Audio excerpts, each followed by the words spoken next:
على عهدي على ديني على أرض تلاقيني أنا لأهلي أنا فديهم أنا دمي فلسطيني فلسطيني فلسطيني أنا دمي فلسطيني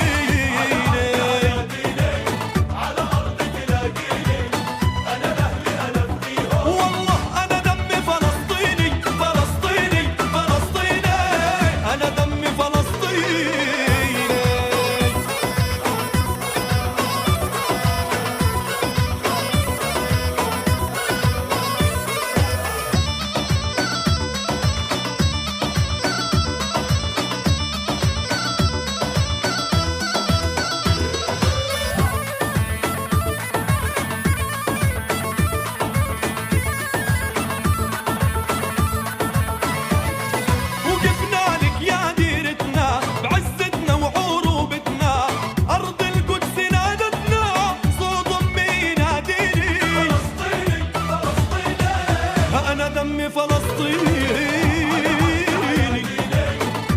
What's going on, everybody? I hope everyone's having a fantastic evening, fantastic afternoon, fantastic pre-noon, no matter where you are in the world. I'm Hasan Piker. This is the Hasanabi broadcast coming to you live from sunny California, Los Angeles, folks. We're live and alive, and I hope all the boys, girls, and MPs are having a fantastic one because today's a beautiful day. Today's a wonderful day. Today is a very special day. That's right, ladies and gentlemen, boys, girls, and MBs. We are live. We're alive. And I hope everyone's having a fantastic one. Because today is a beautiful day. Today's a wonderful day. It's Ceasefire Day, baby.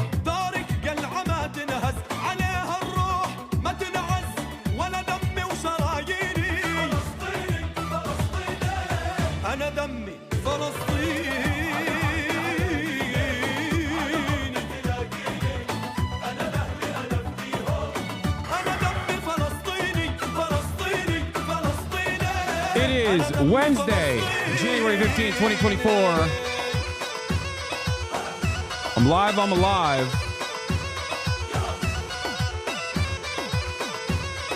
And I hope everyone's having a great one. I certainly am.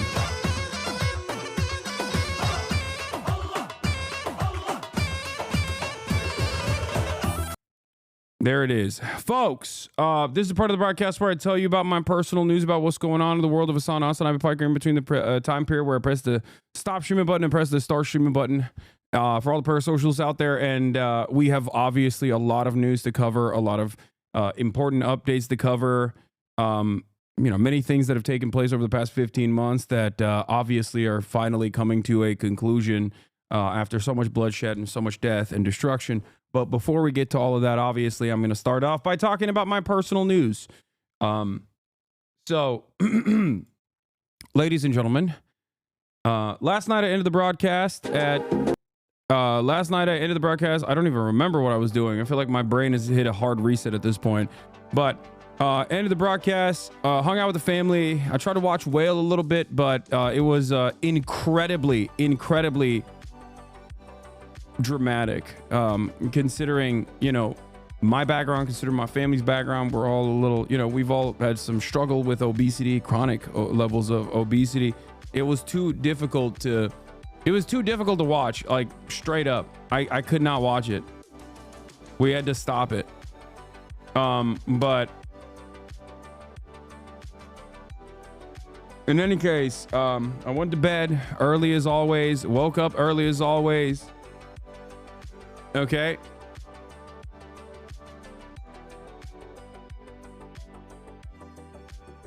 Woke up early as always. And I have a journalist here with me from an outlet, and he's doing a piece today for a major publication. But as is the case, as you guys know, just like with Donnie O'Sullivan, I made him go work out. And unlike Donnie, he actually did a pretty decent job of working out. Okay. He did a fairly decent job of working out. Respect. But after that workout, it's Don Lemon, ain't it? Okay, stop trying to figure out who it is. You're never going to be able to, and it doesn't matter. And I'm not going to reveal it regardless. But it is not Don Lemon. Anyway, do we need to behave for the guests? Yes, you do. But in any case, after the lift, after the workout, we got some wonderful news. Obviously, that's the reason why I'm late, though. Unfortunately, I was doing an interview. I was conducting a little bit of an interview ahead of time. But it seems like it's a huge day for news in general. So I'm choosing for the rest of the day to talk about the most important news story of the day. Arrow 55, thank you for the 100 gifted subs, which is, of course, the drama surrounding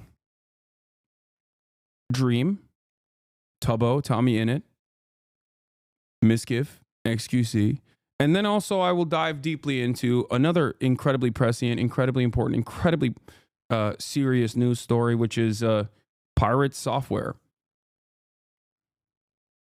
Okay? That's right. I'm going to be talking about WoW raids. So if you were expecting me to talk about Israel-Palestine, if you were expecting me to talk about the ceasefire, make no mistake. That is not what we'll be talking about. We're talking about huge drama. Huge drama today. I'm kidding. Of course, I'm not going to be talking about those things. All right. Anyway.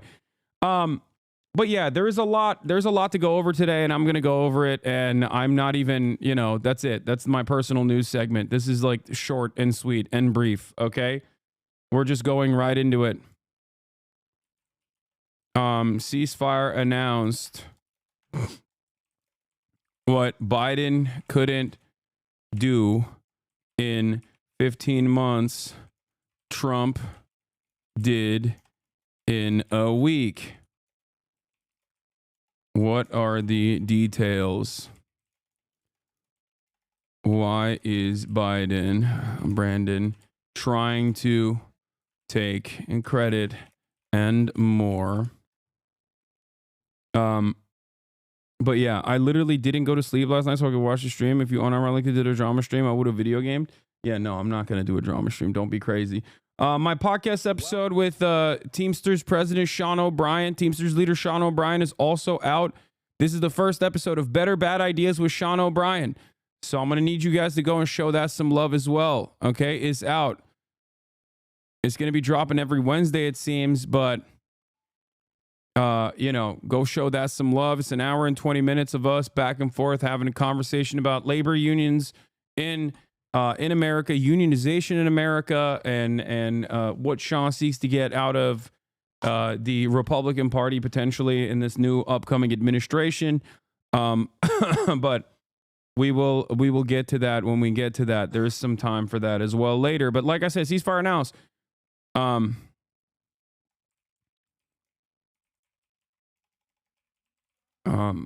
Anyway, 2025 off to a banger start. Okay. Just like you predicted, there's idiots who think Trump won't give Israel what they want later. Listen, for the time being, Trump is my man. Okay. I don't care. It's a brief moment. It's a brief moment of solace. Do you understand? For the time being, if the bombs, if the bombs stop, then they stop.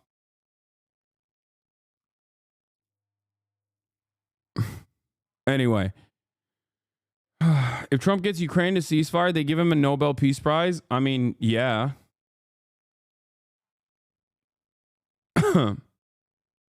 So far, the man is not even in office yet, and he's having a banner year. Okay, why are we giving Trump credit for this deal? What? Why are we giving Trump credit for this deal? Who do you think facilitated the deal? You think it was Biden? I can't believe we already have liberals in the chat running defense for Joseph Robinette Brandon here. Wow, that's awesome. Okay, there's going to be a lot of back and forth today. Trump hasn't done squat. Yeah, okay, sure.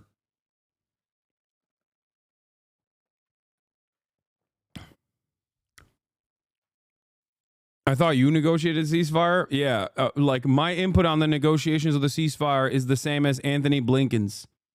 Okay.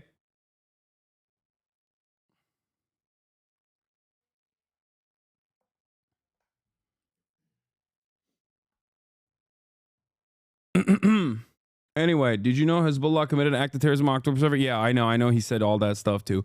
All right, we're gonna get to it. We're gonna get to all of it. But I'm seeing that a lot of people are. Basically choosing to give credit to the Biden admin here, which is the most insane thing I've ever heard in my entire life. But it's great. I'm glad that we have insanity that is alive and well. Okay, I'm glad that insanity is alive and well in this community. Okay.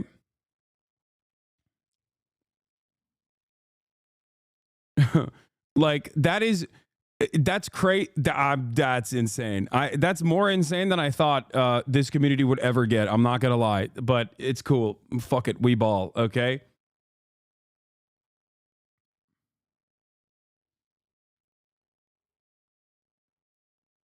Anyway, let them see this. Yeah. Hold up. Let's blast off real quick. After 50 months of supporting genocide, libs have worse brain disease than hogs at this point. Yeah, it's pretty crazy to me. All right. Do we have a blast off meme at all or no? Do we have one? Do you guys have a blast off meme for me? If not, I'm just gonna use something from the tank. Okay, I'm gonna use something that I have already. Oh, this is great. Okay.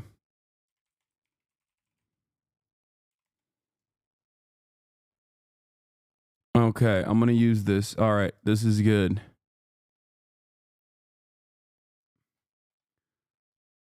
Hold up your end of the ceasefire. I like that there is like a fantastic opportunity happening here, and you guys are you guys are trying to relitigate the conversation I had with Bradley Martin. Don't worry, I will literally.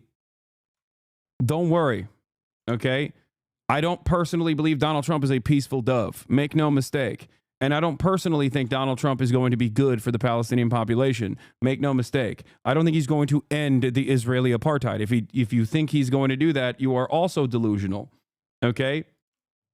But on this day, on this glorious day, it's hard not to say, look, the big dog, he did it. The big dog did it. Okay? But we'll talk about the details of the ceasefire and what's going on with it, and where I foresee what I foresee are the next steps in a second. Okay, that's it. You don't have to give credit to Biden or Trump. Wait, what? Yes, I will give credit where credit is due. If you want my analysis to be correct, then it's gonna, there is gonna be credit being offered to Donald Trump. That's a dog should take. He literally said he's going to allow Israel to fight Palestine. In the same breath, he took accountability for the ceasefire.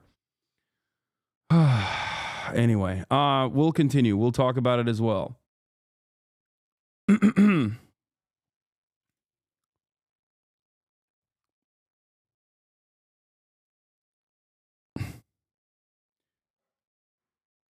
All right, where are we? Where were we? I'm already annoyed. Okay, I just got started and I'm already annoyed with everyone. Does Demasius have a playlist or not? Because if not, I'm just gonna, I'm already blasting off. Okay, I'm already blasting off. Here it is. Where is it? Where is it? Where's my blast off? Oh, here it is.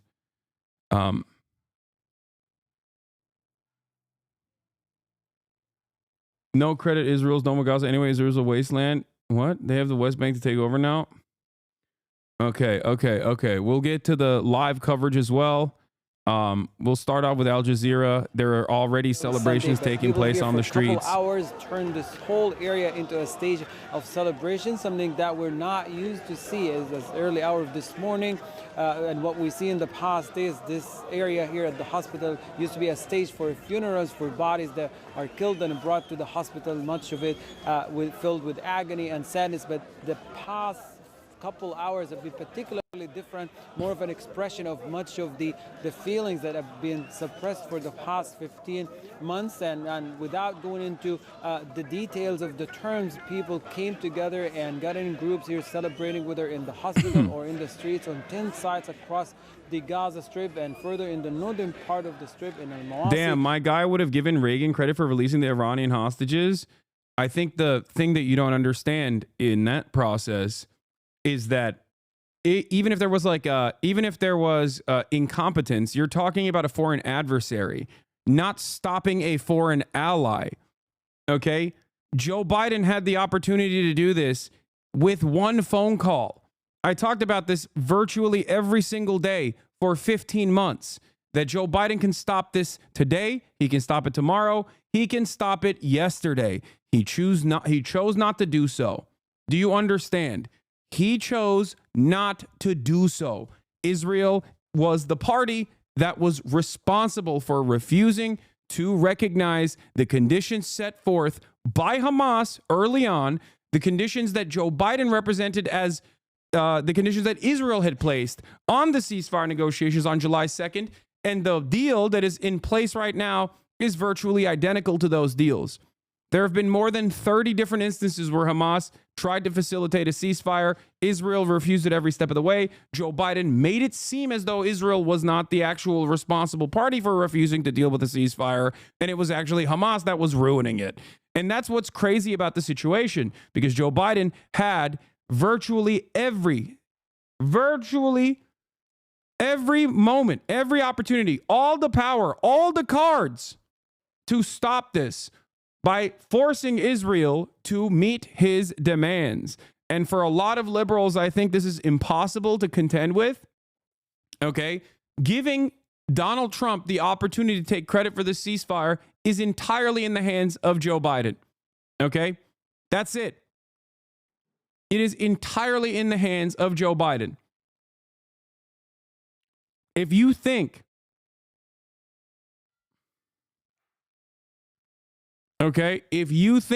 that Trump, additional pressure from Trump and the whole cut it out narrative that Trump applied in this situation, or maybe even a secret side deal that he cut with Benjamin Netanyahu, which will inevitably lead to possibly infinitely more bloodshed down the line, which I do believe he did. Okay. But if you think that Donald Trump was not the mover and shaker in this circumstance, and it was Biden, and he just simply couldn't facilitate this for 15 whole months and was able to do so in the last second, you're out of your mind.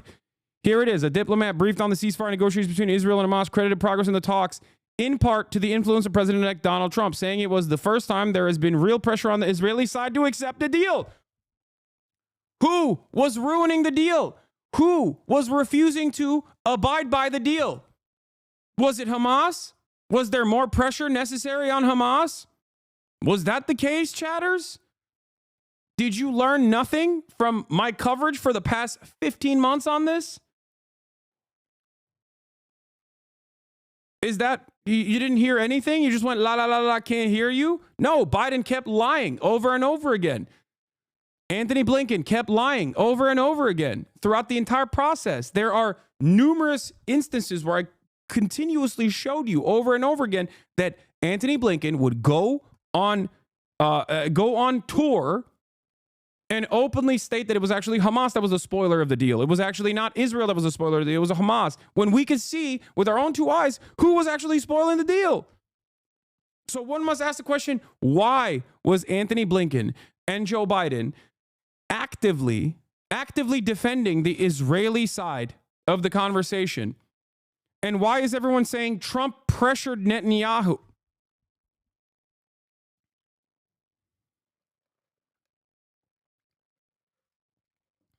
Come on, man. Y'all are out of your goddamn minds if you think that the Biden administration finally packed this up. 2 weeks ago, Biden gave $8 billion of arms to Israel. 2 weeks ago. Not even, January 3rd, working tirelessly around the clock for a ceasefire. I guess you genuinely believe that when they were saying it. Yeah. The grossest side of this process is that Biden had all of the power. He is the president of the United States of America. He could have done this. He could have done this day one. He could have done this early October 2023. He could have done it in November. Anthony Blinken and Joe Biden actively sabotaged the peace talks, the ceasefire talks, and defended the Israeli side by lying to the public. Here it is. Blinken apparently tanks ceasefire negotiations by fabricating a story to make Netanyahu look good. One of the many lies the Biden-Harris admin told to shield Israel from criticism. This is from the Times of Israel reporting from a couple months back. He pointed to a meeting Blinken held with Netanyahu in August, after which the secretary announced that the Israeli premier had accepted a U.S. bridging proposal for a hostage deal. The Arab official, along with a member of Israel's negotiation team, told the Times of Israel that this was empathetically not what had unfolded in the meeting, and that Blinken's comments had thrown a major wrench in that round of talks, which ultimately fell apart. How many times do I have to show you the receipts? I mean, I was there. I was covering it in real time. If Democrats knew, this was a funny tweet from Ryan. If Democrats knew that losing the election might lead to a ceasefire in Gaza, they'd have fought harder to win.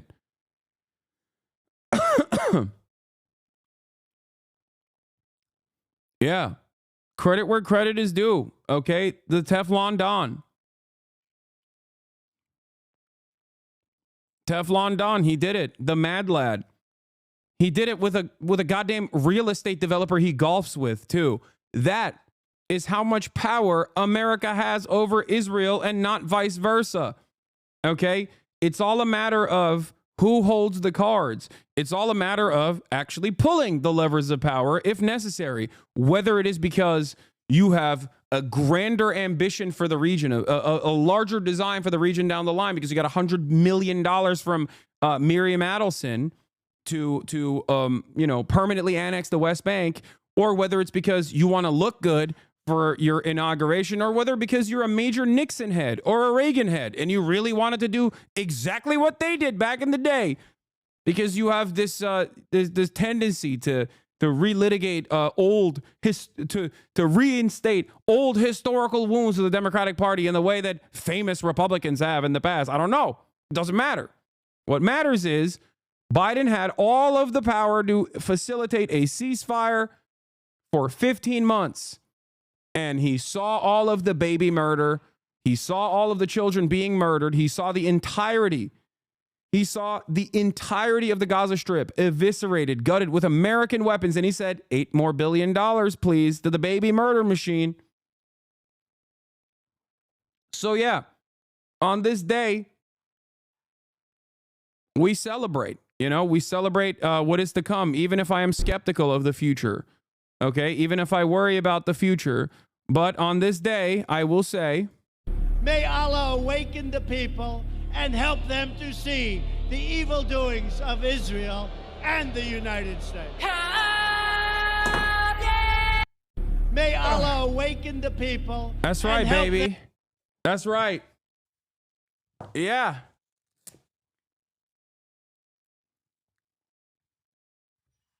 Don't we have guests? We do, but it's okay. To see the evil doings of Israel and the United States. May Allah that's the Don right there, Teflon Don. He said, he woke up one day and said, Allah is awakening the people. You look like the median voter right now. I am. I'm the median voter currently in this moment. In this moment, I've been the closest to a median voter as I ever have been. Okay. Really in your face for the ceasefire to take effect on January 19th, Biden's last full day in office. His administration will have maintained its commitment to Israel's genocidal war on Palestine until the very end. Yeah. How about when Trump sanctions the ICC into the ground to protect Netanyahu? You're still going to sing his praises? If you think that I don't recognize that, and if you think that I think Trump is in any way, shape, or form pro-Palestine, you are out of your mind. Okay? I like that everyone's position immediately in this instance is to act like the Democrats haven't been doing that already under Democratic leadership. What are you talking about? The Democrats have, alongside the Republican Party, already started the process. So what are you talking about? You know what they didn't do, though? Facilitate a ceasefire. So shut up. What is this argument? There is no defense for the Democratic Party on this day. There is no defense. It's just untrue. You want something You can be critical of Donald Trump. You can shit on Donald Trump, and I certainly will for the rest of this day. Okay? But in this very moment, if you are reaching so far and wide that you make it seem as though Joe Biden had anything to do with this, aside from routinely allowing Israel to just do whatever it wanted over and over and over and over again, you're out of your mind.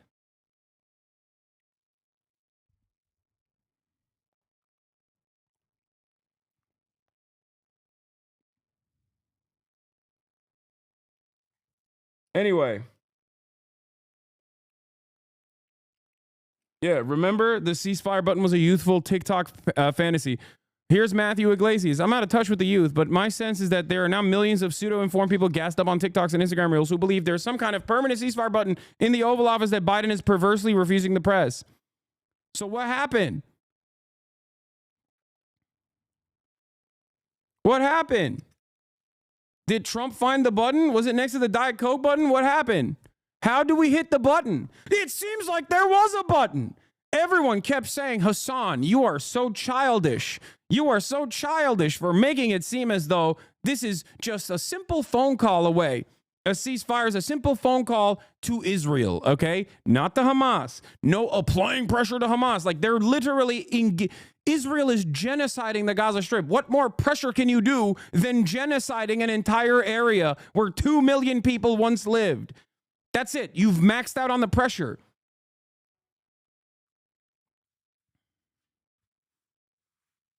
Ridiculous.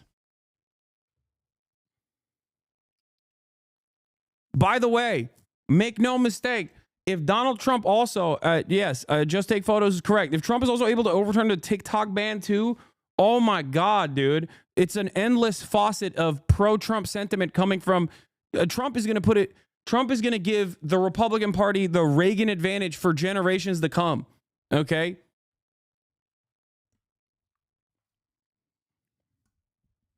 And there is no liberal counter. There is no institutional counter to any of this stuff. He's just taking advantage of the ginormous failures, the patently and roundly panned awful decision making of the Democratic Party to make himself look good.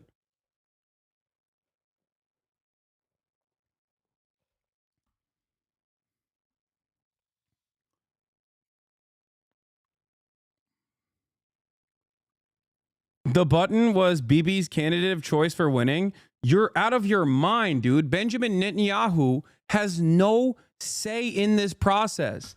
Okay? All they can do is try and undermine American interests in the region. But at the end of the day, if America's like, oh, yeah, you're going to continue killing people even though I want you to do this ceasefire. Okay, how about no more weapons? What's going to happen when they don't get Tamir interceptors, dude? What do you think would happen if American cruisers and aircraft carriers in the region go, okay, we're turning around then? What do you think happens to Israel then?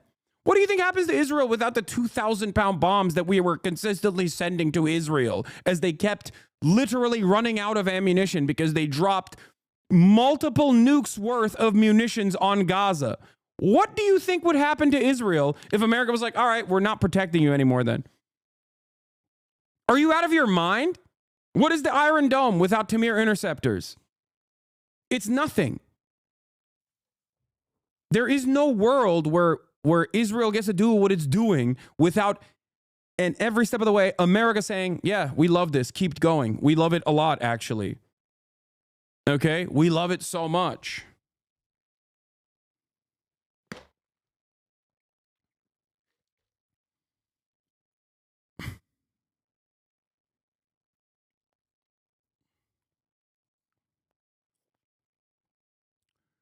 Huh. Yeah, the Iron Dome without interceptors is an umbrella. It's not even an umbrella. It doesn't stop anything.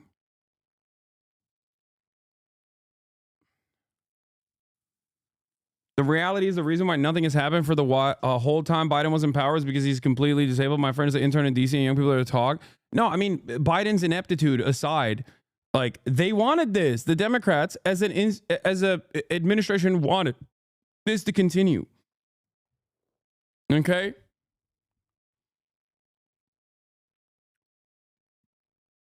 The narrative for Hawks is now Trump is just better at applying pressure. I mean, is it wrong? Is that wrong?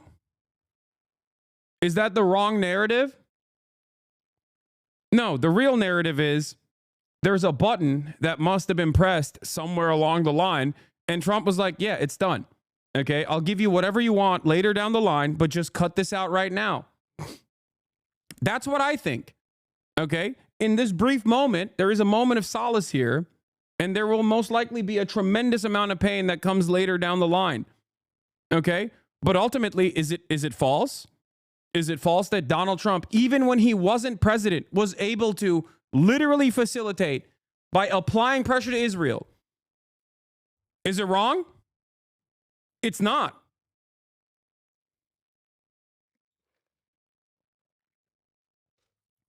You got so much information coming out of the Biden White House where they actively told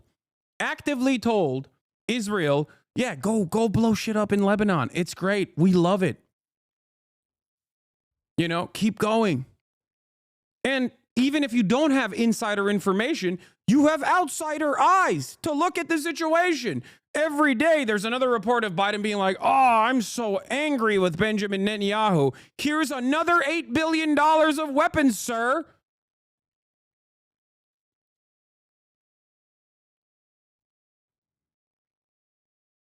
That's crazy.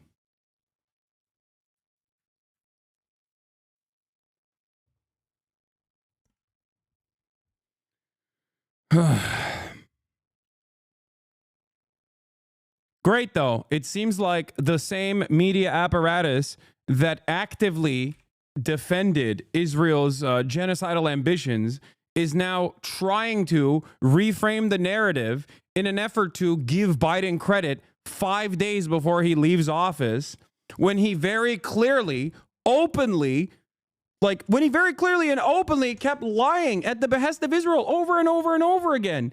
And it's great. It's great. You want to know why? Because people already don't trust mainstream media. Now they're going to go, what the fuck are you talking about? We have eyes. We have ears. We have a brain. I can see what Biden did for the past 15 months.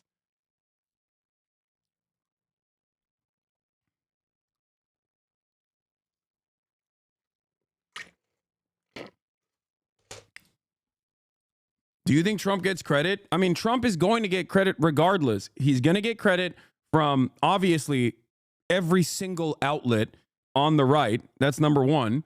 And this is a credit-worthy moment, okay? And last but not least,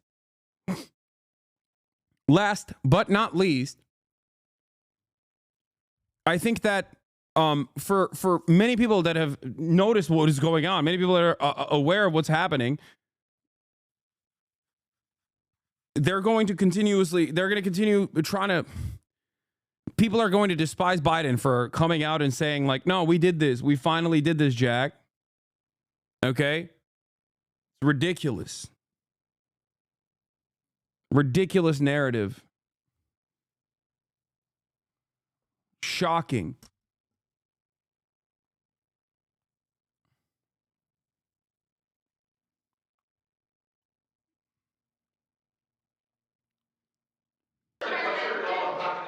Will hold. I'm confident. Thank you. Folks, credit for this, Mr. President, you or Trump? Is that a joke? Oh, thank you.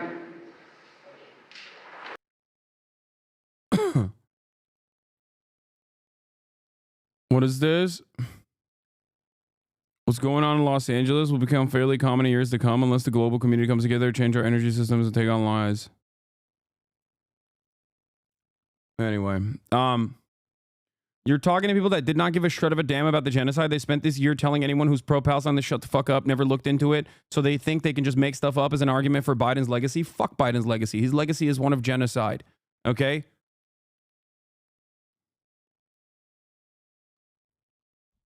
Does this mean the no new wars narrative is real? No, it's not.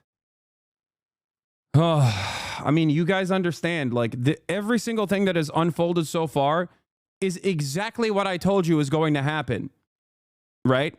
Like, this is not unexpected unless you weren't listening to what I was saying this entire time. I told you, I warned the Democratic Party when the election was happening that Donald Trump is going to cut a side deal with Benjamin Netanyahu. You have the power to end this now. Use it. They didn't do it. They didn't do it. I called this. I called this for months. I said this was going to happen. This exact same thing that is happening, I said is going to happen, and it's happening to a T. Down to the wire. It is a 1-to-1 almost comparison of exactly what I said was going to happen. How is this shocking to anyone in this community? You guys just like plug your ears and close your eyes when I'm doing commentary on this? I've been saying this is going to happen for months. And now that it has, people still turn around and go, oh, I don't know about that.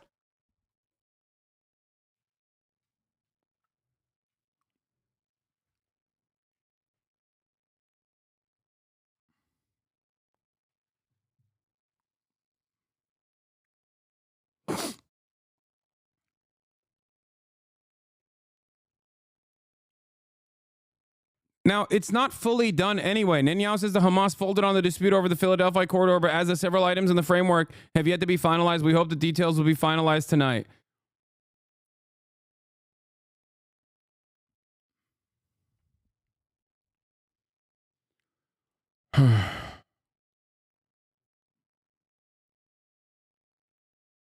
Yeah. Liberals in the chat trying to say this guy was actually the principal negotiator. More than 15 months of conflict that began with Hezbollah's brutal massacre on October the 7th. I'm just going to run that again, just so, because you didn't. More than 15 months of conflict that began with Hezbollah's brutal massacre on October the 7th. Hezbollah on October the 7th did a brutal massacre? You think that guy did the ceasefire? That guy. He just remembered he had the power 5 days before he's out?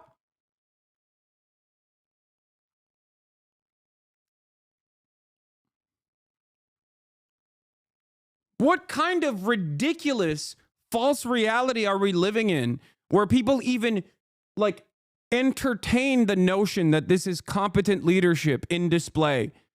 Of course, liberals are going to lose permanently and forever. You are making the most reactionary, stupid, mouth-breathing losers look sane when you try to literally justify anything that you're seeing here. Anything.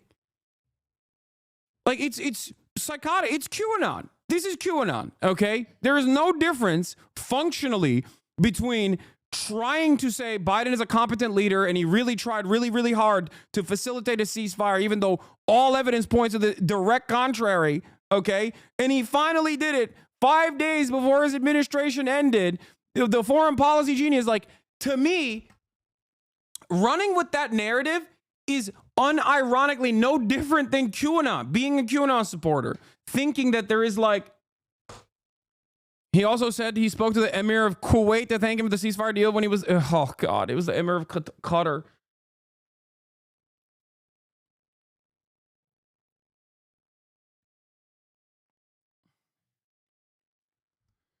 Oh my God.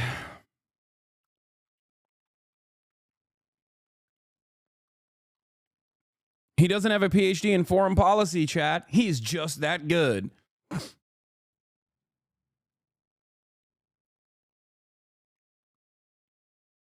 This is Twitch liberals right now.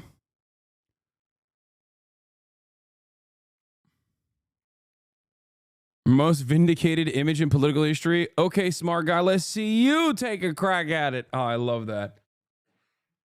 Yeah, it turns out someone else did take a crack at it, dude. I mean, I covered this yesterday. Even the flex mode that, like, the fact that Donald Trump used a random real estate developer that he golfs with to be his envoy, to be his voice in the room. The fact that his envoy, his voice in the room, told Benjamin Netanyahu, I don't give a fuck about Shabbat. Like, and forced him to talk on a Saturday. These are aesthetic moves that is exactly in line with the way that Donald Trump plays hardball, okay? Like, straight up. he did that deliberately. That is supposed to, that right there, him not sending like a serious a serious person within his cabinet and tasking a random real estate developer that he golfs with to be the guy is already disrespectful. That's number one. Okay? It's a way to reassert dominance. It's a way to show who's in charge here. Okay? That's number one. Number two, the fact that that guy was also actively being like, yeah, I don't care. You're going to work on Saturday. I don't give a shit. Like, that is disrespectful. That is incredibly disrespectful. Okay? But that kind of disrespect is exactly the way that Donald Trump, like a shitty real estate developer, would cut side deals. You know what I mean? To play hardball. This is why he won. Yeah, he did.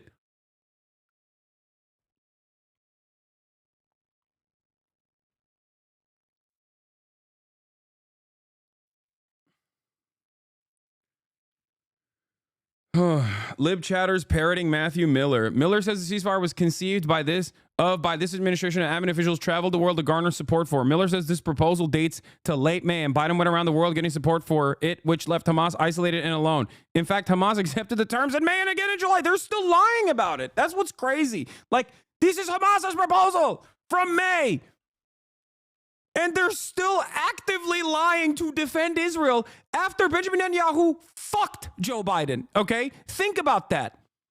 Like, even if you don't think Trump applied pressure, Benjamin Netanyahu actively fucked over Joe Biden. Okay? Actively. He was like, yeah, I'm not going to play ball. I'm not going to play ball. I'm not going to play ball at all. Okay?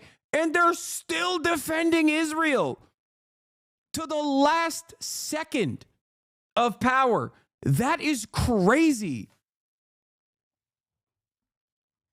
State Department briefing. The first is mid-December, just started. Matt Miller is excitedly talking about normalizing relations with Saudi Arabia since there's now a ceasefire.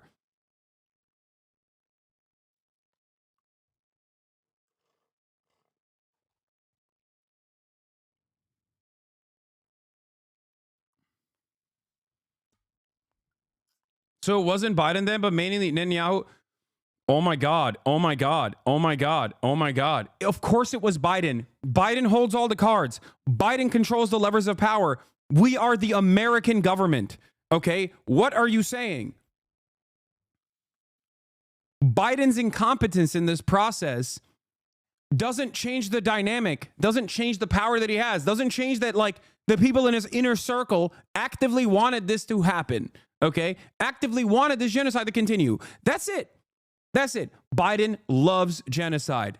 Make no mistake. He loved it. Okay? He loved every moment of it. And luckily for him, it is going to continue until the last day that he's in office. Okay? The Democrats alongside Biden also loved it. Okay? They did. Seemingly they did. They didn't do enough about it. They didn't do anything about it. They applied zero pressure. There were a couple Democrats who did, and that's it. And they were cast aside.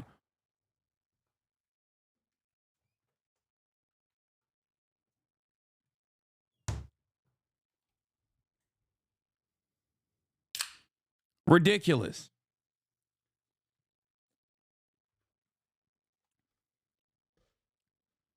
Ridiculous. If you expect me to just sit here and lie to you and act like Biden actually did this last-ditch effort to finally press the Netanyahu government, that's ridiculous. It's not going to... You want me to lie to you. You know what I mean? You want me to actively lie to you to feel better. Okay? I get it. I hate Donald Trump. So I understand why in this very moment you're like, well, still, maybe it wasn't. Why are you giving credit to Trump? It's like giving credit to Reagan. It's like, what are you doing? Why are you giving credit to Trump? He cut a side deal with Benjamin Netanyahu. Okay. Whose fault is it that the genocide continued in that process? Who's doubly at fault here for allowing this to be an election defeating issue? It's Biden.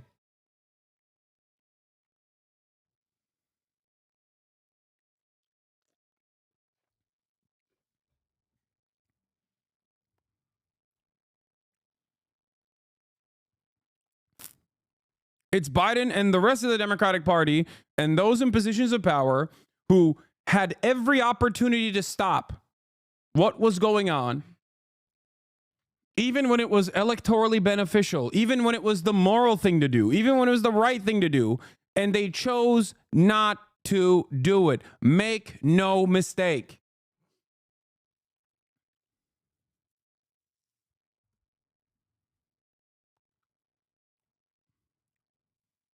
That's it. There's no way out of there's no way out of the situation logically. Like, think about it logically. Think about what you're saying.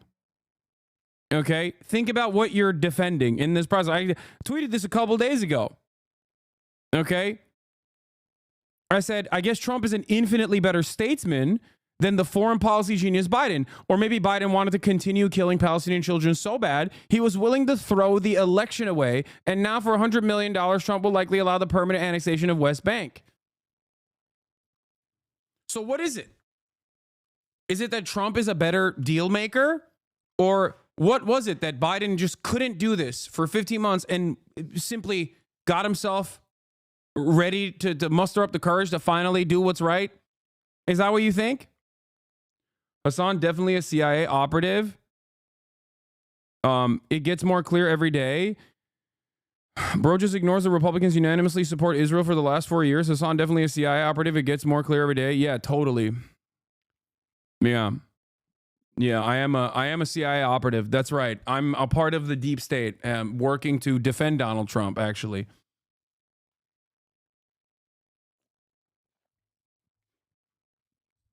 Yeah. Why am I a CIA operative? Because I'm criticizing the guy who defended Israel for the past 15 months as Israel continued to do a genocide. Yeah.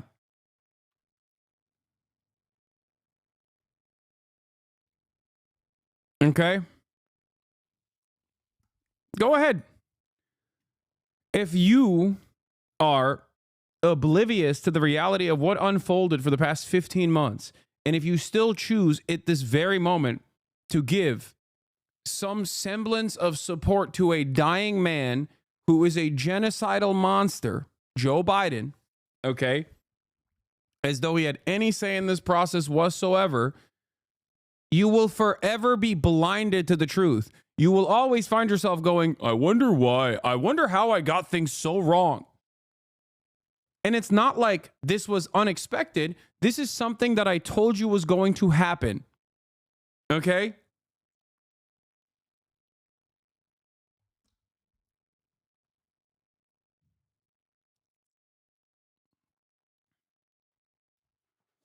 This is something that I told you was going to happen over and over again. Trump's greater ambitions for allowing Israel to absolutely destroy the West Bank and permanently annex it will most likely unfold later down the line. But they need a moment of respite, Israel, to rearm, resupply, okay? Try to rebuild the PR disaster of 15 months of genocide. Trump will offer them all of the assurances, all of the security, endless contracts, okay? And that is something that I'm very fearful of.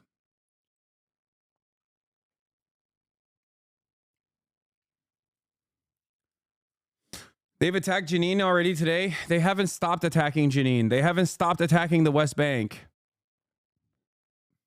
And they're most likely going to do a much larger push.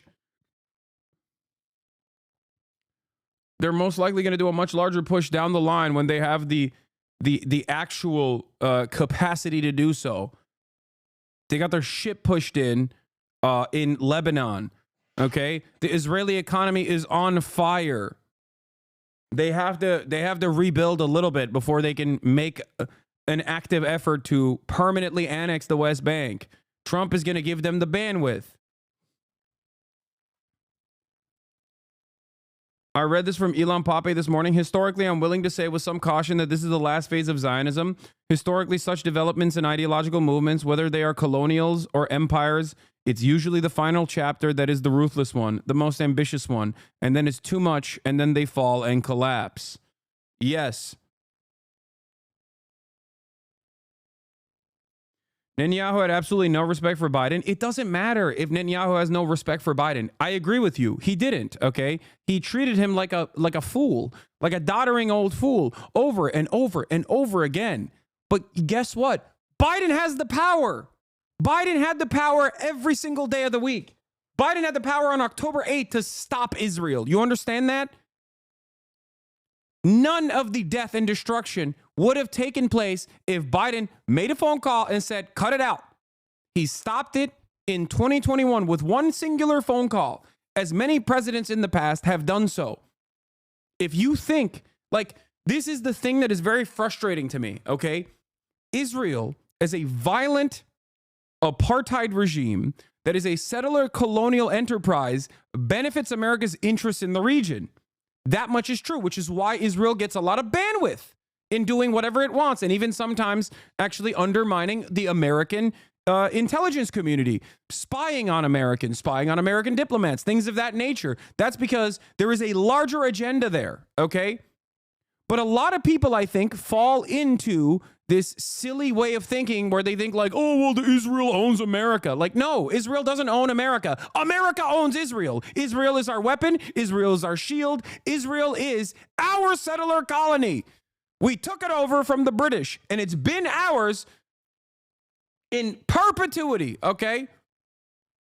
The British started the process, and we took it over, and it's been ours. It's the 51st state for a reason. So the idea that like Biden was being made fun of and being bullied by Netanyahu and thinking that that has any sort of play here, aside from reasserting the idiotic nature of Joseph Robinette Brandon, is so silly, is so stupid. It's false. It's false thinking. Want to remind everyone that the majority of Americans think Israel's committing a genocide. Overwhelming majorities want a permanent ceasefire, and it could have been done with a 10-minute phone call from the White House that ends with no more weapons till you listen. I said this on August 7th, 2024, a month after Biden came out and lied and said this is Israel's own deal. Israel refused to sign the deal.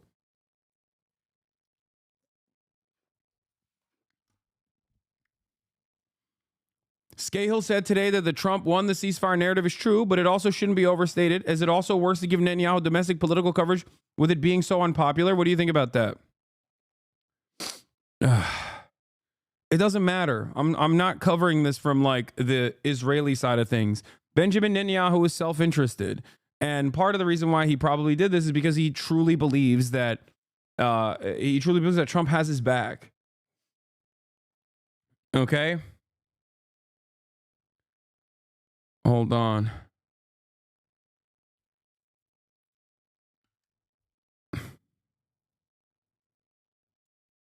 Anyway, I know Bernie gave me a shout out. I know. I'm not gonna cover that right now. We're covering something else. Did Twitter just go down? What is going on? My Twitter is busted right now.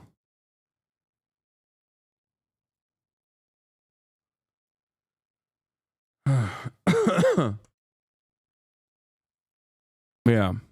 Here, I want to show you two different things as well that make no sense in terms of like the way that Biden and Kamala Harris operated. Look at this. Number one, adults' historical rating of U.S. presidents. How do you think each of the following presidents would go down in history as an outstanding president, above average, average, below average, or poor? 37% said poor about Joseph Robinette Brandon. The lowest, the number one at the, it has the highest level of disapproval, okay?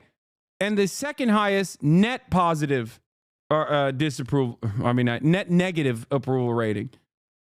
After, well, I guess the third, technically wrong. Or no, that's positive. What am I saying? It's the second lowest.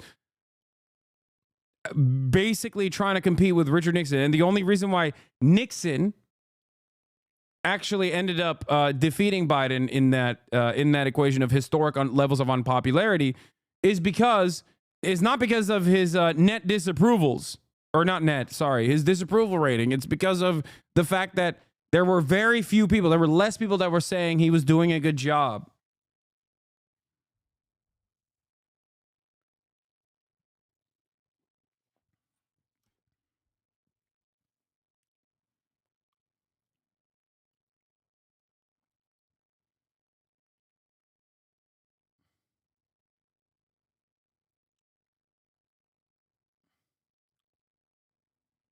Anyway.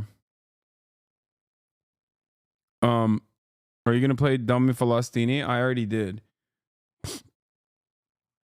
New poll. It's clear Harris lost a lot of votes because of Biden's admin support for Israel's genocide. Our poll out today with YouGov finds Biden 2020 voters who did not vote for Harris name ending Israel's violence in Gaza as the top issue affecting their choice to vote. Oh, wow. That's shocking. Even higher than the economy. 29%. When Biden 2020 voters who do not vote for Harris in 2024 were asked which one of the following issues was most important in deciding your vote, they selected ending Israel's violence in Gaza. The second most important was the economy. Third most important was Medicare and Social Security.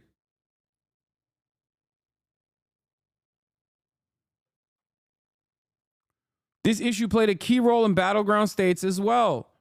Across 6 battleground states that flipped from Biden and Trump, 20% of these voters said ending Israel's violence in Gaza was their top issue. The second most cited reason behind only the economy.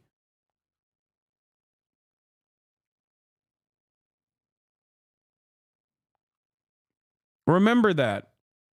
And I showed you 30 plus polls on this matter throughout the election. And I begged people to listen and no one did. And here we are. And people are still trying to play catch up and you know, actively make it seem like the reality that unfolded in front of your eyes is actually not real. I don't know why it's so hard for a lot of chatters to comprehend that, like, Biden wanted to ride Israel's dick so hard that he would die on it. Okay. He wanted to die on that penis. That's it. And he killed the Democratic Party's chances of thwarting the second Fourth Reich installation in the United States of America. That's it.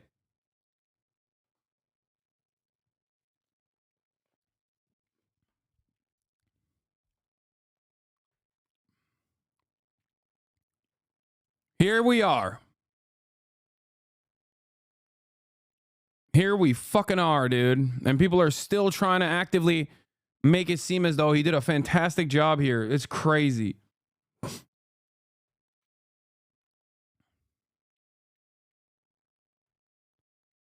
There's going to be additional battles here with allowing third-party investigators into and NGOs into Gaza. Israel's going to try to stop that. Donald Trump is probably going to play a role in not allowing that to happen.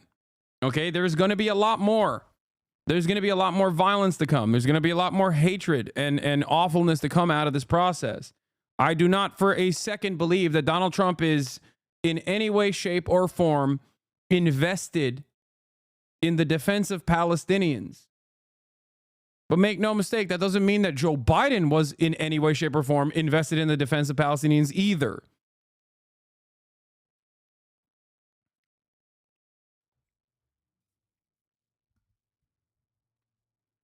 None of them are.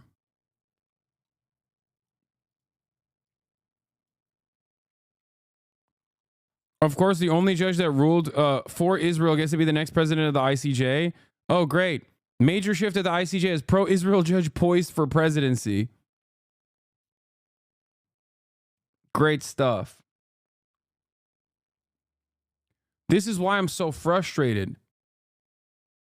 Because Palestinians have no allies in any of these institutions.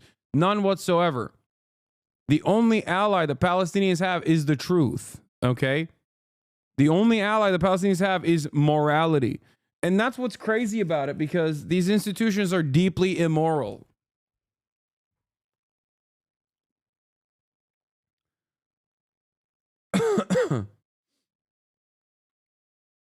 It's a terrifying predicament.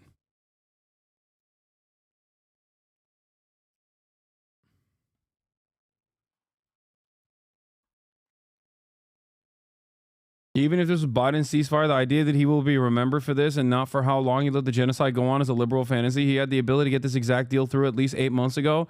Could have done something else even earlier. Also, normies are never going to see this as a Biden's deal. They'll see it as Trump's deal if they remember it at all. Yeah.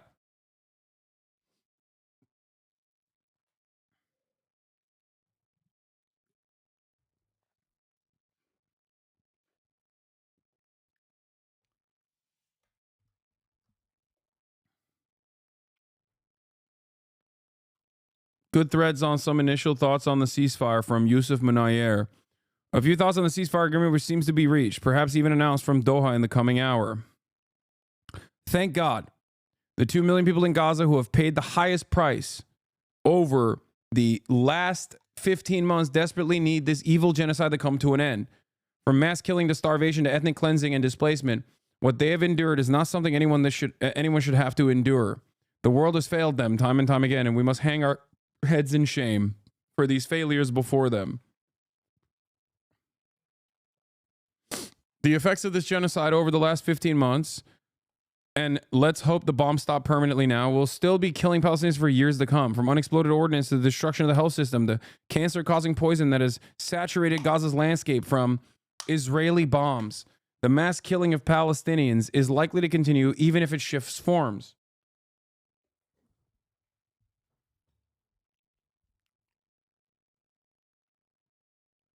It is also highly likely that Israel will continue to bomb Gaza after the ceasefire agreement, just as it did in Lebanon. The exchanges make this a little different, but constant monitoring from the guarantors will be needed to ensure it doesn't just continue after or during phase one of the exchange. From the U.S. end, the enforcement will come from the Trump admin, so we will see how that goes. This ceasefire could have been achieved months ago. Since the 7th of October, the Biden administration and Netanyahu have been navigating a process of finding out how to swallow the failures of that day, and their only answer has been to attempt to wash it away with ever more Palestinian blood. This didn't work despite their best efforts, though Netanyahu, for now, is in a more secure political place than he was in late 2023. That is the main reason we are seeing a deal be agreed to by Israel, even as Palestinians have been offering an exchange and calling for a ceasefire since October 2023. Netanyahu and Trump would like to make it seem like the ceasefire is a product of Trump's magic, but it is primarily a product of Israel's failures on the ground. Their military has succeeded in destroying Gaza and civilian life, but Hamas's numbers, according to Blinken yesterday, haven't changed much, which is the least shocking thing of all time. After 15 months, this is exactly what happened with the Taliban too. After 15 months, the Israeli military was still taking losses in towns they cleaned multiple times. In the process, the Israeli military probably killed numerous Israeli hostages. Since Hamas has been long willing to make an exchange deal since October 2023, 9th of October 2023 is the first time that they were like, don't go into the Gaza Strip and we'll release all the hostages and give us a port and release Palestinian prisoners. Some shape or form of this ceasefire negotiation that has been implemented has been pushed by the Hamas side since October 9th. Okay? Straight up. 30 plus times they put forth a deal for a ceasefire that looked almost identical to the ceasefire deal that is in front of us now.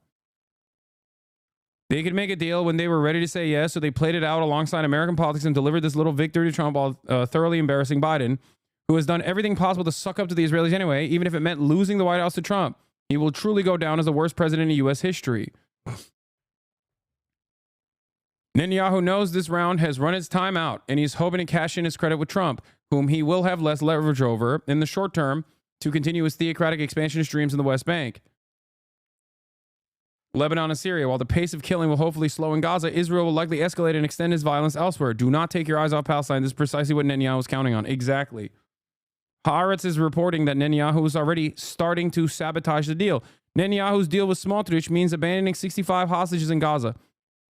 Haaretz's Zvi Barel confirms the government has no intention of transitioning to phase 2. Breaking. Netanyahu promised to keep Smotrich include explicit commitment to resume the war after phase 1 until Hamas defeat, change combat conditions including heavier weapons, limiting humanitarian aid, annexing territory, and encouraging immigration. So they want to settle northern Gaza. That has been their primary purpose of this, okay? That's what they want to do. That's what Bezalel Smotrich wants to do. That's what Itamar Ben-Gvir wants to do. And he's giving them assurances. Now, having said that,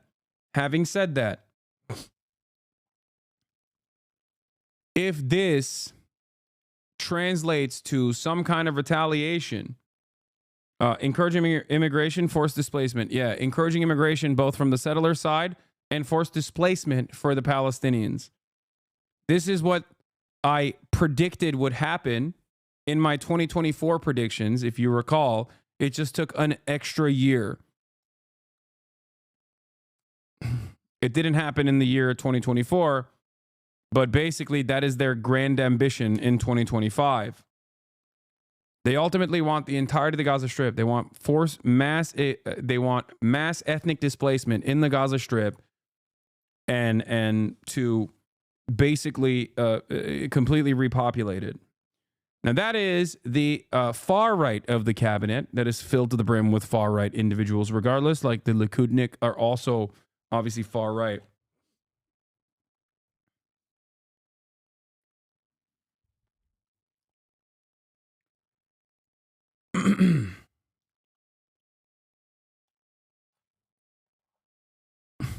Anyway, I am still fearful that I am still fearful that they will drop they will drop this deal. But I think that makes Trump look bad, and Trump cares about the way he looks, especially if like people care about what's going on in Palestine right now. When eyes are on the prize, like Trump wants a gift for his inauguration. Basically, it sounds stupid, it sounds silly, but I'm sure he's made side assurances to Benjamin Netanyahu that he will protect Benjamin Netanyahu. But ultimately, he has the power. Yeah, I said Bibi would give Trump an optics win at first and then go harder. Exactly. But that means there must be an optics win in the interim, in the short term. And if if Benjamin Netanyahu keeps pummeling Gaza in the interim, in the short term, that doesn't give Trump the optics win.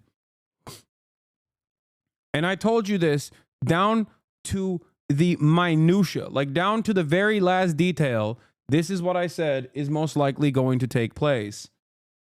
So far, that is seemingly what is likely taking place.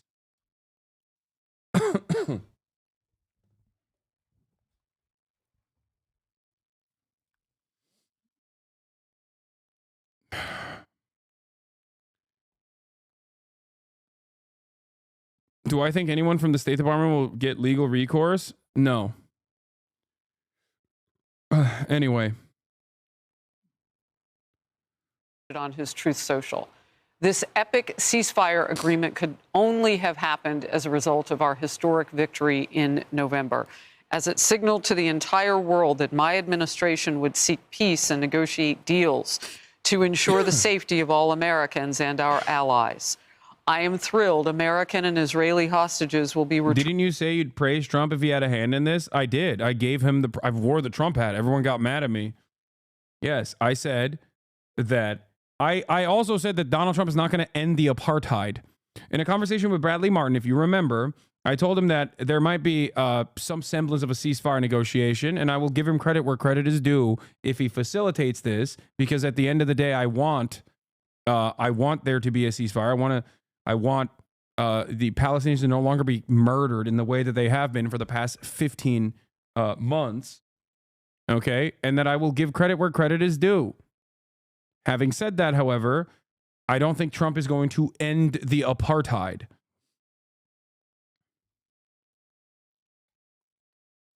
And he certainly will not. If you think that he will, well, you're delusional.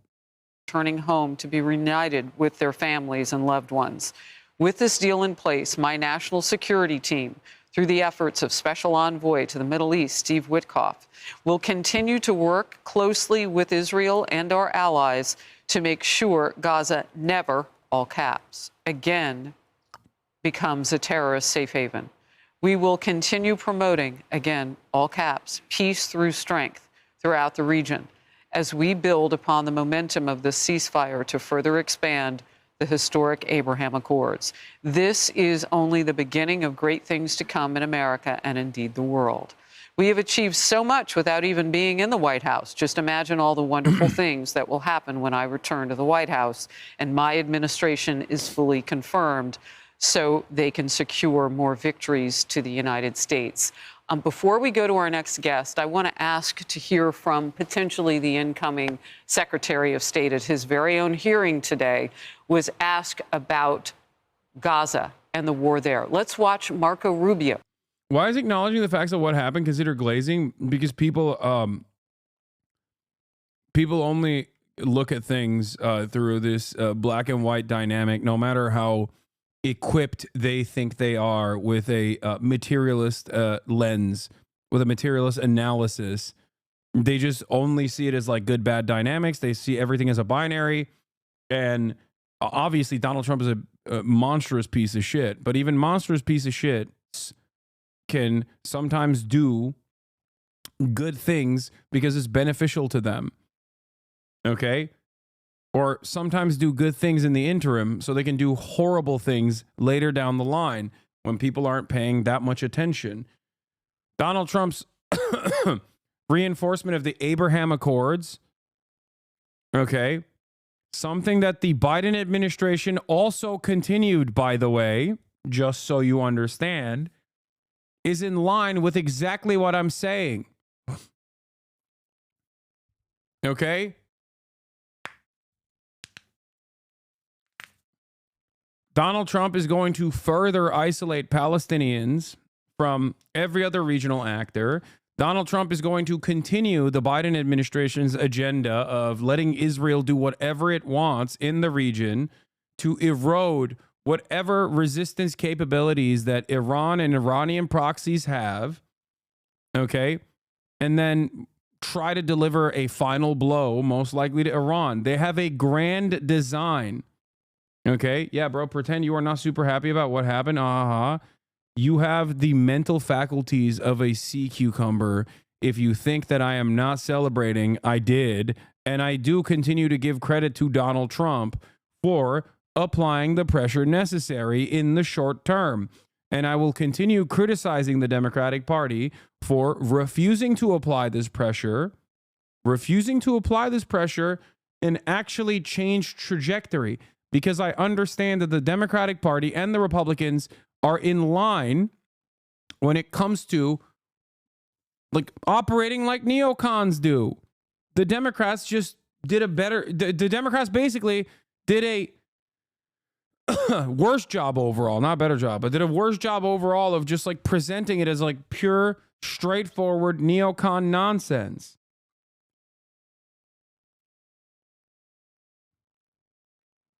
Parading Liz Cheney around.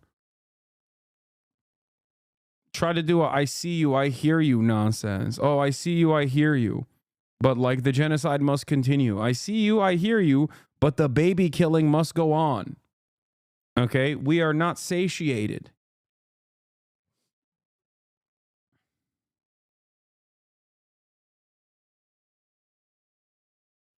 Yeah. Here is a drop site, more drop site coverage on this. Became the president. With Mohammed Shahada, Jeremy Scahill, and Professor Sami Al-Aryan from Istanbul. What's your assessment of how significant Trump's interventions have been since he became the president-elect? Monumental. So until recently, mediators would tell me that everything would change if Biden would only name and shame Netanyahu, call him out publicly for rejecting and refusing the ceasefire repeatedly since May last year. So basically, everything that was changed is just Trump jumping in and doing that, nothing more. All he needed to do was just apply a little bit of pressure on Netanyahu and say, get a deal done. Netanyahu got it done immediately. Whereas for Biden, as a senior Arab diplomat put it recently to me, she said, Biden is just ideological. Trump is transactional. He's a businessman. Biden, his heart is in it. He's fully devoted to supporting Israel. And he sees any pressure on Israel as, quote, tainting his legacy. He wants his legacy to be the most pro-Israeli president there is ever. So he chose that legacy over Kamala Harris's chance or opportunity to win. Now with Trump, there is another dimension, as Dr. Sami mentioned, there's a transactional dimension that we don't know about yet. We know, of course, that Trump's pressure on Netanyahu sealed the deal. That is something that is undoubted. In the very last minutes of the negotiations, Netanyahu tried to maneuver by insisting on a couple hundred meters of the buffer zone. So now it's 700 meters. He wanted it to be 900 instead. And then Steve Witkoff had to press him and get that compromise out of him, and other issues as well, without which a deal would have never been sort of completed. But on the other hand, we are getting reports from Israeli media that are saying that Trump gave Netanyahu a gift bag in return, and that gift bag includes a promise to allow Israel to violate the ceasefire and provide them with cover for it. So in other words, to resume the war in Gaza as soon as the first phase is completed, never going into phase 2, just getting 33 hostages out and then back to war again. The gift bag also reportedly includes lifting all Israeli settlers. I agree with everything that Mohammed is saying here, by the way. Okay? Trump is no friend of the Palestinians. Make no mistake. Okay? Trump is no friend to the Palestinian people at all. And he is as good as an ally as Israel can ever get. Okay? So we shall see what happens. But in the interim period, remember, if you consider Joe Biden to somehow be better than Donald Trump, you have to remember that he had the power to do this months ago, a year ago. At any step in the process, he had the power to do this. Okay? And he chose not to. So functionally, there is no difference when genocide is ongoing. You are a genocidaire. And it's doubly messed up that you can turn around and give Israel's greatest ally another W in the Western world and another W in the eyes of the Palestinians as well. That's it.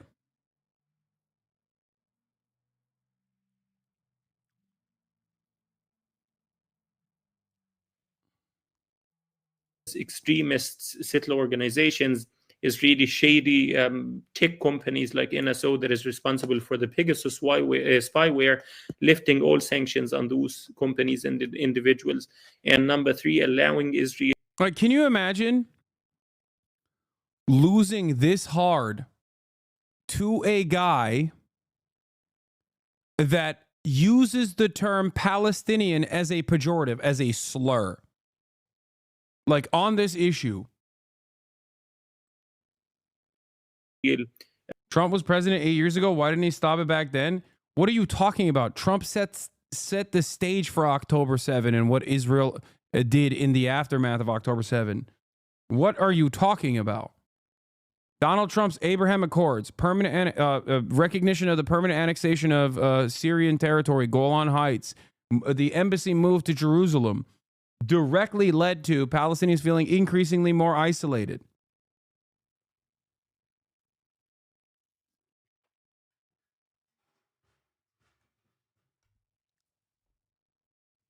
Okay?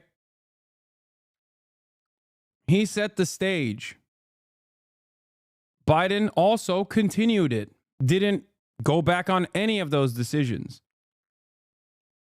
And then kept steadily rearming the Israeli government as it continued its genocide, while simultaneously going, oh man, we're just really working tirelessly around the clock for a ceasefire. Okay? American foreign policy is uniparty. It is bipartisan. Okay? American policy on Israel only goes in one direction. And Republicans do have a tendency to make things worse, at least historically. And I suspect that Trump will make things worse for what is to come down the line. But if the Democratic Party actually wanted to stop this because they cared about the Palestinians or the bloodshed or anything, if they cared about winning this election, they would have applied this pressure instead of Donald Trump. And they didn't.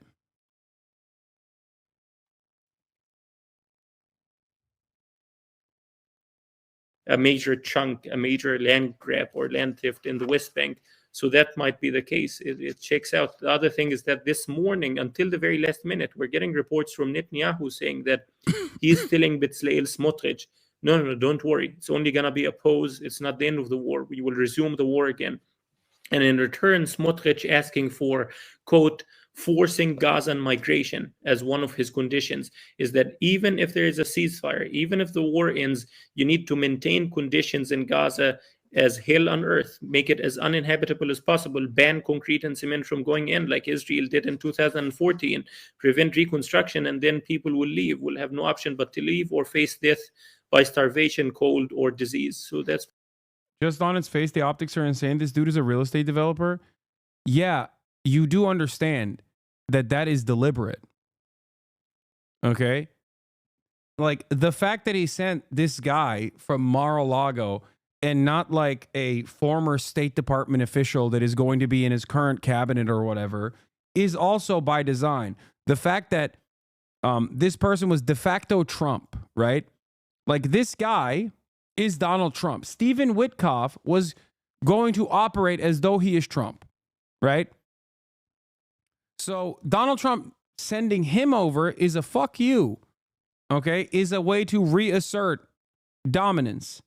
To basically say, like, we are the ones who hold all the cards. That's number one. Number two, like, forcing Netanyahu to come and work on a Saturday.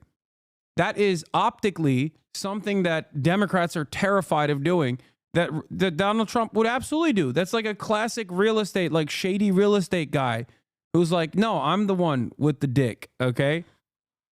I'm the one who holds all the cards, not you. Okay? And they did that. They pushed for, they were the ones who actively, according to people involved in the deal-making process, they're the ones who finally actually pressured the one party that was stopping this deal from going through, Netanyahu. And I do think that there are side deals that they likely committed to in secret, and we will see what that looks like down the line. But for the time being, okay, if you think that Trump's pressure did not actually play a role, you are wrong. Even if it's purely performative, even if it was purely for optics, even if it was purely to start the new administration with a big W, okay, you have to recognize that Donald Trump read the room, saw that there was unimaginable amount of anger and resentment towards what the Americans were doing with our tax dollars, which, make no mistake, I do not think that Donald Trump is going to stop giving weapons to Israel, okay? He is, if anything, he's going to give more weapons to Israel than Joe Biden, if that's even possible. Okay?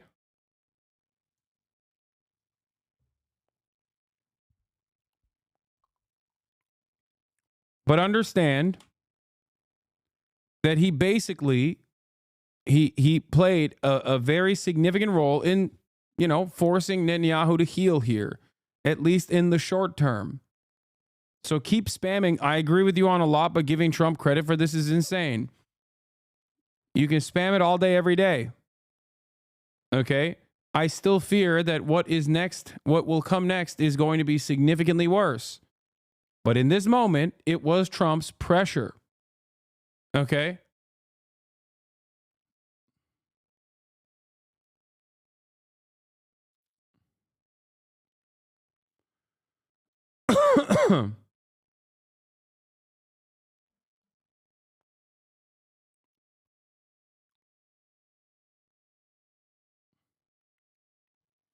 It's so funny because this reminds me of a time when I spoke about Donald Trump, giving Donald Trump credit for like how he dealt with the Korean affairs, where he basically was like, yeah, I will do the peace through strength stuff, right? But also simultaneously, he was like, I'm gonna take a sidestep here. I'm going to let the South Korean administration and the Democratic People's Republic of Korea get together and hash it out themselves. And I will, and at the time, the North Korean demands were to no longer do military training in the region in a show of dominance, and he actually abided by that. And I remember Rachel Maddow getting very mad at Donald Trump, saying like he wants to suck and fuck Vladimir Putin, and also he wants to have gay sex with Kim Jong-un or whatever. And liberals kept going crazy over Russiagate narratives, consistently claiming that Donald Trump actually was doing the wrong thing and that we need to escalate military pressure on North Korea. And it was actually the right thing to do. Trump did the right thing there. It was one of the only instances where Donald Trump was correct on his foreign policy in a sea of horrible things that he did. There is no partisanship in this regard.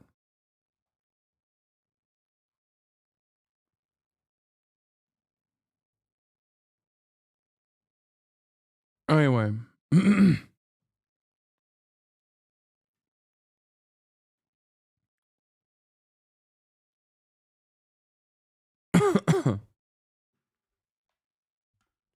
Why were you trying to stop cussing? I mean, I was, but it's hard for me not to cuss here because, you know, you got a lot of people going crazy. Here's Washington Post's own reporting on this from Evan Hill. A diplomat briefed on the ceasefire negotiations between Israel and Hamas credited progress in the talks, in part to the influence of President-elect Donald Trump, saying it was the first time there has been real pressure on the Israeli side to accept the deal.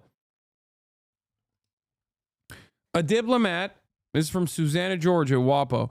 A diplomat briefed on the ceasefire negotiations between Israel and Hamas credited progress in the talks in part to the influence of President-elect Donald Trump, saying it was the first time there's been real pressure on the Israeli side to accept the deal. Indirect talks between Israel and Hamas were deadlocked for months. The contours of the current deal suggested the Israeli negotiators offered concessions on issues that had previously impeded a breakthrough, according to the diplomat who spoke in an interview Wednesday on the condition of anonymity to discuss the closed-door discussions. Trump's Middle East envoy, Steve Witkoff, has attended the talks in Doha, the Qatari capital. The negotiations also have been aided by Hamas's diminished position, the diplomat said. Hamas doesn't have the capacity to say no to anything. Since the October death of Hamas leader Yahya Sinwar, the militant group's officials in Doha have held fewer high-level meetings and rarely used its official office in the Qatari capital, the diplomat added.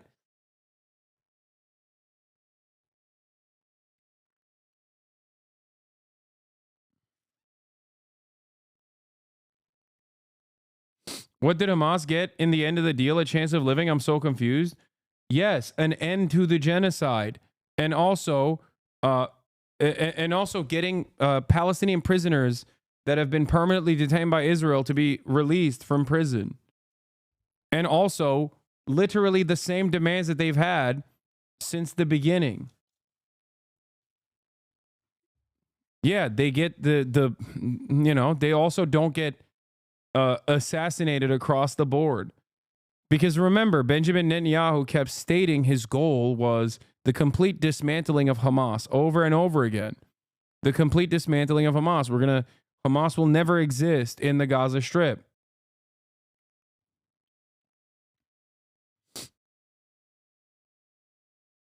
And instead of actually doing that, which was already something that Israeli generals openly stated was an impossible goal, by the way.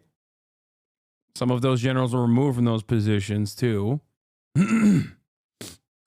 Like you had war criminals like Yoav Gallant, who are no longer a part of the war cabinet, no longer the defense minister, who is an out and about war criminal, who said the Palestinians are beasts, like we have to starve them, we have to not allow them to have electricity or whatever. Like that guy was saying, there's no way that we can militarily end Hamas. It's like a ridiculous goal. It's not real. It's just a silly thing that Benjamin Netanyahu's repeating. Okay? That war criminal was correct in that assessment.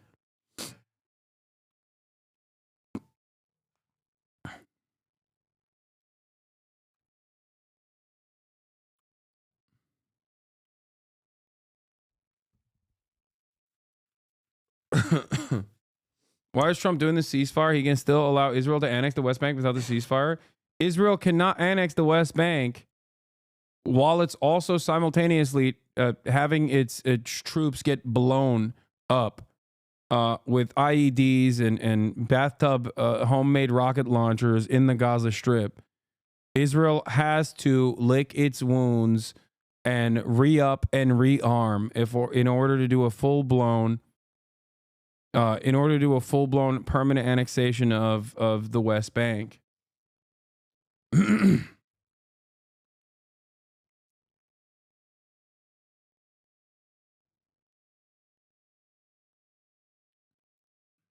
on a potential hostage deal.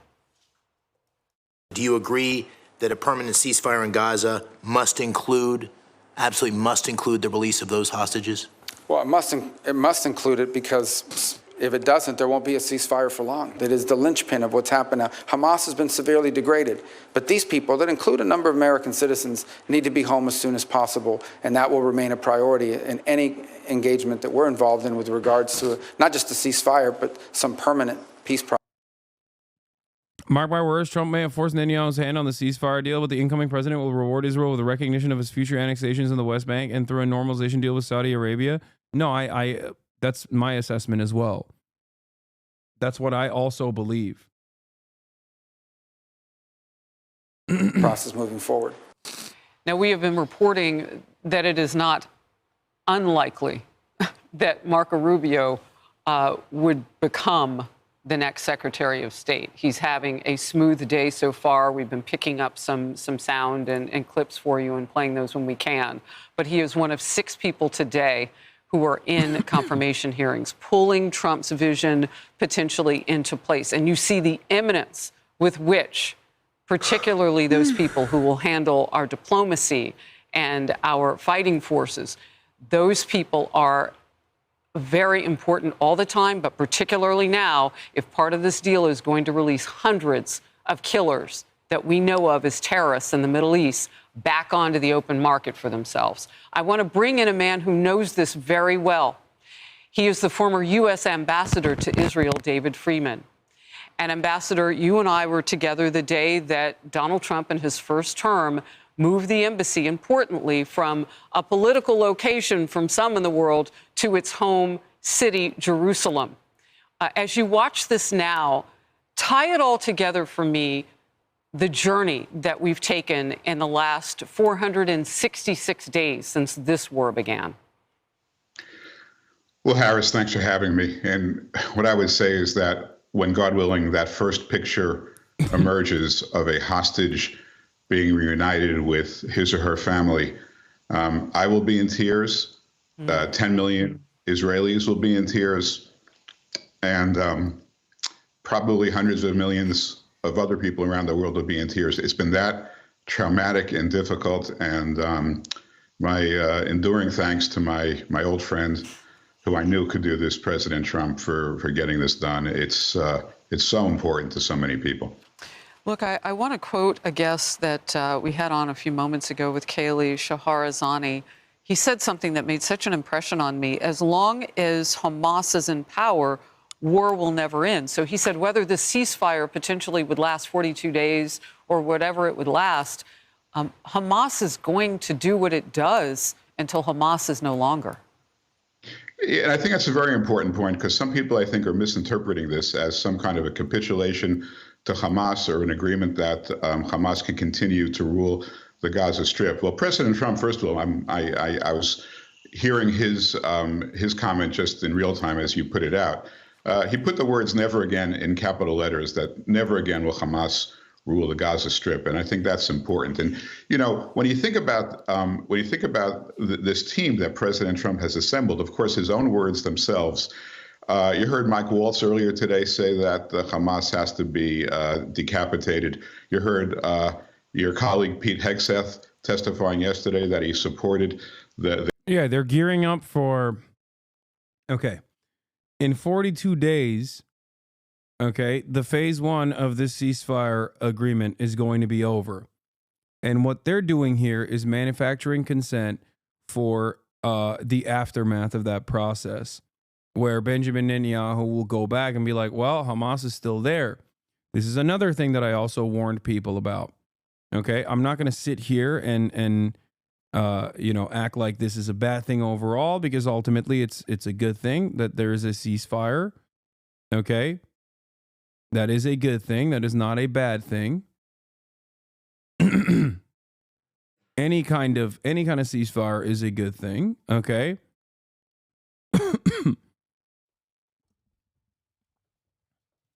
Like, what's the alternative? That we just keep letting Gaza get bombed over and over again, nonstop? Like, even if there is a 42-day respite from the bombing, that's not a bad thing. That's a good thing. Okay.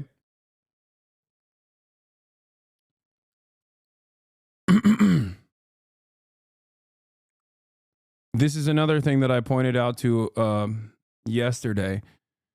Charles Lister, per U.S. intel, Hamas has recruited at least as many new fighters as Israel has killed since October 2023. That's long been inevitable, and they're likely more committed to an even less forgiving cause than before.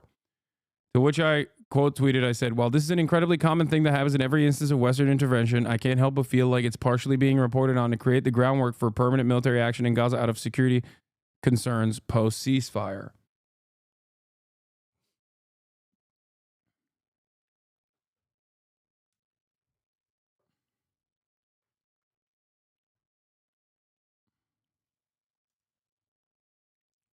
So I think that all the conversations that you're having about people all the conversations that you're having that you're seeing on mainstream news, whether it be from the left or the right,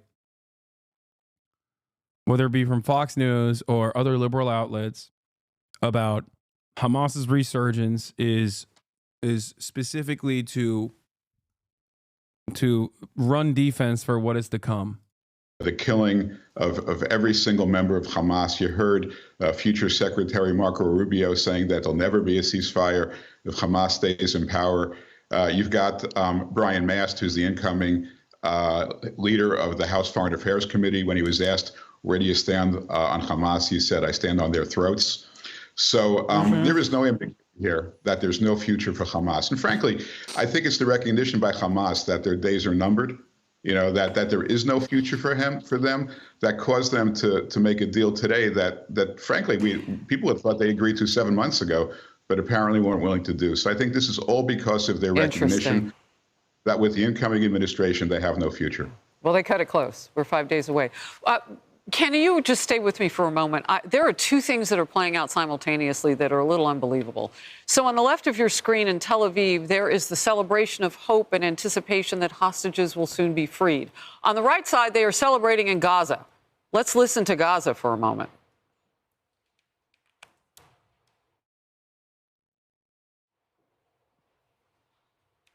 Yeah, I was told we would have the sound of that. Let me know to the team when we do.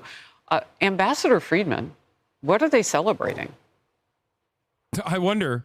I mean, what could they be celebrating? Maybe like a semblance, a crumb of hope that the genocide is over, even though it most likely is not.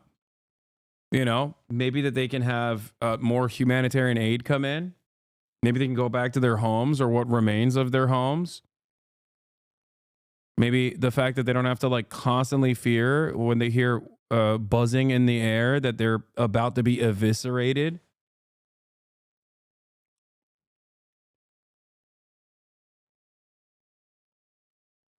Probably being sold to them as some sort of a victory. And look, it's hard.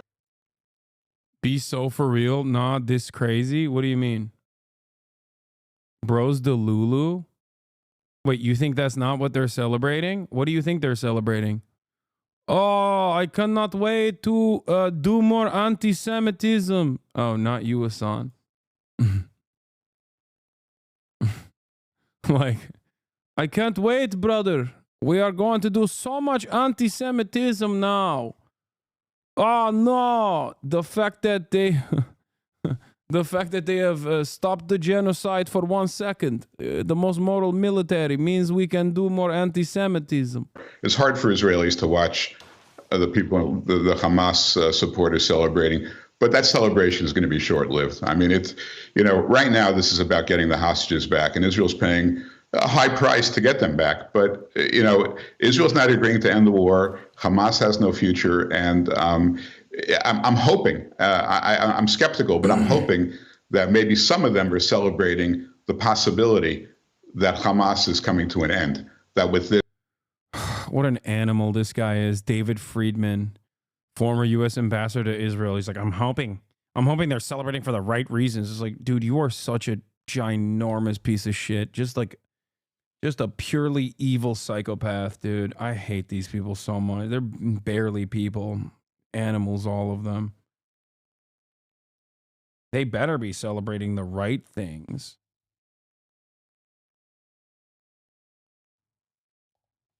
This, Hamas loses its leverage, and maybe someone can come in and rule the Gaza Strip, which is less malign.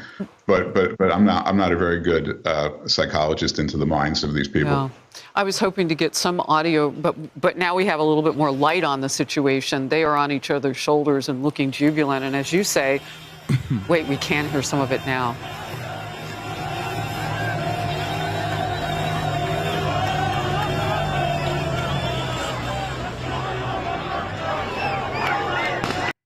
Israel fears human rights organizations actually going into the Gaza Strip to show the full scale of the damage and the atrocities.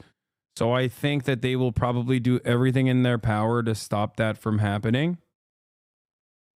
I suspect that they will try to do everything in their power to ensure that this does not happen.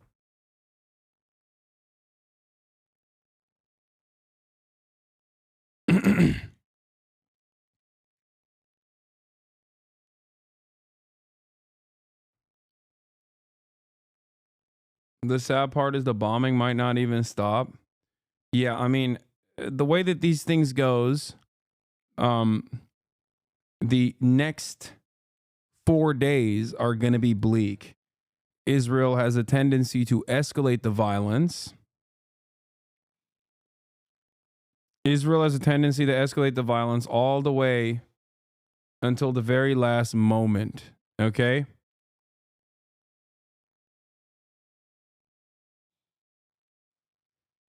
Oh, damn. My interview with Bernard Sanders actually made it to Daily Mail. That's cool. Bernie Sanders delivers scathing verdict on longtime ally Joe Biden as president prepares to leave office. Bernie Sanders said that Joe Biden's biggest failure as president was not being strong enough or able to communicate his economic policies to ordinary working class Americans.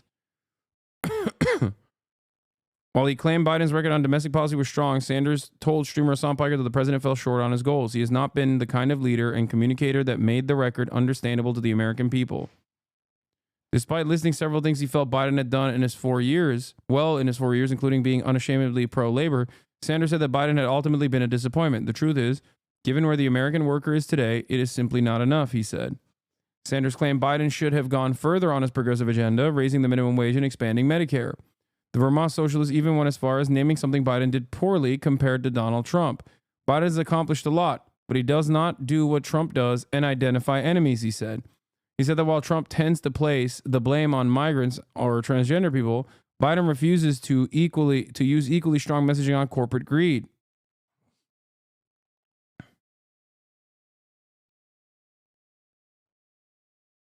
Uncle B.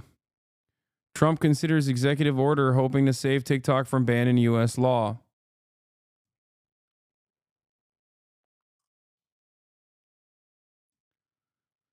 This just in. Statement from the mediators. Oh, from 2 minutes ago. Okay, I'm going to have Jeremy Scale on in a second to talk about this stuff.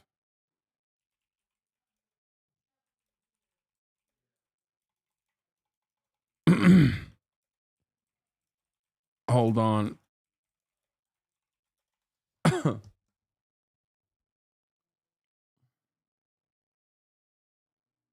I love when the Dems muzzled Tim Walz when he tried to be the fighter we needed. Yeah.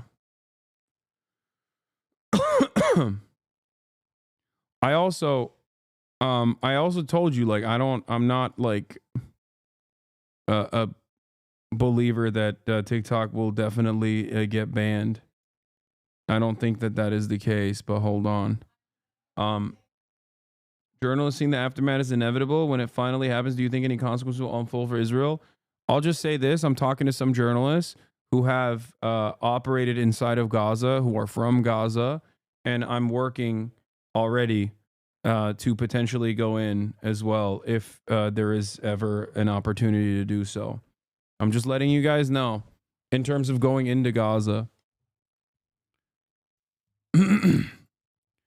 It is very dangerous, obviously, with how Israel operates in that area. But let's see if there's a way to safely do such a thing.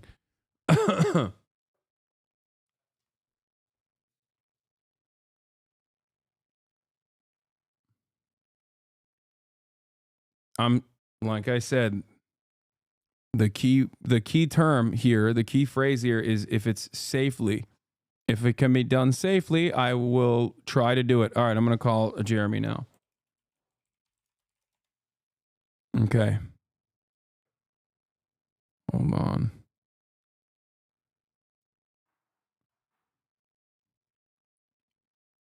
Hello?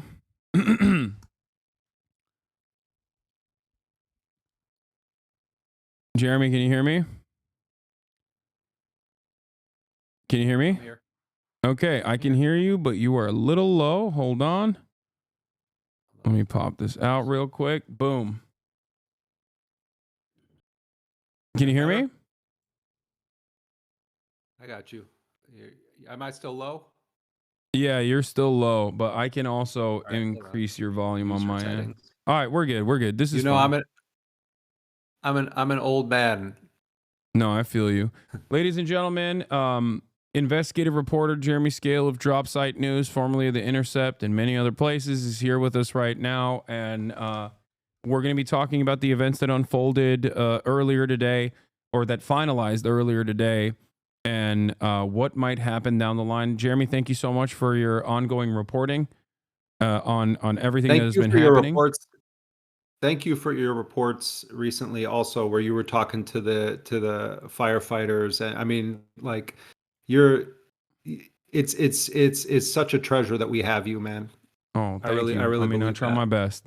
But in any case, there is a breaking story coming out of Drop Site, as a matter of fact, from the mediators on the Gaza ceasefire, from your institution. But before we get into that, I wanted to hear you break down everything that has happened in the last week or so, if possible. Can I show you one thing? I'm going to pull this up on my phone. I just want to show you something that relates to everything that we're talking about here, which is that I obtained today. I'm in touch regularly with people that are on the Palestinian negotiating team. And I want to share this. We didn't do this as a story, so like this is an exclusive here. I obtained a document that was agreed to by Hamas on Monday. It's Wednesday right now. We're speaking. On Monday, I reported and others reported that Hamas had told the mediators from Qatar and Egypt that they accepted the ceasefire framework. And Tony Blinken and others kept saying the same lie that they've been repeating for many, many months, which is, oh, we're waiting on Hamas. So what I received was the actual signed and stamped document of the ceasefire agreement that now is public, with the signatures of each of Hamas's negotiators. Look at this. You see there? Yeah. Okay. This was delivered to the mediators on Monday. And Antony Blinken and other U.S. officials and Israeli officials continued up until hours ago to say, oh, we're waiting on Hamas, we're waiting on Hamas. This is what the Palestinians have been dealing with under Joe Biden for almost 16 months now, where there have been good faith efforts to try to engage in an exchange of captives. There are 10,000 plus Palestinians who are being held in Israeli prisons, jails, dungeons, more than 3,000 of them being held in this Orwellian administrative detention. And the negotiators who are working on behalf of the Palestinians, everyone says Hamas, but it's not just Hamas. There's multiple Palestinian factions that are involved with this. They agreed on Monday, and they actually put it in writing, stamped it, and they all signed it, all of their mediators. And Antony Blinken knew this because he was shown that document. And yet the lie continued to be promoted. This is concrete evidence, and there's other evidence, but this is a piece of concrete evidence in the thing that you and I are going to talk about right now, that over the past few days, what has actually happened is that the Israelis were trying to insert new conditions. The Israelis were refusing to provide actual maps of where they would withdraw their troops to. And the reasons the Palestinians wanted those maps is because when Israel doesn't do what they're supposed to, they want to be able to say this is a violation of the agreement. The Israelis want everything to be vague. So, like, I didn't mean to come in hot fire at you here, but it's like, I'm watching the commentary on this, and the notion that it's been, Hamas that has prevented a ceasefire is a lie. How many we're going to see, hopefully we're going to see a lot of living people come out of Gaza. There are children, the Bebas children. I hope as swiftly as possible that they are returned. They and their mother, and are immediately released. How many Israelis have been killed, in Gaza as a result of this kind of lie factory when deals were on the table? We don't even know how many Palestinians have been killed. The Hamas numbers, it's more than 46,000. This is a dramatic undercount. Yeah. You were talking as I came on about wanting to go in there. One of the reasons the Israelis don't want, non-Palestinian journalists in there is because when they start telling those stories, then people are going to have to take it seriously. When it's our Palestinian colleagues who they're hunting and murdering and killing their family members also, it's like, oh, well, they're all Hamas. And so I'm just giving you one example, like for the the community of people here that you hang out with every day. Like, this is just one small thing from a not powerful journalist that if I can get this document and share it with you guys, why aren't other journalists doing their jobs? Why aren't they saying, no, actually, Antony Blinken is telling lies that are lethal lies? Yeah. Instead of, if like you have direct access to some of these people, you're obviously you're not like a little journalist. You are a veteran in the field. But I'll take it one step further. I'm a random dumbass sitting at home in Los Angeles, California. And if I can see the immediate contradictions with what Antony Blinken has said over and over again, as Israel worked to immediately contradict Antony Blinken, right after he kept saying, no, Israel actually is holding to this deal, but it's actually Hamas that's not holding to this deal. Not this last time around, mind you, but on numerous instances over the course of the past 15 months, then why can't anyone in mainstream news also recognize that? Why do they lap up everything that the American State Department puts out as law, basically, as the utmost truth that you can arrive at? It has been endlessly frustrating. And with the incoming administration, I'll take it one step further.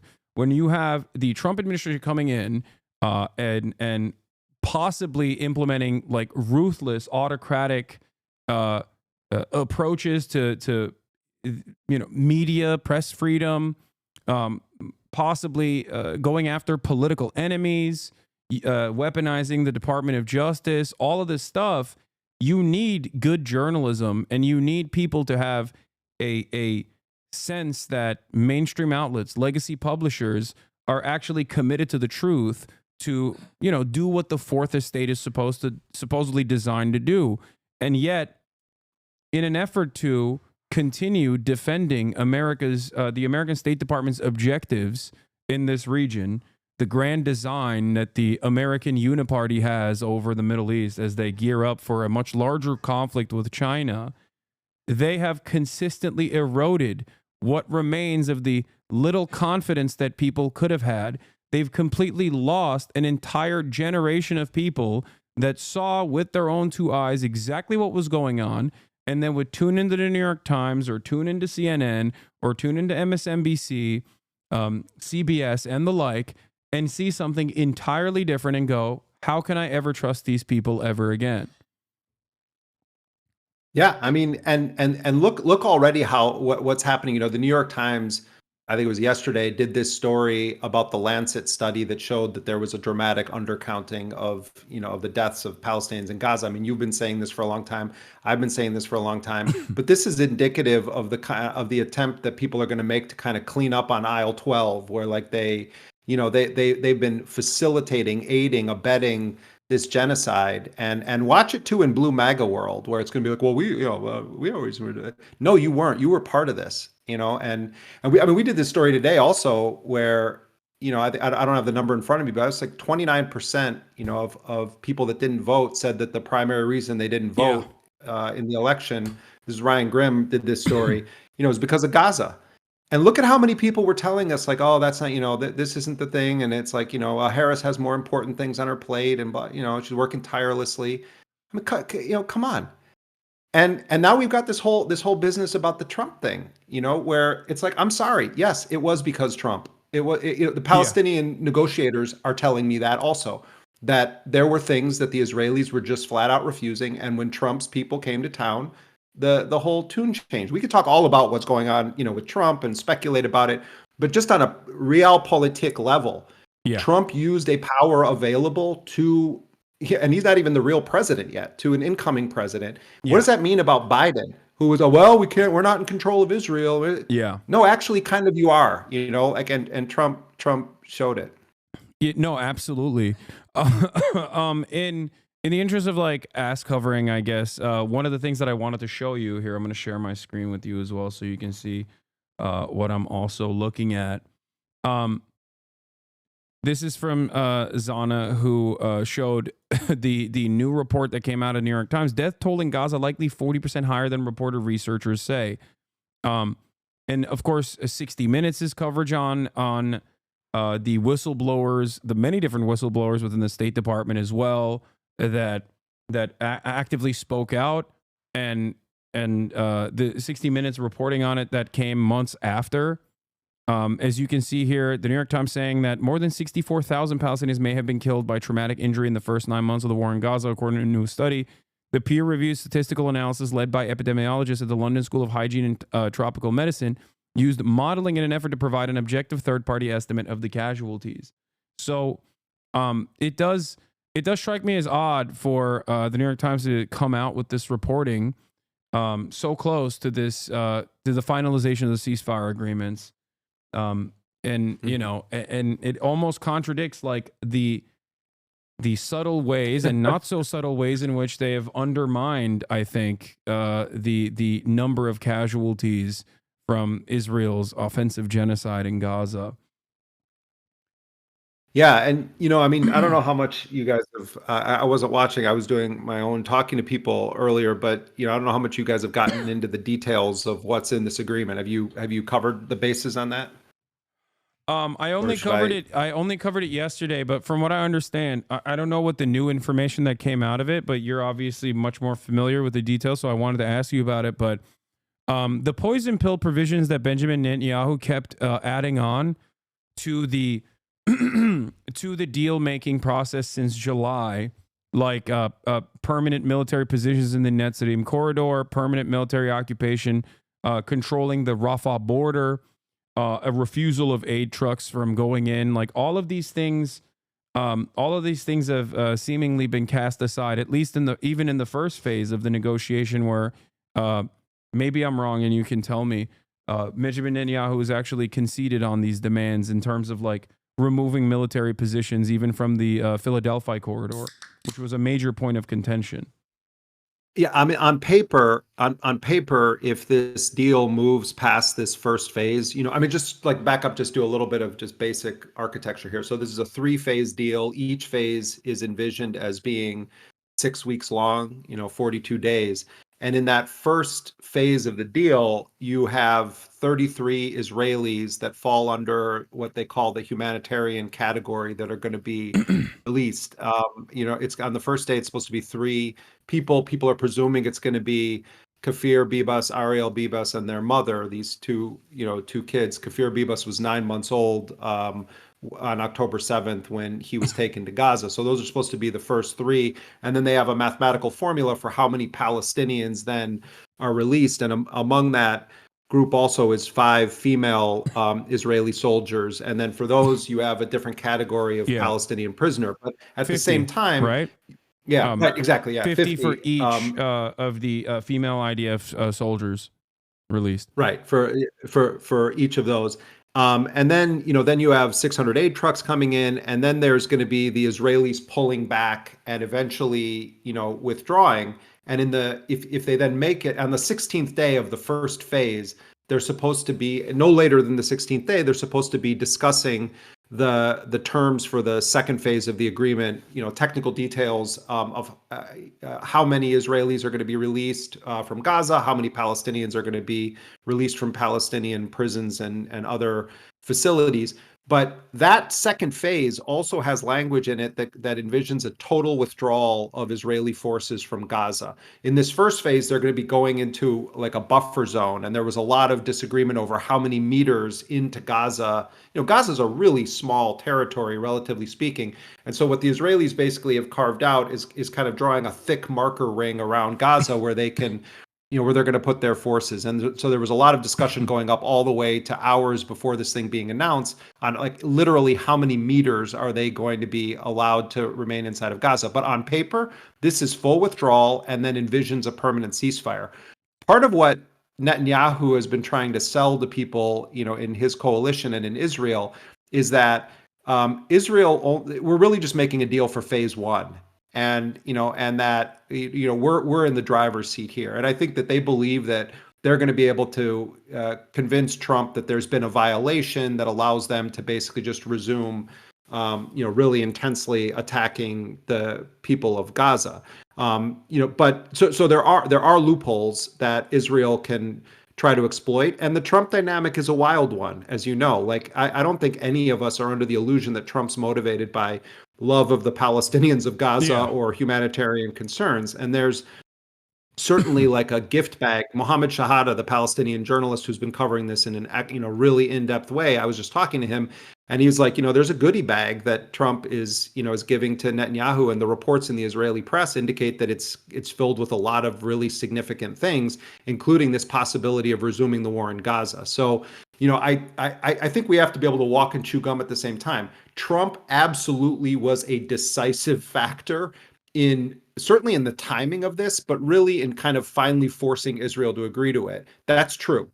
On the other hand, Trump promotes himself as the most pro-Israel president possible. Yeah. There's indications he doesn't personally like Netanyahu at all, which could create some interesting opportunities. But on a political level, I wouldn't be hanging any hopes that Trump somehow wants this thing entirely done. The one wild card here is, like, I don't think that Donald Trump necessarily wants the Middle East in flames. He's got all these other things he wants to do during this term as president. So, there are some accidental things that could end up benefiting the people of Palestine under Trump. Whereas, Biden was like a geriatric vampire just refusing to leave and really dedicated to the project of Greater Israel, throughout his whole career. So, I mean, the Palestinians, they look to the left, they see something terrible. They look to the right, they see something terrible. There's a weird way in which they could end up with a better deal under Trump's presidency, just because of how absolutely atrocious Joe Biden is on the issue of Palestine. Yeah. The other indicators that Donald Trump obviously is most likely cutting side deals with Benjamin Netanyahu that are not addressed in this at all, of course, stem from the reality that he might not like Benjamin Netanyahu, but he does like Miriam Adelson, or at least he likes $100 million that he got from Miriam Adelson. And previously, when he ran last time, he liked it from Sheldon, who is now dead. Totally. I mean, look at the wackadoodle he's putting in charge of the embassy there. Mike Huckabee. Yeah. A complete evangelical Zionist rabid sociopath, like worse than anything anyone could have ever imagined. A person who says Palestinians don't exist, and a person who refuses to call the West Bank, calls it Judea and Samaria. I mean, he is like a Itamar Ben-Gvir type in American Power. It's the equivalent, basically. So I totally understand that, and that's why I've been trying to explain to people, because there's a lot of people in my chat that are saying, how dare you give Trump credit for this? I can't believe you're praising Donald Trump. Controversial? No, but why, look, just spend a few minutes reading generally reliable or mainstream sources. You can find it from the left to the far right in Israeli media. They know what some of those people seem to not want to accept, which is that whatever you think of Trump or why Trump did this, we would not be talking about a Sunday cessation of Israel's war happening had Trump not intervened. That's just Absolutely. a fact. Yeah.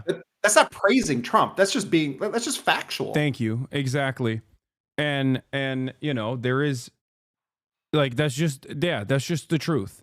I think that what do you say to the fact that Trump didn't send like a statesman at all, but just like a real estate developer that he golfs with to talk to Benjamin Netanyahu? What do you feel about the Witkoff?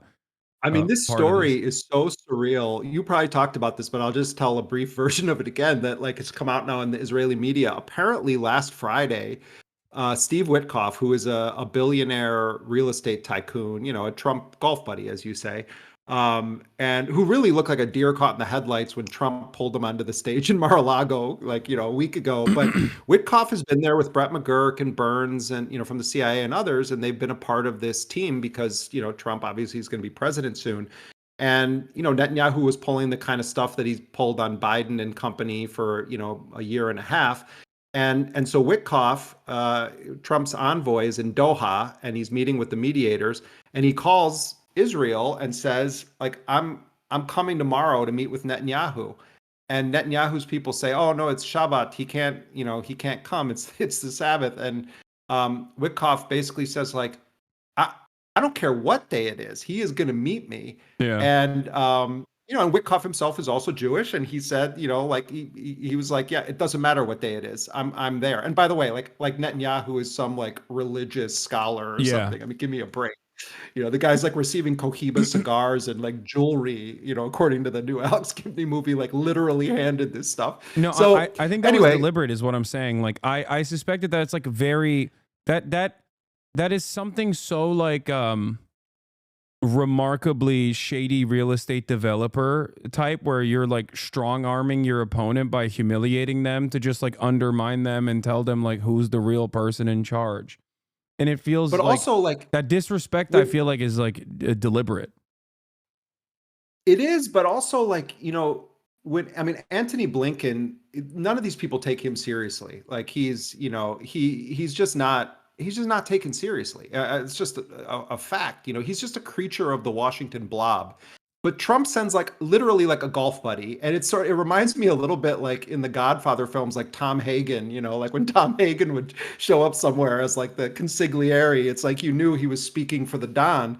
And I think that's part of what Trump does. It's like he's not sending some career bureaucrat over there. He's sending like an actual buddy of his. And that guy is not, you know, well versed in diplomacy, and he's just saying no, the president wants this done. And I think probably that really took the Israelis by surprise, with the caveat that this narrative in a way benefits Netanyahu because he can kind of Trump kind of force the hand, and you know they're going to get all of these other things out of it. Same thing with the sideshow of Ben Gvir and Smotrich, like, oh, we're going to break up the government. Like that far right flank of Netanyahu is kind of good for his propaganda right now. He's kind of trying to have it all ways. So like, yes, I think there's a real thing that happened there that is serious, but the part of this is all show, you know, is show, and part of this is spin. So, you know, take it all with a grain of salt, you know, read all sources, but you know, there is no question. Palestinians recognize it. The Israelis recognize it. I'm talking about people that are making this deal.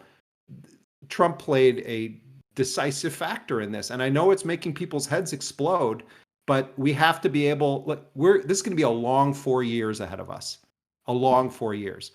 And we have to learn to be able to walk and chew gum at the same time when we analyze the Trump presidency.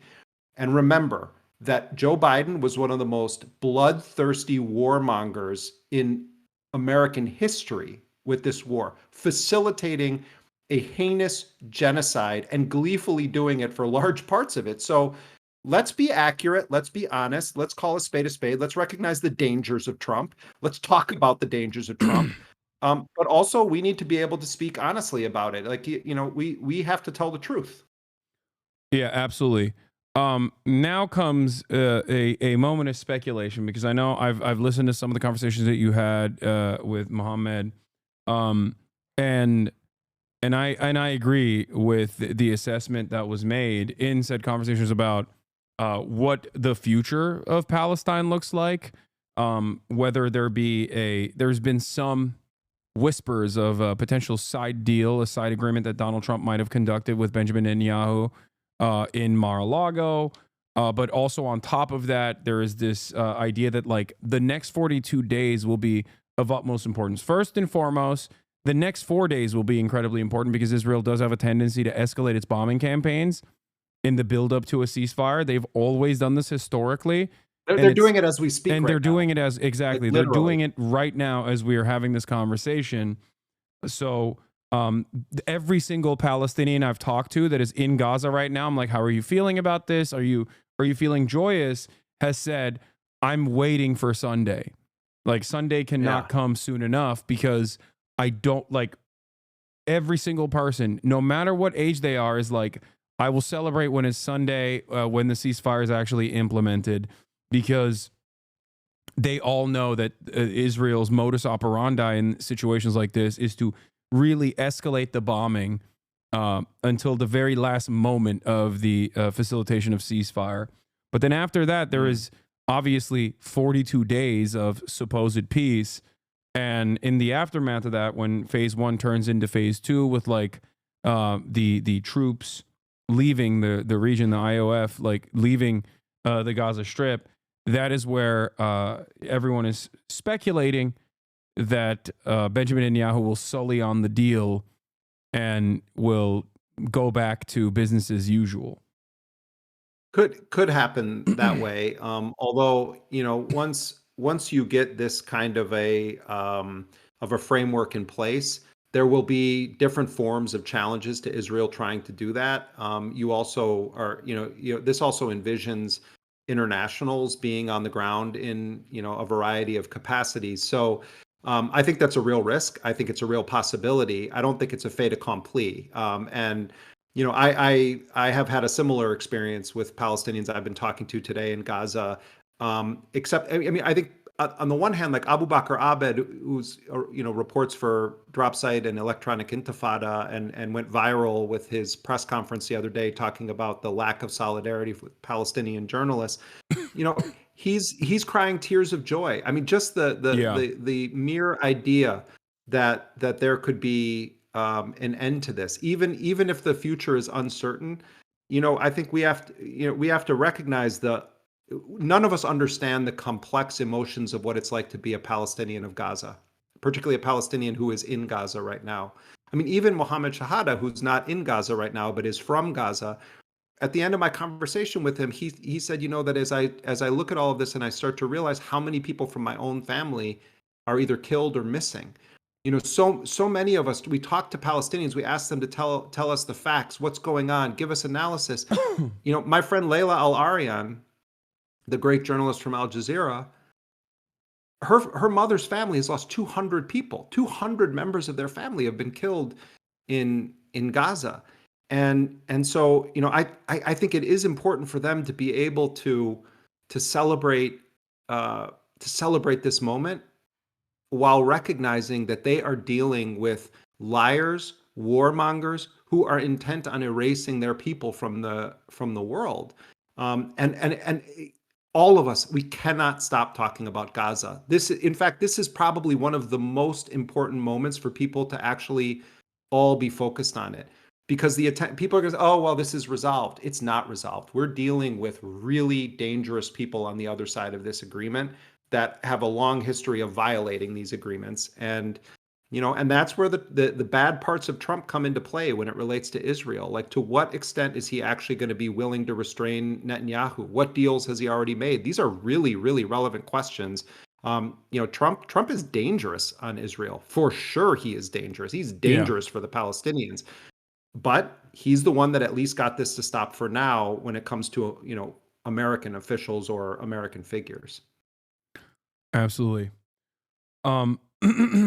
So what is, what's your speculation as to what will happen in the next couple of days, though, if you don't mind me asking?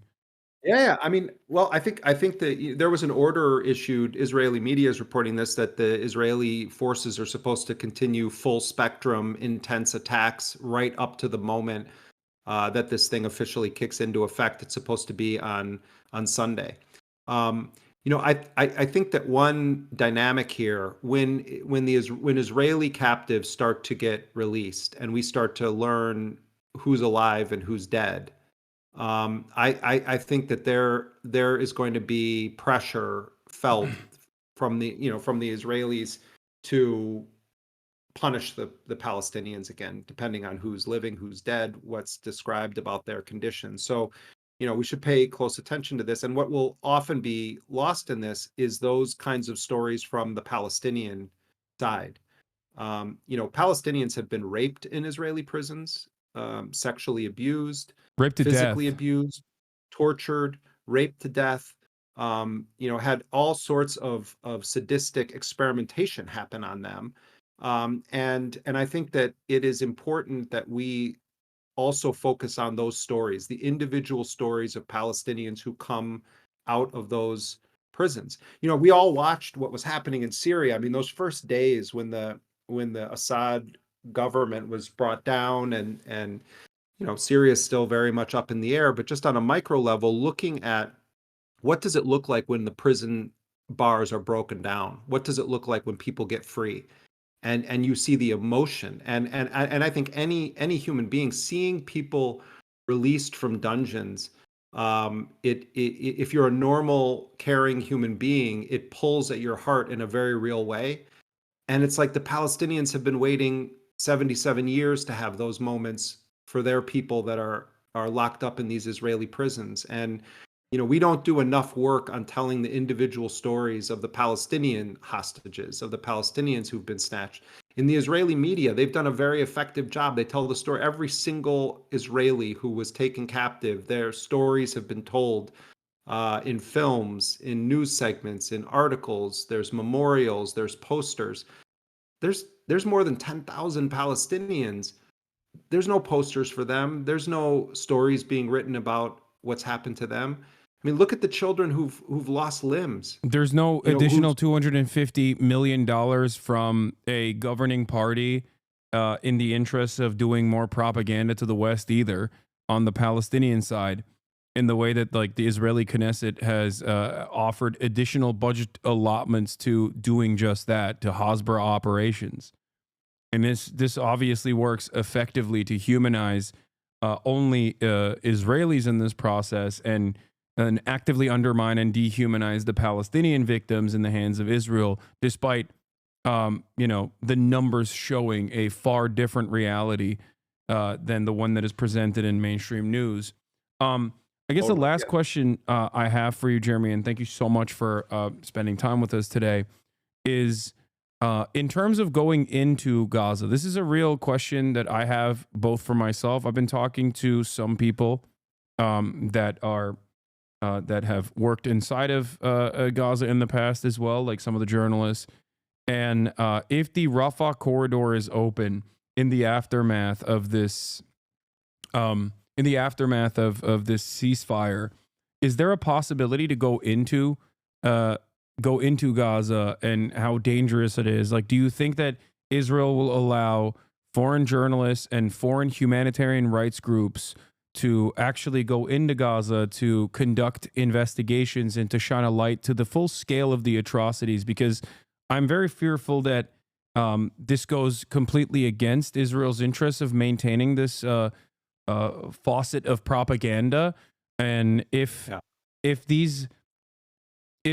all of a sudden, as you've mentioned, the claims being made by Palestinians are laid bare and are now being shown by Western reporters, these trusted institutions that Western chauvinists seemingly only care about when they are reporting on it, all of a sudden the dynamic will be very different, and it will certainly play a role in undermining Israel on the global political stage. I mean, there's a real question of whether Israel will even be able to would even be able to prevent it. And the Egyptian government has not exactly been the great facilitator of press being able to go cross over into Gaza. I mean, it happens. It doesn't happen now, but it has happened in the past. But there's been a lot of struggle. And early on in the Gaza genocide, there was an attempt. Activist caravans went down, and the Egyptian government tried to stop them. And you've had journalists try to go down, and only a handful of non-Palestinian journalists have been able to make it in, usually, for a very brief moment of time. Like, I don't want to get into a whole side discussion about Clarissa Ward. Yeah, I was just talking about her earlier this morning. That was to give her flowers on that one. That was actually a ballsy move that she pulled off. And I do respect. Well, I'm bringing it up because it's like, it's that's been the that's the chit that's been thrown to the kind of broader press, is that like occasionally something like that has happened.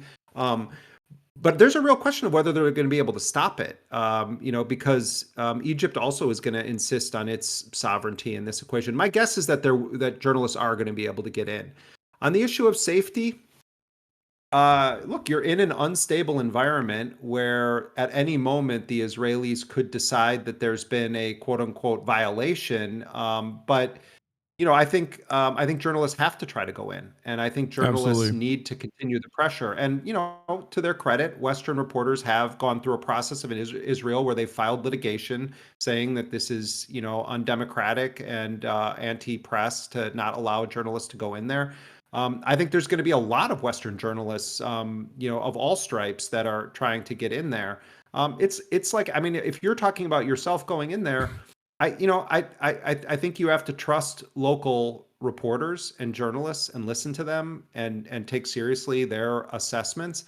But that kind of work is always dangerous. This is not like you're going on, an organized field trip or something. Like this is this is real. This is serious, and the Israelis are very, very dangerous. I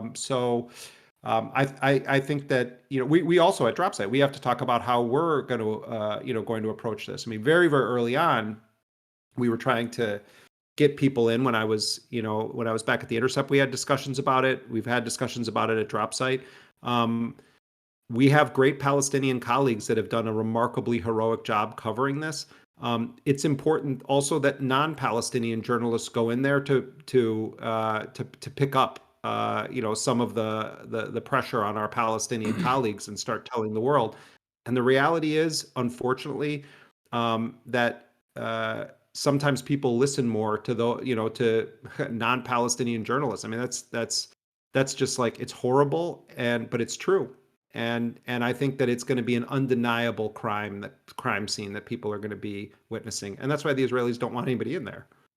Yeah, I don't know. I mean, I'm thinking about the logistics. Like, this just happened, so it will be like, the nature of my coverage is that it's real time live stream broadcasting. So I don't know if that offers a crosshair or a shield in that regard, where it's just like it's something that is impossible to reckon with or avoid, I guess, in that regard. I mean, look, I was in Yemen at the height of Obama's drone wars, and in Somalia and other places where, is there officially a war declared? No, but there's, part of the nature of war. I mean, I think people who watch too many films think it's just like all the time.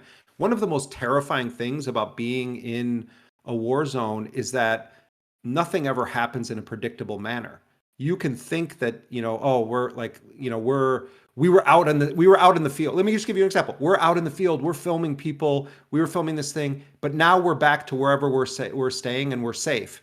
Well, why do you think you're safe? Anything can happen there. So it's the unpredictable, unexpected nature of it that often is kind of the most terrifying. And I think that's true also of civilians. How many stories of Palestinians did we hear where a parent says, "Oh, I went out to forage for food," and then their family is killed when they go out? Or someone gets sent out to go and do a mundane task. "I'm going to fill some water," and they end up getting killed. I mean, to me, that's the war is not like you see in films. It's like one of the most terrifying aspects of it is that bad, horrifying things can happen at any moment. And I think that vibe is still going to be true, even if there's this quote unquote, cessation of hostilities in that first phase. But that's what journalists do. They go and they take calculated risks, and sometimes the calculations have to be thrown away because of that unpredictable nature of what can happen in a war zone. Well, I'd like to talk to you more about that offline as well, in terms of like what the best possible way to do that as well. But thank you so much, Jeremy, for coming on and enlightening us as always. And also, thank you so much for your consistent, continued coverage. And thanks to you also, like, you really helped get Dropsite off the ground, and like so many people from this stream are now like subscribers and write us, and so we're super grateful, like, for your solidarity and your help, and also helping Dropsite launch into the world. You often like disparage yourself, man, but like when you do something that's when you do something that's hitting, it's really hitting. Like, and I think your voice matters more than you give yourself credit for. I try to do my best, but I am, at the end of the day, nothing without my community, and I think that they are the ones who make my reach more meaningful, I think. But once again, thank you so much. All right. All right. Take care, everybody. All right. Bye. That was Jeremy Scahill of Dropsite News, ladies and gentlemen. We're going to continue with our coverage right now.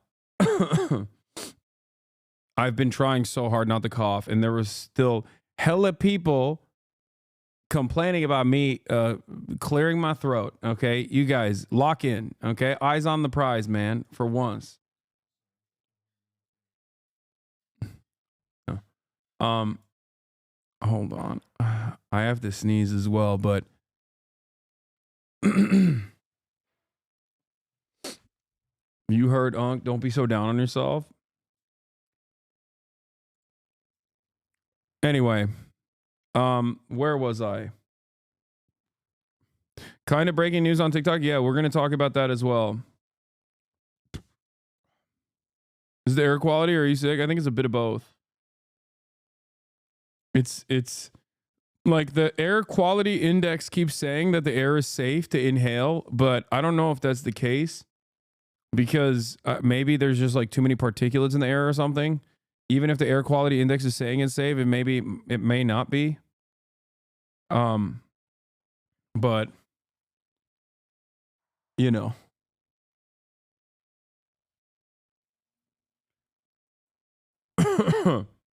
safe isn't necessarily good, bro. No, they're saying it's good, not safe. Like the air quality index reports that it's good.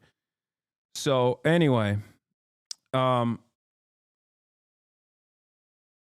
that is, yes, I didn't come up with the idea of potentially going in. Okay, I was approached with the idea of potentially going in from people that have worked inside of Gaza and still continue to do great journalism, which is why I'm, thinking about it, as long as it's something that I can do in a safe manner. Obviously, it's not, obviously it's just in the works right now. That's all it is. That's all I'm stating. I'm not saying that it's going to 100% happen. And the key word here is if it's safe. Now, having said that, for example, I don't know if me constantly live streaming the process would make me a larger target or potentially offer me a shield. That's the other thing that I don't know. I also don't know who I could bring with me. You know what I mean? I don't know if I could actually get March to put his life on the line as well. He makes far too much money as my producer, as a co-owner and a co-operator of the co-op. I doubt that he is gonna. March is throwing question marks up. See, this is what I'm saying. March, would you go into Gaza? I'm just saying, if we had the opportunity. Oh, he said he'd go? All right, perfect. Okay, never mind. March is down. You had chatters in here earlier giving you shit for giving credit to Trump, and an award-winning journalist just said the same thing, almost like people should listen. Yeah, those people don't care. It's not even giving credit to Trump. It's just accurately reporting on the truth of what took place. Okay. I will never forgive nor forget Joseph Robinette Biden. Okay. I will never forgive nor forget for so many different reasons. But the very fact that, like, he had this opportunity and he did nothing. He had this opportunity and he did nothing with all the power that he had, all the influence that he had. The fact that he also let Trump take credit for this because Trump applied pressure in the last moment. I mean, it's just crazy.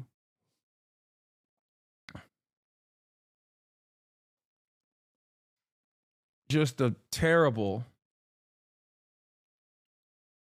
terrible psychopath.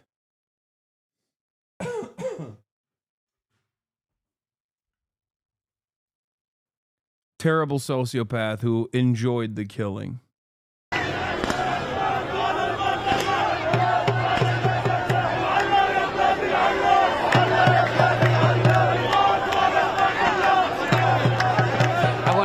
Ask you just real quickly, Ambassador, if you could understand any of what was being said, and if you think that what you think this is now that you can hear some of it.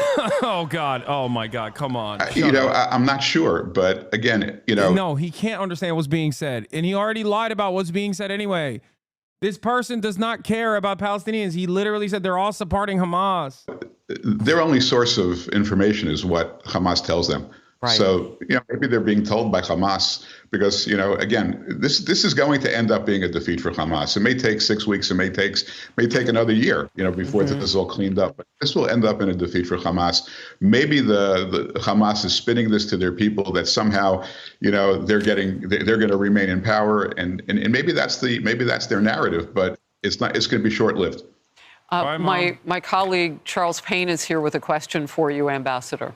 Ambassador, thank you very much. The Biden administration initially gave so many mixed signals on this that in many ways I felt, at least as an outside observer, it emboldened Hamas. We know President Trump will not do that. Will there be a way, Sun Tzu's and talks about an avenue for your adversaries to retreat?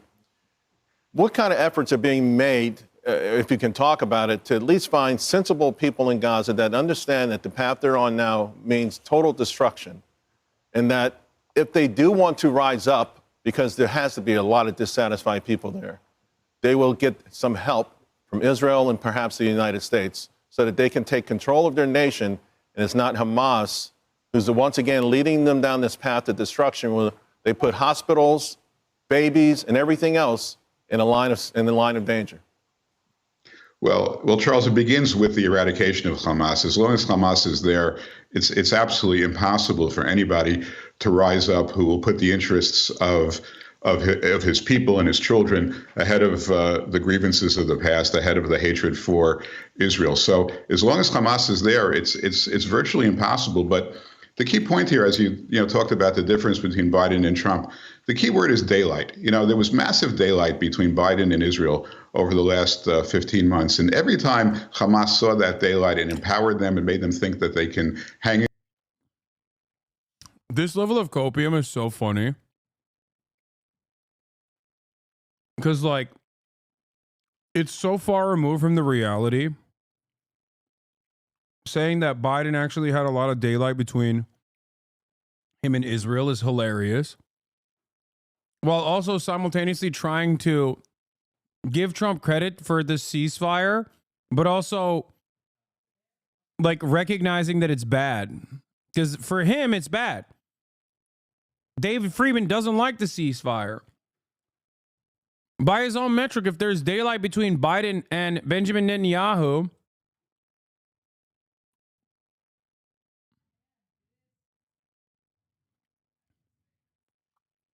not only is it not, it's just funny because if there's daylight between Biden and Netanyahu, what is there? There is a supernova between Benjamin Netanyahu and Donald Trump at this point. After all, he's the one who pressured.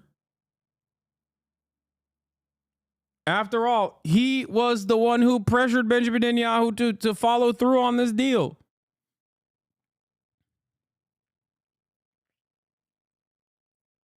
That's crazy. in there that they could potentially emerge victorious and in control. The loss of life was meaningless to them. That's part of their battle strategy, so they didn't care about that. Trump comes in and the daylight's completely shut, right? It's shut by his words. It's shut by the words of his team. And that's the first step. The coalition between Israel, the rock solid, hand in hand, no daylight relationship between Israel and America is what gets this started, at least the eradication of Hamas. But it's not, there's no. It's so funny to actively lie to the Fox News watchers like this.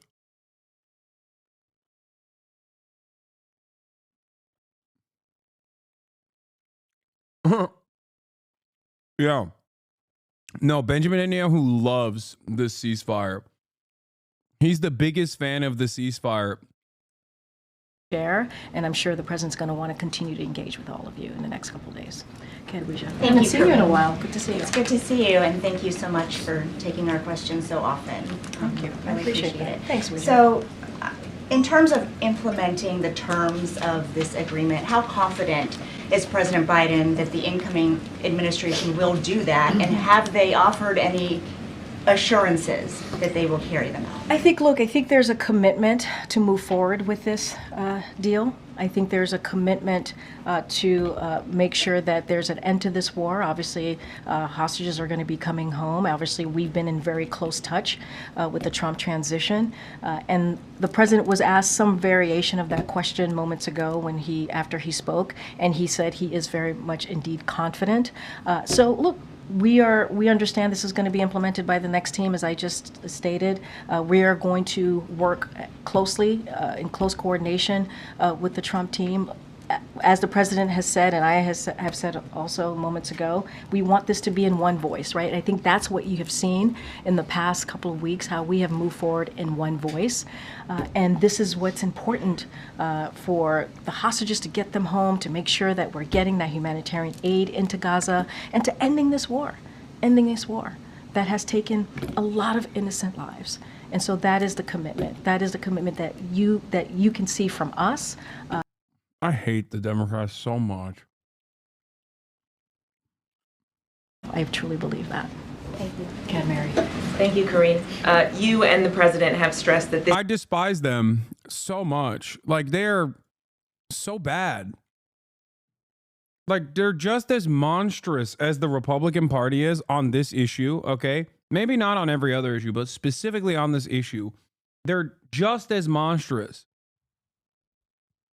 Okay?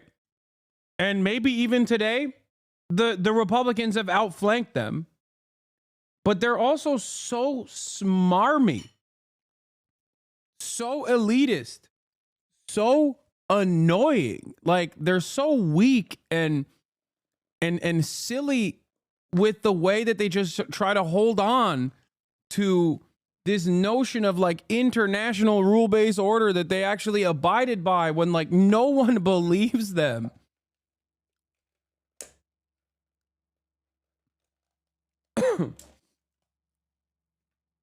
This is a generational L for the Democrats. A generational L. Especially when paired up with Donald Trump. If he actually saves TikTok, which I think he will, maybe I'm wrong, but god damn, dude, like, the Trump train is coming. And he's going to use all of that newfound confidence in him and all of the good promo to basically laser every Mexican on U.S. soil. And the Democrats are going to cheer it on to be like, you deserve this. Like, just no recognition of their own failures, no recognition of the role they played in this genocide and continuing it, nothing. Disgusting, dude. This is the framework that he put forward last spring. But the president also made clear it was important to him to work with the incoming administration, that they be speaking in one as one team, as he put it. Even the Qatari prime minister in his remarks personally thanked Steve Witkoff, the incoming administration's Middle East envoy. So do Donald Trump and his team deserve any credit for this? I mean, look, everyone is going to want some credit. Everybody's going to want some credit. Get that? that's how this goes when something good happens. Not unusual. It is not unusual at all. What I can say is the president got it done. Why are you acting like this is not going to get reversed in like a week, and then Trump is going to claim that he's bombing the Palestinians for national security or whatever? First of all, I'm not even saying that that might not happen. I'm saying that there's a high likelihood that that will happen. Okay? But who will fight against that when that happens? Do you understand? Who? Will it be the Democrats?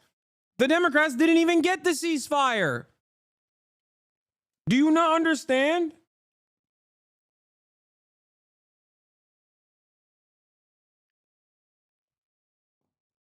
That's the problem. The Democrats did not even get the ceasefire. That's what is endlessly frustrating to me. Is that the Democrats got outflanked by a guy who is the absolute worst.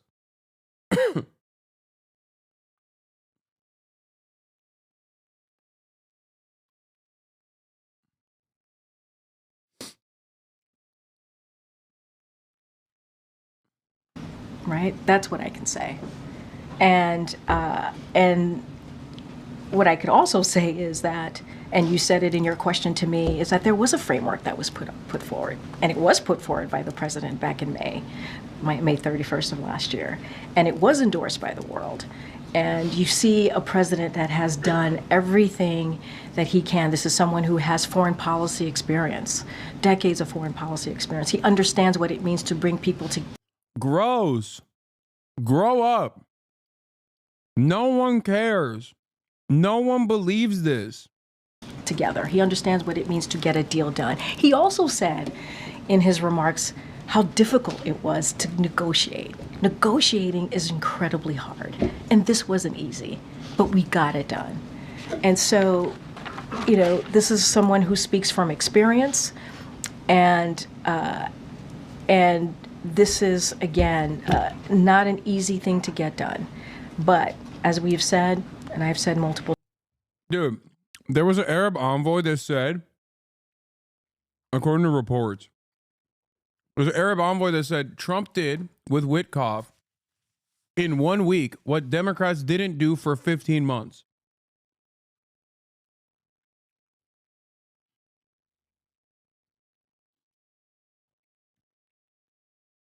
Even if you're not super primed and super tuned into every single thing that's going on and aware of the minutia, okay? Even if you're not aware of that, what you are aware of is grander things that are happening in the world. Trump is about to be president. Trump has said, get the ceasefire done before I become president. It's true. He has said those things. And for the past 15 months, you're aware that no ceasefire happened, as Joe Biden kept saying we're working tirelessly around the clock to implement a ceasefire.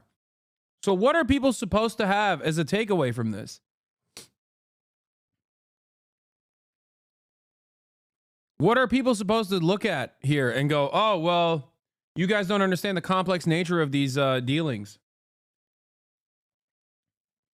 Because no matter what happens, like Donald Trump, even if it was the Democrats that finally were able to push that button to get Netanyahu to concede 5 days before Biden came out of office, okay, even if that was the case, good luck explaining that to Americans who are like, well, why didn't we do that for 15 months?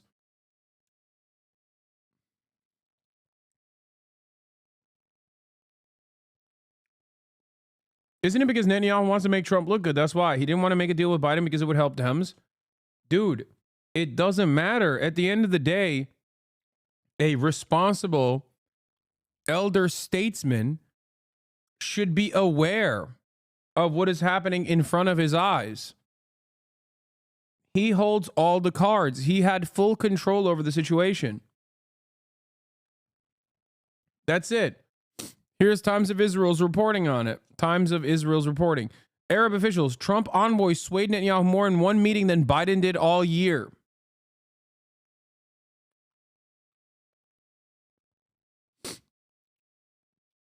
I think liberals are going to get way grosser, by the way, for the record. They're going to turn around and say, well, guess what? The genocide is still imminent to all the Muslims who are now celebrating, all the Muslim Americans and Muslims all around the world that are celebrating a potential ceasefire. They're going to turn around and be like, I hope Netanyahu kills your entire family as well here in America. Times, and I think Jake Sullivan said this obviously recently when he was here on Monday. We were able to work closely with the Trump transition team. Look at this stupid fucking dumbass, absolute moron who is a Trump supporter, it seems.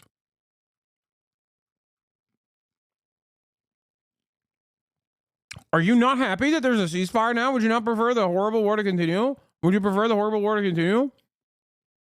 Did I not say that I'm happy that there's a ceasefire and even gave Trump the credit that everyone has been yelling at me for? Maybe your dumb European mind cannot comprehend the English language well enough, and you just simply can't understand the words that are coming out of my fucking mouth. Stupid fuck.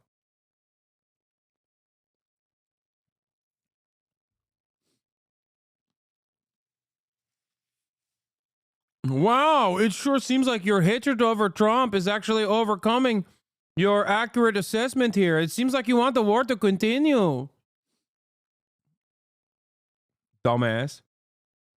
Team and coordinate with them. But again, this is a framework that the president put out, and negotiations aren't easy. And this was one of the toughest negotiations that he experienced. And this is something that the president shared with all of you. October the 7th, more than 15 months of terror for the hostages, their families, the Israeli people, more than 15 months of suffering by the innocent people of Gaza. Fighting in Gaza will stop, and soon the hostages will return home to their families. The elements of this deal were what I laid out in detail this past May, which was embraced by countries around the world and endorsed overwhelmingly by the UN Security Council. The deal is structured in 3 phases. Phase 1 will last 6 weeks. It includes a full and complete ceasefire, withdrawal of Israeli forces from all the populated areas of Gaza, and the release of a number of hostages held by Hamas, including women and elderly and the wounded. And I'm proud to say Americans will be part of that hostage release in Phase 1 as well. And the Vice President and I cannot wait to welcome them home. In exchange, Israel released hundreds of Palestinian prisoners. And during Phase 1, the Palestinians can also return to their neighborhoods in all the areas of Gaza. And the surge of humanitarian assistance into Gaza will begin. And the innocent people can have a greater access to these vital supplies. You know, during the next 6 weeks, Israel will negotiate the necessary arrangements to get Phase 2, which is a permanent end of the war. Let me say it again, a permanent end of the war. There are a number of details to negotiate to move from Phase 1 to Phase 2, but the plan says if negotiations take longer than 6 weeks, the ceasefire will continue as long as the negotiations continue. I've spoken to the Emir of Kuwait and the President of Egypt, and we have pledged to make sure the negotiations will keep moving forward for as long as it takes. Then, when Phase 2 begins, there will Remember, signature moment. Starts off by talking about how Hezbollah did October 7. Literally right there, it says the president of Kuwait played a role in this when he should have said Qatar. Like, I'm supposed to expect that this guy actually played a role here? Really? Really? He don't even know where he is right now. He's straight up dookie in his diapers at this very moment. And like liberal media is trying to be like, look, he did it again. He done did it again. My goat. My goat, Brandon.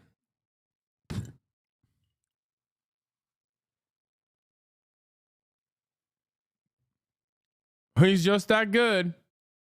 Will be an exchange for release of the remaining. I just want to remind everyone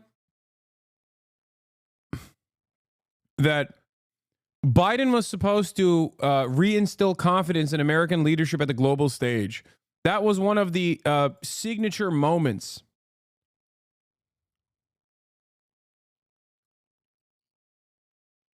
Like, that was the thing that he was better on Trump on. Look at us now. That's unironically what he ran on. Remember, he ran on normalcy. He ran on restoring America's confidence, America's soft power capabilities that Trump had diminished. And it was, in my opinion, the worst failure of his administration. It was precisely that in which he failed so spectacularly at.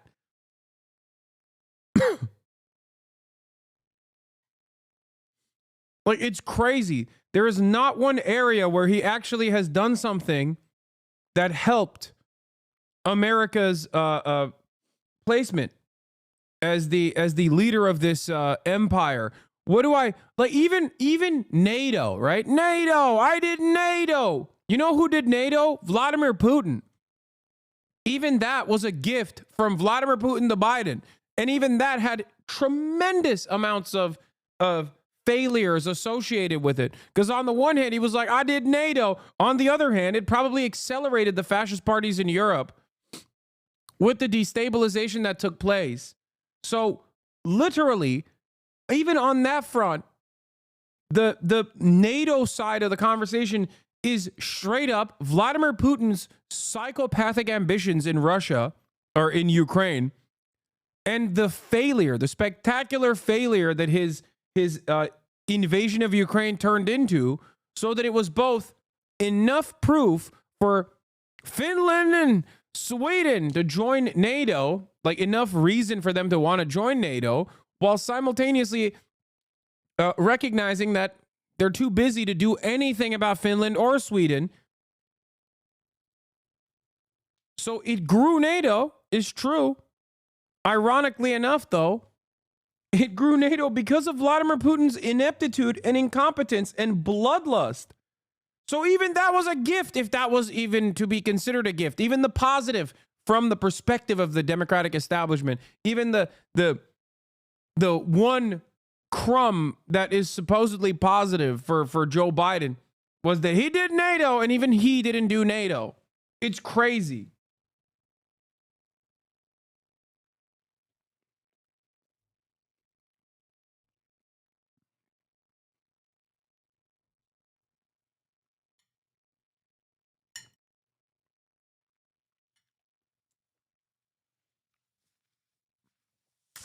CNN used my interview with Bernie on air. Let's go. Is the GOAT doing actual interviews? Is your favorite Twitch streamer actually doing real news reporting?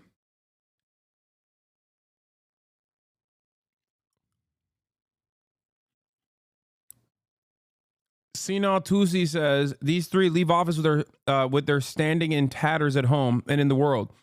Once seen as the best hope for the liberal global order in the face of Trumpism, they have failed in such spectacular ways that history is bound to neither forget nor forgive. Yeah.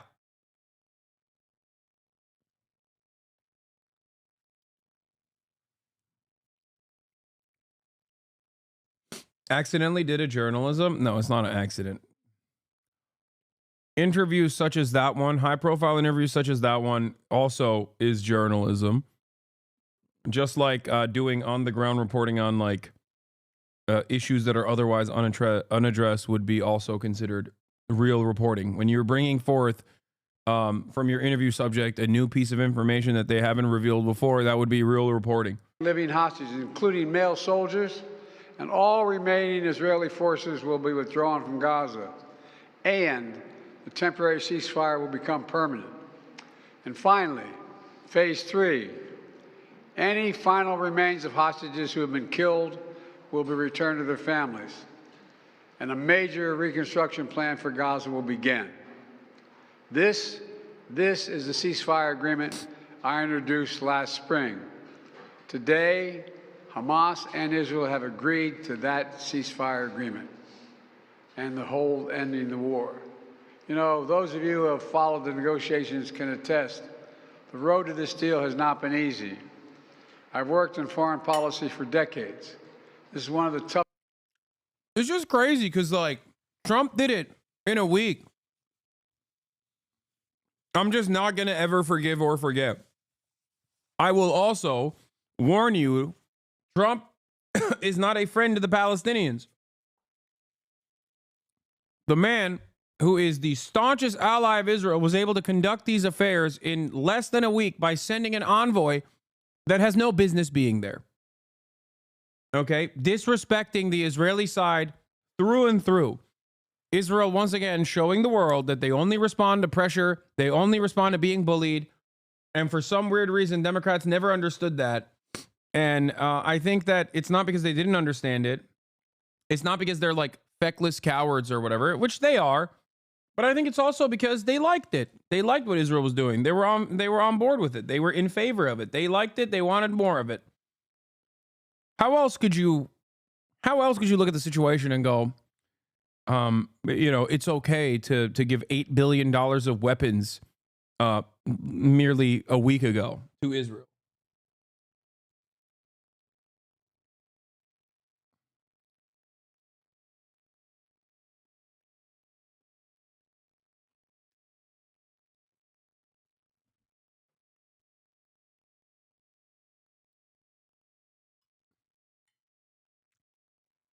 To consistently talk about how difficult of a process this is in the wake of Donald Trump's introduction to the process, yielding the first successful position since the beginning of the conflict, is really stupid.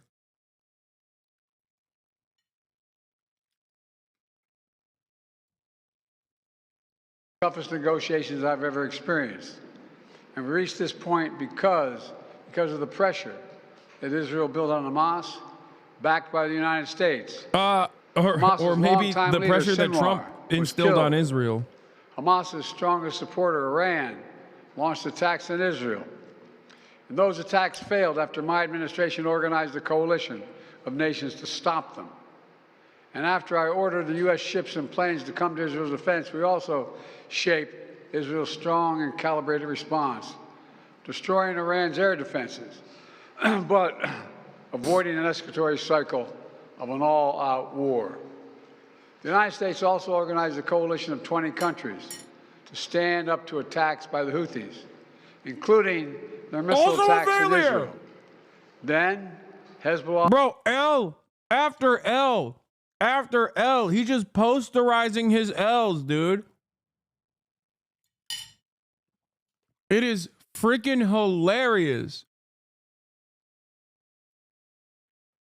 It is objectively hilarious that he just, every aspect of this, everything that he's mentioned so far is just a L plus another L plus another L.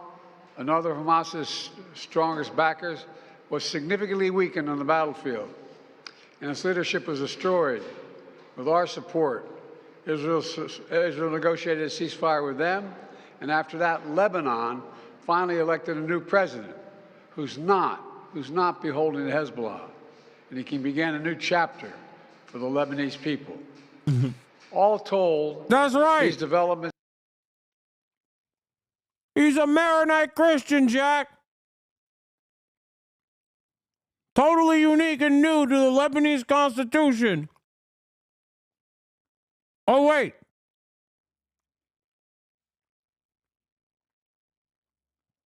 I'm being told that that's how it works in perpetuity in Lebanese history.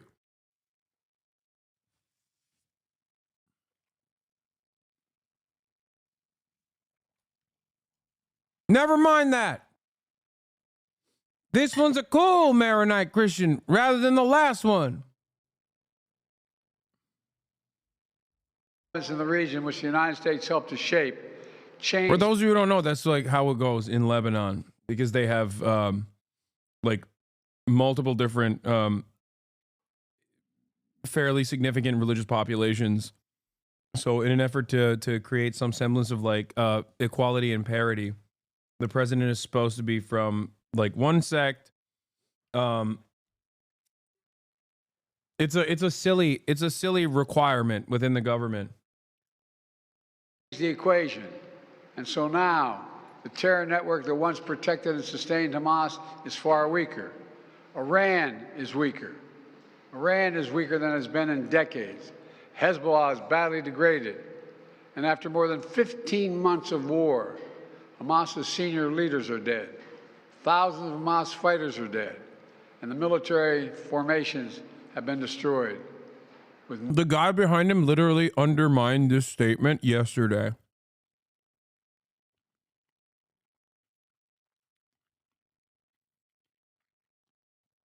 The guy behind him was like, Hamas has actually restored its numbers to pre-October 7 levels, like, according to our reports. Nowhere to turn. Hamas finally agreed to releasing hostages. You know, there was no other way for this war to end than with a hostage deal. And I'm deeply satisfied this day has finally come, for the sake of the people of Israel and the families waiting in agony, and for the sake of the innocent people in Gaza who suffered unimaginable devastation because of the war. The Palestinian people have gone through hell. Too many innocent people have died. Too many communities have been destroyed. In this deal, the people of Gaza can finally recover and rebuild. They can look to a future without Hamas in power. You know, the Bible says, blessed are the peacemakers. Many peacemakers helped make this deal happen, including an extraordinary team of American diplomats who have worked nonstop for months to get this done. Secretary Blinken led the effort. Secretary Jake Sullivan, National Security Advisor Jake Sullivan, Bill Burns, John Feiner, Brett McGurk, Amos Hochstein, and the... Bro's naming all the war criminals that need to go and face a military tribunal, Nuremberg style. Amos Hochstein, Brett McGurk. They did a fantastic job for months. Yeah, fantastic for Israel, honestly, in terms of like being permanently committed to Israel's genocide. Yeah, they did. They played a spectacular role in the Israel-Palestine conflict, if you want to call it that, just on the side of Israel. The Vice President worked relentlessly as we work to deliver this deal. I'd also note this deal was developed and negotiated under my administration, but its terms will be implemented, for the most part, by the next administration. In these past few days, we've been speaking as one team. This has been time of real turmoil in the Middle East. But as I prepare to leave office, our friends are strong, our enemies are weak, and there's a genuine opportunities for a new future. In Lebanon, there's an opportunity for a future, free from the grip of Hezbollah. In Syria, a future free from the tyranny of Assad. And for the Palestinian people, a credible pathway to a state of their own. And for the region, a future of normalization, integration of Israel and all its Arab neighbors, including Saudi Arabia. At the G20 in Delhi in September 23, I rallied key countries behind a vision of an economic corridor from India across the Middle East to Europe. That vision can now become a reality. There are risks as well, including ISIS and Iran, even in a badly weakened state. But we're handing off to the next team a real opportunity for a better future for the Middle East. I hope they will take it. Let me close with this. My friend for years in the United States Senate, former Senator George Mitchell, who did so much to forge peace in Northern Ireland, once said about diplomacy, he said, it is 700 days of failure and 1 day of success. 700 days of failure and 1 day of success. Well, we've had many difficult days since Hamas began its terrible war. We've encountered roadblocks and setbacks. We've not given up. And now, after more than 400 days of struggle, A day of success is I arrived. still think he's gonna die in 2025 of old age. Okay, for the Secret Service, I'm saying this is speculation. Okay, it is legally allowed to make this speculation. He's very old. He's 900 years old. Okay, it's not even like an out there assessment. Okay. It is pretty funny that this man, like, people tried to tell us that this man was going to do 4 more years, dude.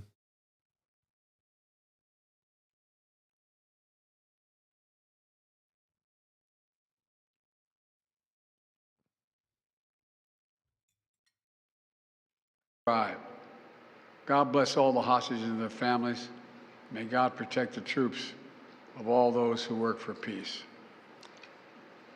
Mr. President, how do you see the future of Gaza now? As you were saying, the implementation of this deal will be in the hands of the next administration, and basically they will shape the future of Gaza. So how do you see this future? And also, how much credit do you give to the Trump team for this deal? Trump is already taking credit for it. Well, you know, this is the exact framework of the deal I proposed back in May. Exact.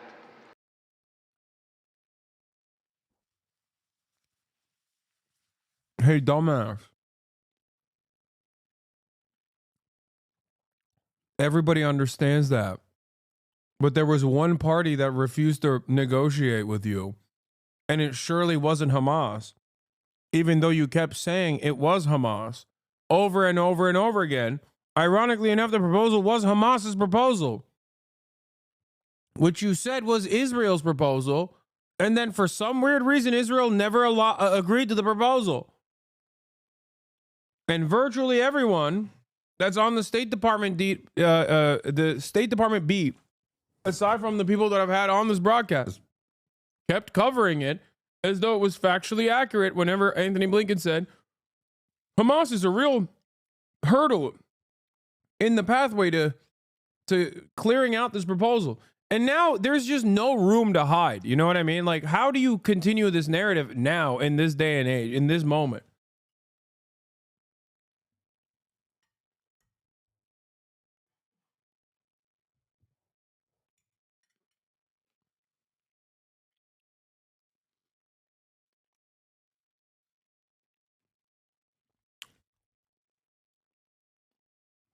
When is Hasan going to pile on like this into Trump? You know why the left loses every time? We don't line up behind our side like the right does. Our infighting is our undoing. Joe Biden has never been on my side. No one who does genocide is on my side. You are not a part of the left. You are not even a liberal if you're pro-genocide. Okay? What side? I don't want to be on your side. You are not on my side. You are barely a human being if you look at this conversation through partisan lines. I can't make this clear enough for you. Joe Biden is a genocidaire, a weak little old man who took great pleasure in the death and destruction of Palestinian children, in the scholasticide that took place, in the genocide that took place under his watchful eye, as he gleefully sent billions of dollars of weapons over and over again, sidestepping Congress, sidestepping pre-existing law like the Leahy Law that made it illegal to send Israel weapons at a time when they were very clearly violating international humanitarian law. So clearly violating it that, as a matter of fact, the State Department, USAID, for example, openly tried to send this assessment to the other vampire that's standing right behind him, Anthony Blinken. And Anthony Blinken openly stated that he did not care about the real assessments of Israel's clear-cut violations of international humanitarian law.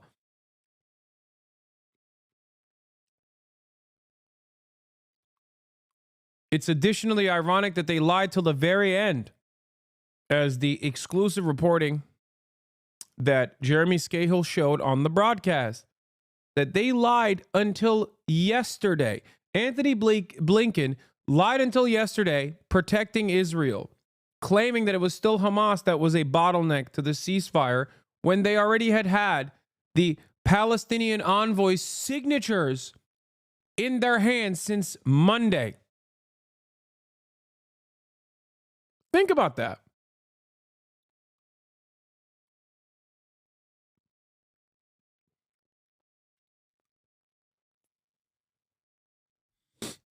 But of course, part of the reason why they can lie so actively, so openly, so brazenly is because the media, it comes hand in hand.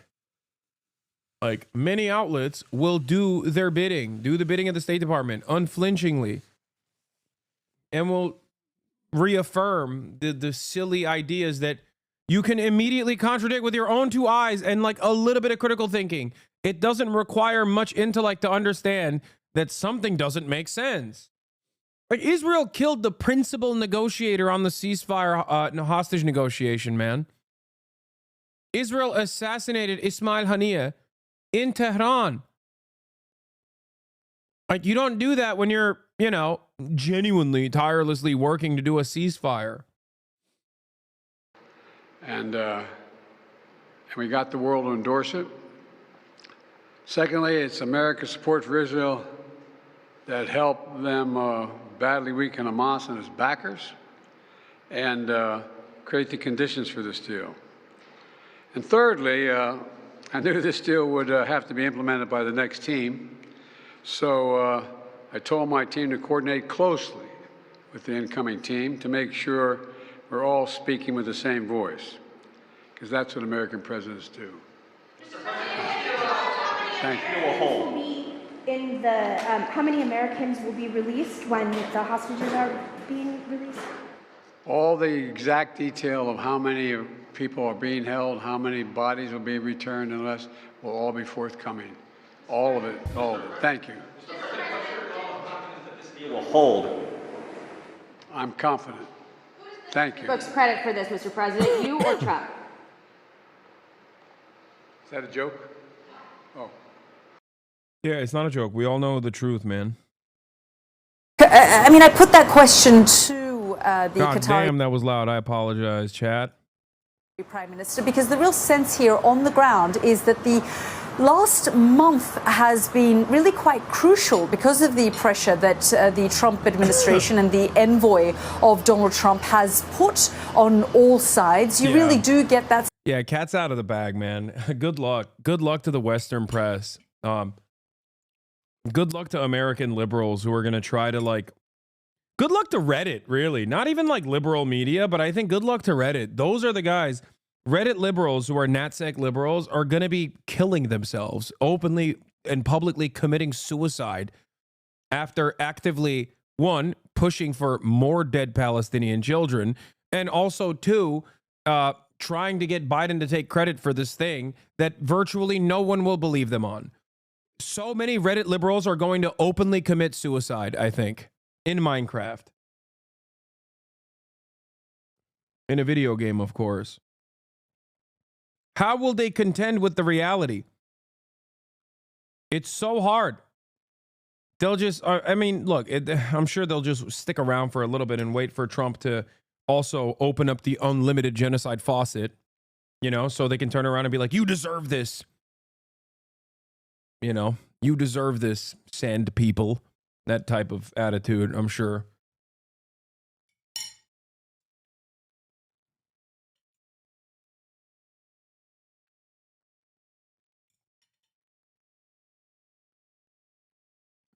Sense, because when you look at the deal, it's not very different from the deal that the Biden administration has been pushing from about May of last year. It's almost identical to the May deal that Biden announced here at the White House all those months ago. So it's one of the key questions. I guess there are three key questions right now. The first is, can the deal, the ceasefire, hold? The second is, will it bring a lasting peace? And the third question is, as you put to the Qatari Prime Minister, why now? I think there are a number of reasons. First of all, the situation on the ground in the region has changed quite. Are you aware that people on the right don't want the ceasefire? They want all Palestinians gone? Yeah, are you aware that people on the left also, well, not left, but liberals also want that very same thing? Are you also doubly aware that my GOAT, my Lord and Savior, Donald Trump, regardless of what his audience wants, regardless of what the right wants, still ended up applying the necessary pressure to facilitate this ceasefire, according to virtually every single person that was involved in the negotiations process, and has now been reported accurately by numerous media outlets, including but not limited to Sky News. Yo voy a votar por Donald Trump, okay? Ay, ay, ay, por Dios. Yo voy a votar por Donald Trump. Suck it, okay? Nothing you can say about it. Even if it's a respite of a collective total of 42 days, probably even shorter than that. Joe Biden never did that, and he had all the power to do so. You will never be able to get me to undermine the truth here, okay? This does not mean that Donald Trump is going to be a good president, nor is he a friend to the Palestinian population. Of course he is not, but neither is Joe Biden. So stop trying to act as though Joe Biden was in any way, shape, or form remotely interested in facilitating a ceasefire when he had all the power to do so, when it would have been electorally beneficial for him to do so, when it actually would have, at least in some way, shape, or form, beefed up his legacy. He ruined everything. He ruined himself. He ruined this country. He deliberately threw the election in favor of a right-wing rabid fascist whose entire cabinet is comprised of rapist drunkards, okay? And they're going to destroy the United States of America and perhaps the rest of the goddamn world. And Joe Biden did that because he wanted to die on the penis, okay? He wanted to ride it so hard that his back walls were destroyed, and that he wanted to ride it till his last breath. He wanted to die like Elvis on the toilet, okay? Sucking down a peanut butter and jelly sandwich. But instead of the peanut butter and jelly sandwich, it was Benjamin Netanyahu's penis that he was sucking on, okay? Give me a goddamn break. Fuck him. And fuck anyone who defends him too.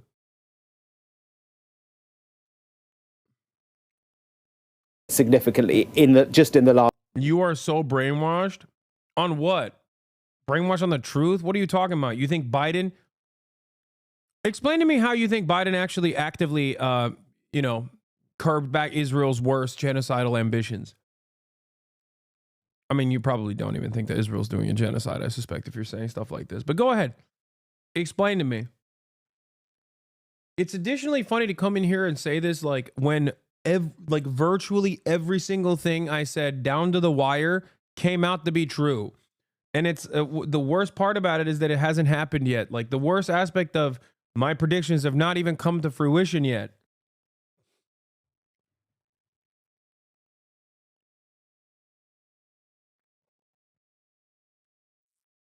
You are so brainwashed, this guy says, and then nothing else.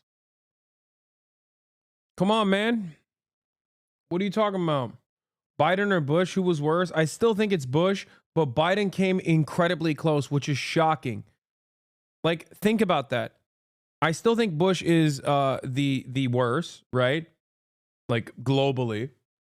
I mean, you can even attribute a lot of the missteps within Israel-Palestine to George W. Bush as well. On his way out, George W. Bush literally said Georgia and Ukraine should join NATO.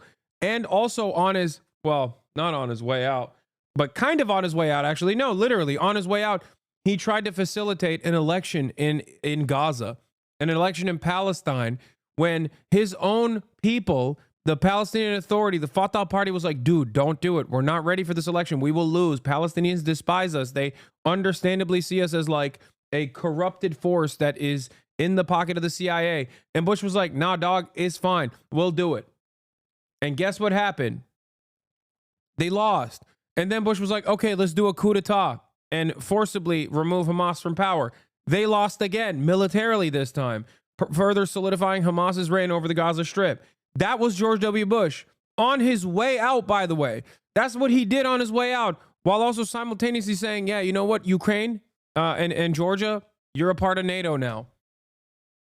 Let's get it started. So yes, George W. Bush is still the worst. But I always said Donald Trump was the second worst, at least as far as like presidents in my lifetime. And it turns out, no, Joe Biden is worse than Donald Trump, at least in his first term. Joe Biden's foreign policy literally was the continuation of Donald Trump's foreign policy. All of the worst aspects of Trump, casting aside the Iran denuclearization agreement, Joe Biden continued that. Abraham Accords, isolating Palestinians, making them recognize that there was no hope, no way out, which led to October 7. Joe Biden continued that. Every single thing that Donald Trump did to accelerate the conditions in which October 7 happened, Joe Biden continued. And then Joe Biden continued Israel's offensive genocidal campaign in Gaza.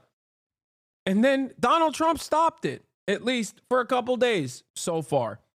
Now, it hasn't stopped yet, and it's going to continue, and the bombing is going to intensify because that's how Israel operates, okay? They're going to intensify the bombing all the way until the 19th, the day of the actual ceasefire.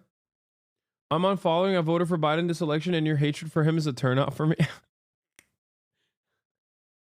No, don't leave, chatter. We can recover this. I know I said I was riding with Biden this whole time, and maybe you took it seriously, but that was a lie.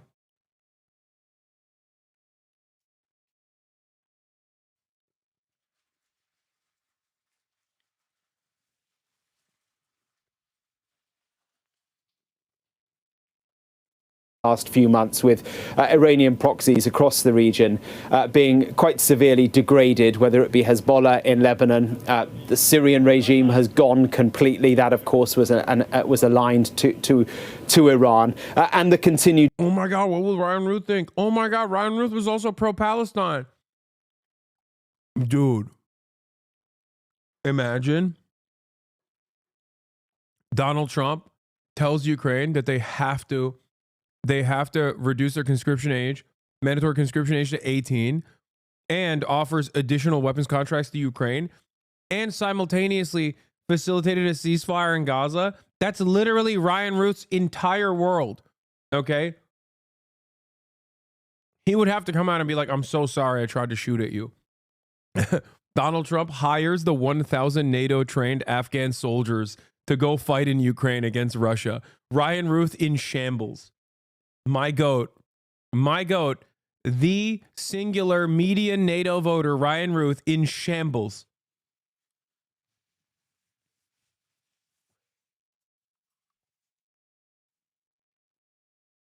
Degrading of Hamas in Gaza. So all of that is a strategic gain and puts Israel in a better position, making it more likely that they would be happy from their part to do a deal.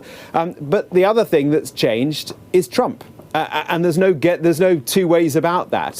His unpredictability has focused minds. There's no question about that. It has focused minds in Qatar, in Egypt, in Iran, and also in Israel. Netanyahu realized over the course of the past 18 months that he didn't need to dance to Joe Biden's tune. That much was proved time and again by the fact that Netanyahu was able to walk over Joe Biden's red lines and nothing happened.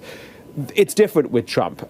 Trump is unpredictable. That claim that all hell would break loose if the hostages were not released very, very quickly after Trump took office. What did that mean? Was it an empty threat? Was it not an empty threat? Who knows? That's Trump. And I think that focused Netanyahu's mind. It focused other minds as well. So both sides are obviously trying to claim all the credit. It's far more nuanced than that. Have a listen to Biden at the end of his statement a little earlier on, where he was asked what the history books would make, who they would. Dude, if something didn't happen and the same cycle of failure repeated for 15 months, and then there was a new factor presented, I'm sorry, it's very difficult for me to avoid looking at the new factor that is now involved in the equation after the 15 months of failure changed into a success. Like, it's no amount of complexity's understanding is going to change that dynamic. Okay?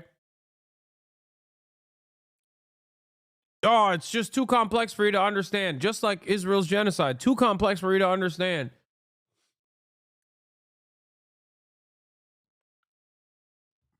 Yeah. No, it's actually too complex for you to understand. That's why you should demonstrate blind fealty to me, okay, and Joseph Robinette Brandon, that he magically was able to finally put this deal together that he was tirelessly working around the clock on 5 days before he was out of office. He just couldn't do it for 15 months until the last 5 days. You're brainwashed? Shut up. No more you're brainwashed. You have to tell me why I'm brainwashed, what your disagreement with me is. It's so boring when you say that.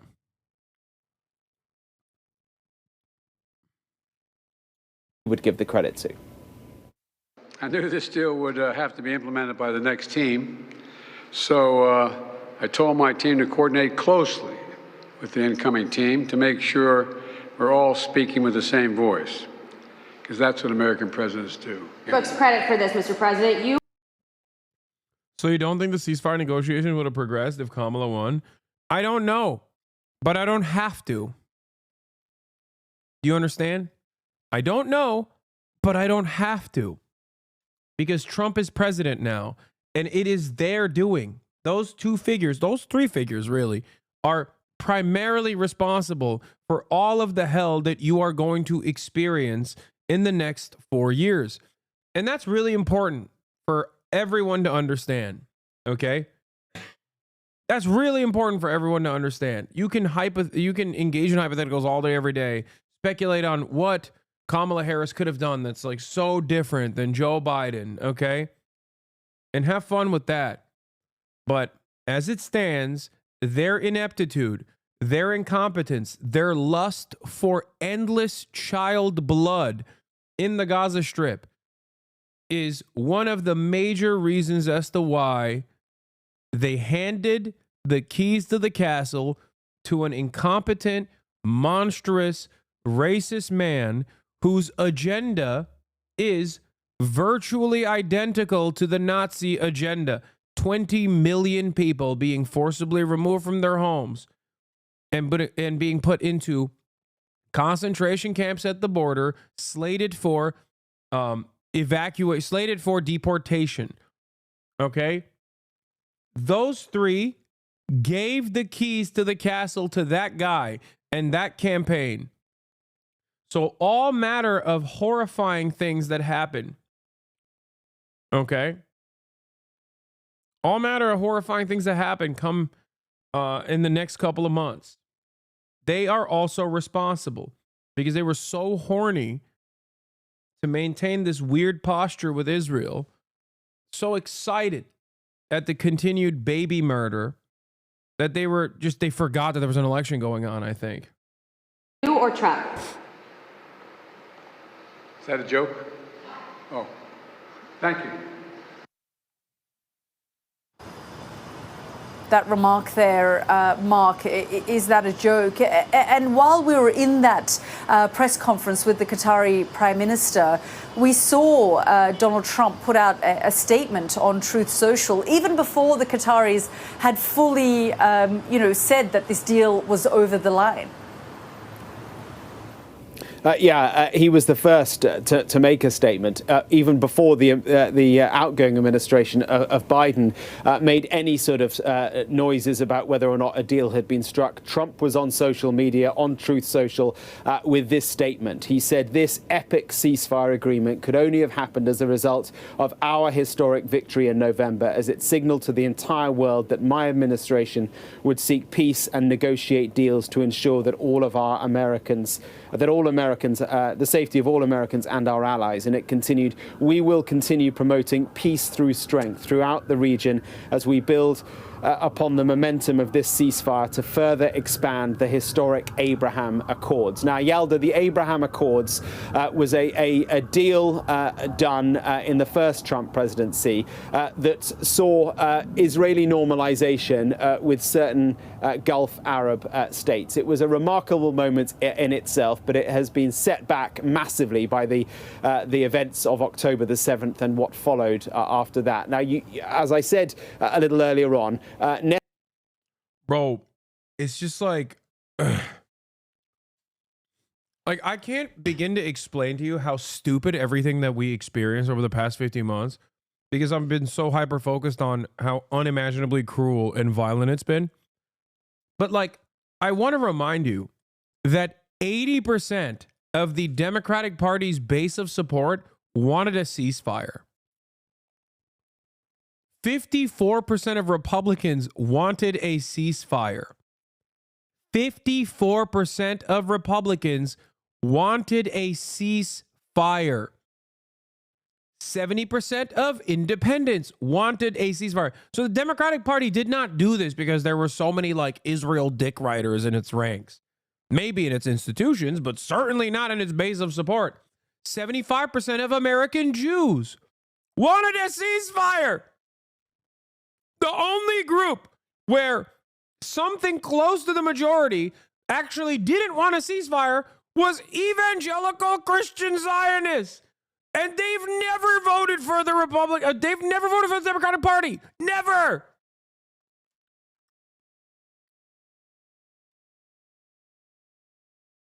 That's so insane to me.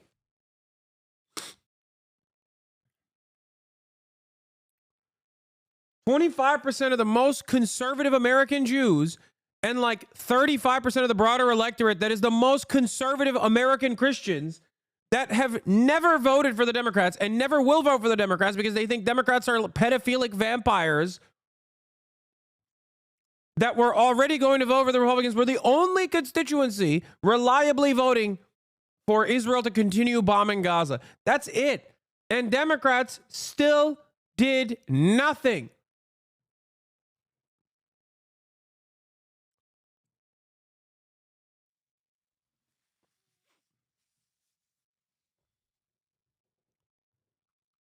It's so crazy. Netanyahu needs to dance to Trump's tune because he needs Trump. He needs Trump to be able to further the Abraham Accords. What Netanyahu really wants is normalization with Saudi Arabia. Harder now than it was 4 years ago because of what has unfolded in Gaza. And to get normalization, he needs a deal, and he needs a deal that Trump can help with. And I think that goes to the heart of answering that question. Why now? Why this deal came now? I would also add briefly, Yalda, that you were discussing with Ali whether or not this will hold over the next 4 days, this ceasefire. I wonder whether it will, for precisely that reason. The Israelis are not likely to derail anything now because of one word, Trump.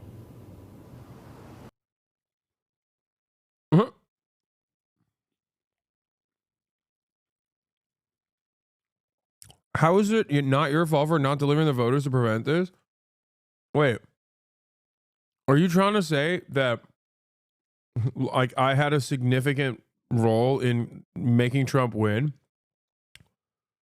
by not delivering votes for Kamala Harris? Not only is that kind of stupid, I mean, really stupid for you to say, and it's something that I've addressed a lot of times, but don't you think that would be good? Right now, I would be celebrating if I was like pro-Trump. I'd be like, oh yeah, see, I did it.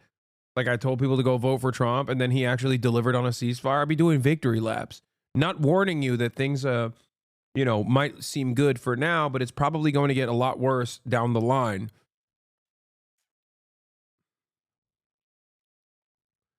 If I played a role in Donald Trump actually winning the election, I'd be celebrating it right now. Don't you think?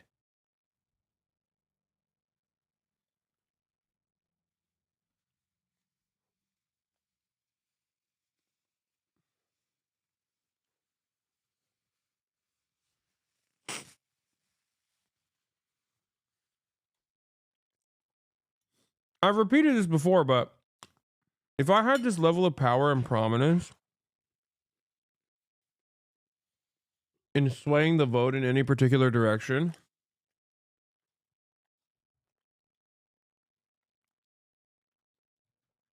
don't you think it was the stupidest decision for the Democratic Party to not kiss my ring?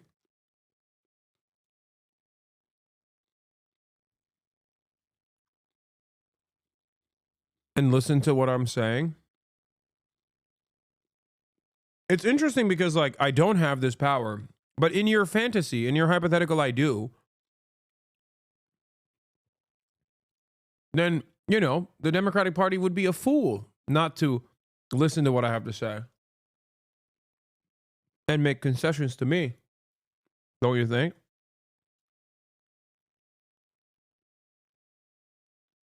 Ultimately, putting the responsibility of an electoral defeat squarely back in the hands of the Democrats. Makes sense for this to happen since both Trump and Hamas are Muslim. It's true.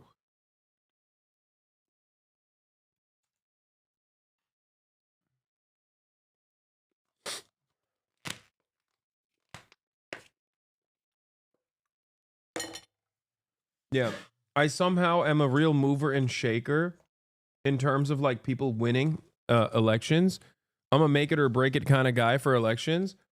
But I also simultaneously do not use that power for Bernie Sanders, you know?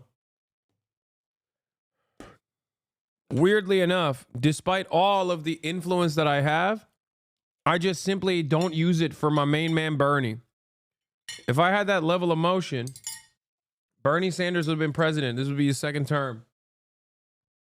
The Israeli apartheid would have been abolished. Okay, just kidding. He probably wouldn't do that. Let's be real. But since we're, you know, fantasizing, I'm just gonna, you can't stop me from fantasizing further. You know what I mean? Yeah. Bernard Sanders says, we must dismantle the Zionist entity. An enterprise of settler colonialism must not stand. Not on my watch. We will not repeat the mistakes of the past.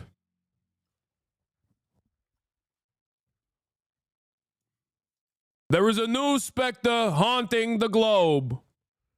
It is one not of Marxist origin, but instead a fascist one.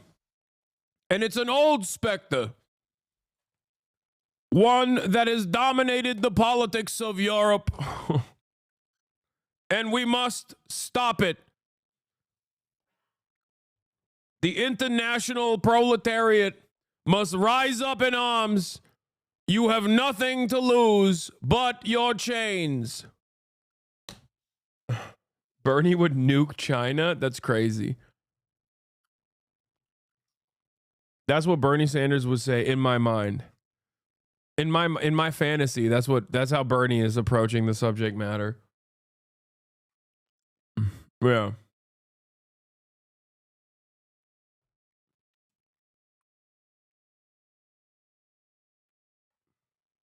Wait, is Israel still bombing stuff? Is this real? Yes, of course. Yeah, Bernie Sanders was a write-in vote for the Lebanese presidential race. I am not a Maronite Christian, as is declared by Lebanese parliamentary law, Lebanese constitution. However, this is an antiquated relic of French colonial ambition, a DEI effort, if you will. So therefore, I, Bernie Sanders, will now be the new president of Lebanon, the first Jewish president of Lebanon. Fuck it, why not? You know, we're fantasizing. Yeah, absolutely. And we're expecting that inauguration of Donald Trump next Monday. And as you say, that ceasefire agreement is expected to, kick in on Sunday. Mark, thanks so much for bringing us up. It'd be so fucking funny if you saw this after the interview you just had. Yeah, apparently CNN used the clip from my interview already with Bernie Sanders on their news coverage. So it's really, it is kind of GG's if any of your parents actually accidentally were like, oh, isn't that socialist kid you listened to? And then like tuned in. And then they saw me doing this. They're going to be like, this is the worst thing I've ever seen. Why? You're no longer allowed to watch this.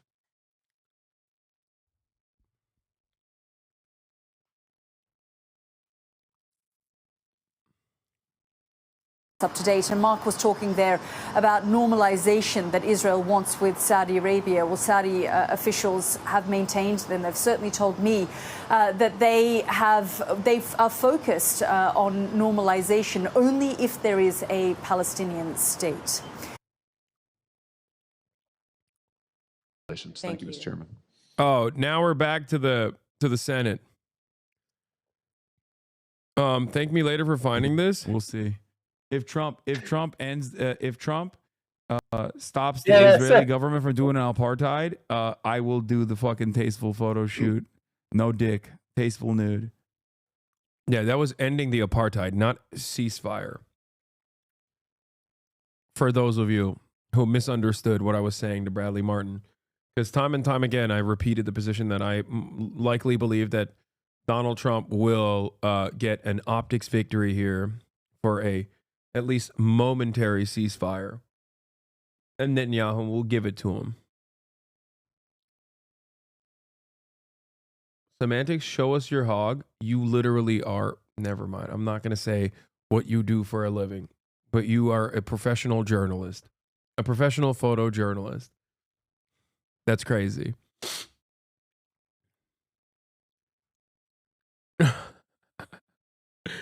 Brandon's farewell address in about 1.5 hours tonight. Oh, God. Fuck him.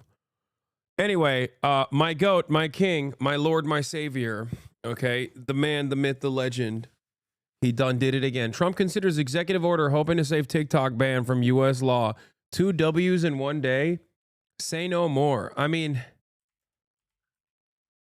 how can he get so good? How can he do so much?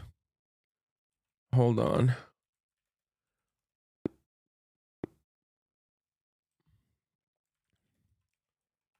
I'm trying to find the song. You already know. Oh, there it is. Someone already linked it. Okay. With your help, your devotion, and your drive, we are going to keep on I gotta pee fighting. while this banger plays. Make America great again. Ay, ay, ay, ay, por Dios. Yo voy a votar por Donald Trump. Repítelo. Ay, ay, ay, ay, por Dios. Ay, por Dios. Yo voy a votar. ¿Por quién? Por Donald Trump. Mi gente sale a votar sin miedo a la calle. No hay miedo. No te quedes en la casa. Así que tú no me falles. Oye, sale a votar, vota con los 3 de La Habana. Mano para arriba la gente, ciudadana americana. Ay, ay, ay, ay, por Dios. Yo voy a votar por Donald Trump. Repítalo. Ay, ay, ay, ay, por Dios. Yo voy a votar por Donald Trump. No me creo la mentira que están poniendo en televisión. Y aunque digan lo que digan, mujeres por Donald Trump, la buena vida, por Trump, la economía, por Trump. No sé tú, pero yo voy a votar por Donald Trump. Oh my God, I will vote. I will vote for Donald Trump. Oh my God, I will vote. I will vote for Donald Trump. Me siento orgulloso de ser cubano y americano.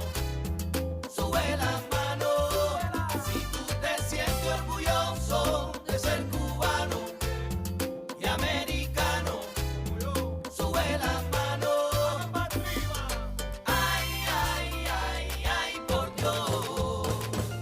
Yo voy a votar por Donald Trump. Ay, ay, ay, ay, por Dios. Yo voy a votar por Donald Trump. Déjate ir. Vote for Donald Trump. I love my freedom. I will vote for Donald Trump. Pero que dura Melania con su vestido y su cartera Louis Vuitton. Yo voy a votar por Donald Trump. Trompita, trompita. This is my favorite part. Trompita. Yo voy a votar Por Donald Trump.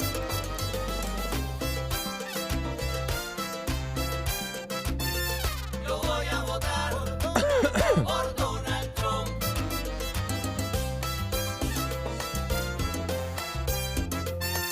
Yo voy a votar Por Donald Trump. Imagine saving TikTok and Palestine in the same day. That's crazy. That's crazy. Trump, the infamous deal maker, is exploring unconventional ways to rescue the Chinese-owned video app from a nationwide ban, arguing it will help him reach an adoring audience throughout a second term. He's not wrong.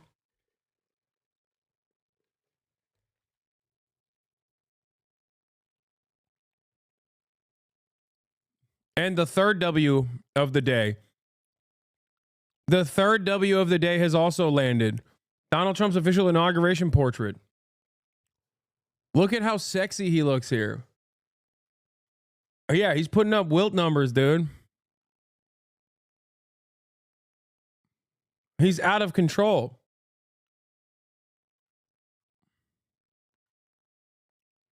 He's out of control.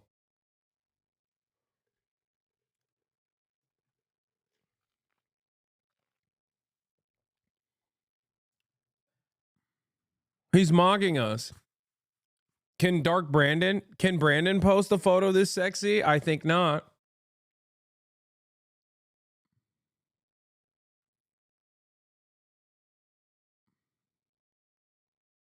Just saying.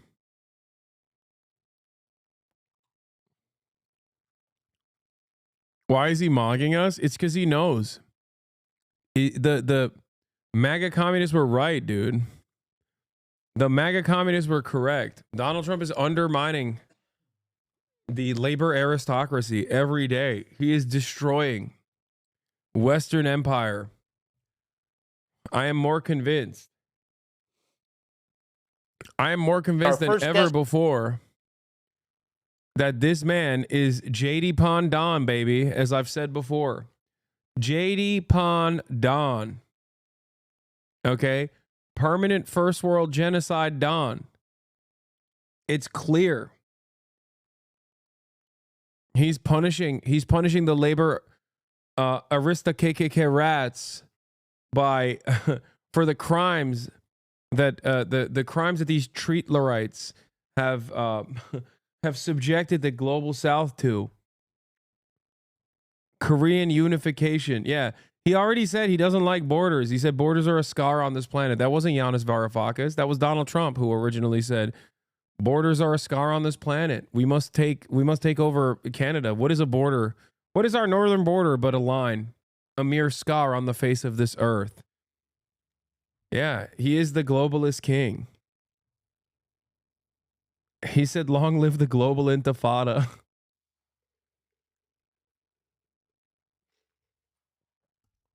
Yeah. Meanwhile, South Korean President Yoon, Joe Biden's favorite karaoke friend, has been arrested over his declaration for martial law. Donald Trump's going to come back and unify Korea. I'm telling you, JD Pondon, baby, is happening. Is happening. Things are happening, dude. Here. Ken Leakenstein is back at it again. This White House's absurd lack of transparency was on full display in his off-the-record NSC press call regarding the Gaza ceasefire, which I recorded.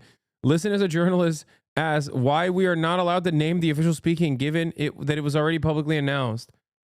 And then finally, just a technical issue. And I say this with appreciation that you're doing this call, but Green repeatedly told us that Brett McGurk in a public setting was going to be doing this call.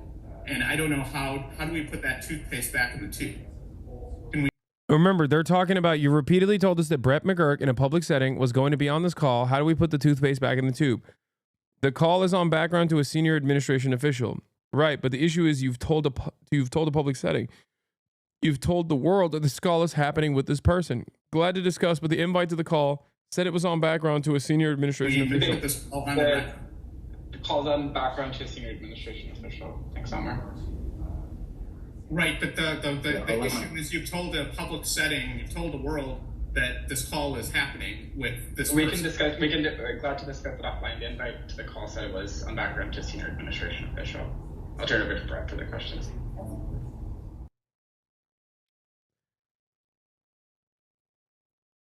What is this? This fucking leaked NYPD memo that Merrill mentioned briefly. Yes, according to journalist Ken Klippenstein, he obtained a report Hold on. Ken Klippenstein. That's an ill rap name. Hold on. Yo, Big K Clip. Yo. Pow! Okay, clip, nigga, what's up? Yo, that's a fire name. Ran up on him in the street, couldn't reach his clip in time. I had to leak it to the press, like my name was Clippenstein. Don DeMarco, Don DeMarco. Yo, and then they every time, and then they get a reaction, they gotta repeat the bar 7 times, bro. I'm sorry, man. Go ahead. I'm sorry. That's so sick. Oh my God. Highest praise. Incredible praise for Ken.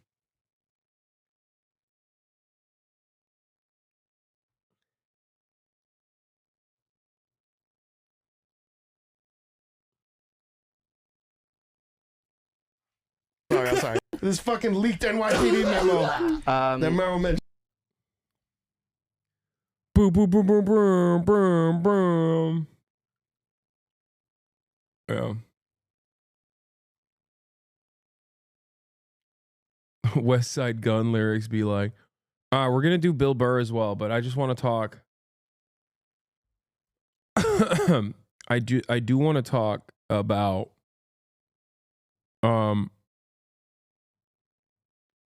Donald Trump saving TikTok potentially. I don't know exactly how he's going to do it, but the Mad Lad says he wants to do it. President-elect Donald Trump is considering issuing an executive order once in office that will suspend the enforcement of TikTok's sailor ban law for 60 to 90 days, hoping for a brief reprieve for the Chinese-owned app that will net him an early victory. Trump has been mulling ways to save the day for the wildly popular video app. 170 million people, dude. That's an automatic lock. Okay? That is an automatic lock, dude. Trump has been mulling ways to save the day for the wildly popular video app, talking through unconventional deal-making and legal maneuvers.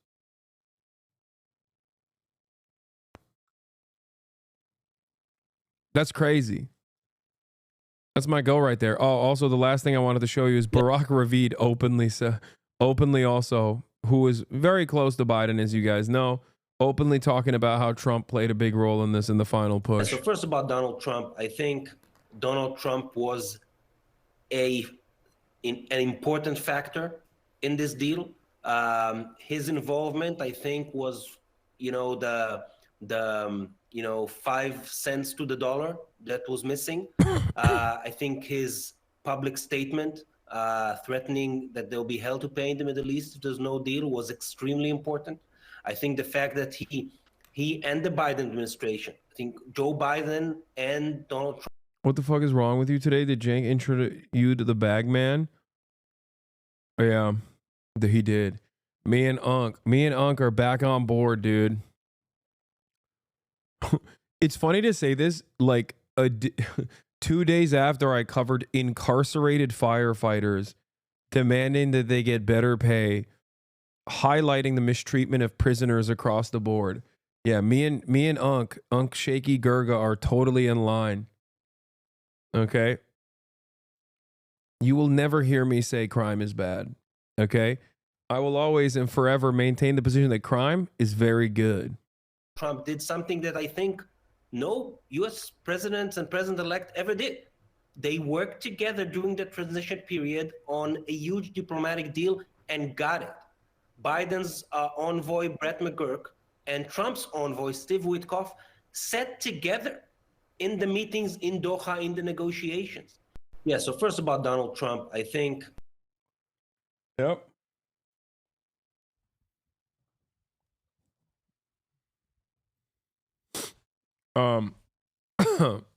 Anyway.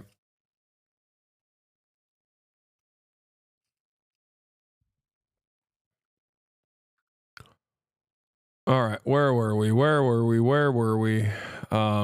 What else? We covered all this. Here's a brief moment of solace from Xiaohongshu.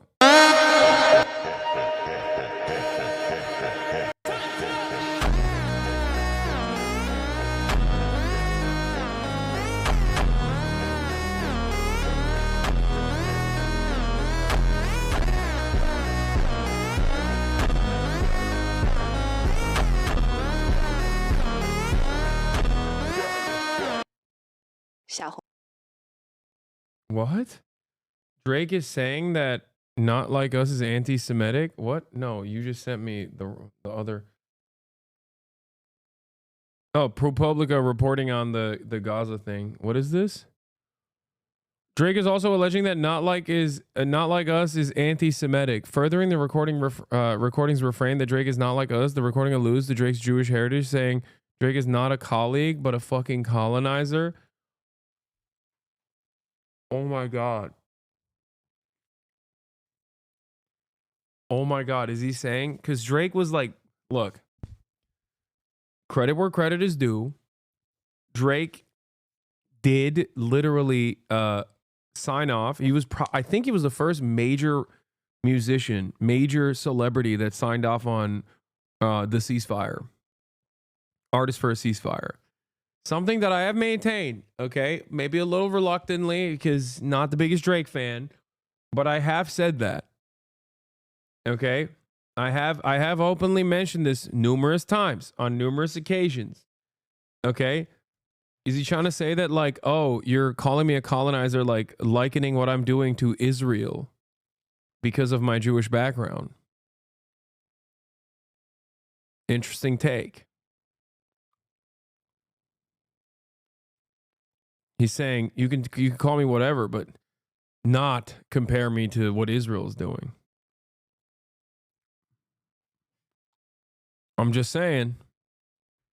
Interesting take from him. And there's at least enough evidence that Drake is not pro-Israel. Drake alleges in the lawsuit that UMG permitted content creators such as Kaisenat, Ziaz, No Life Shack, RDC Gaming, and Cartier Family to monetize reactions that Not Like Us without enforcing copyright claims. He claims that this lack of enforcement enabled the spread of defamatory content while generating profits for both UMG and the creators, prioritizing revenue over Drake's safety. Oh my God, he called out RDC and Kaisenat?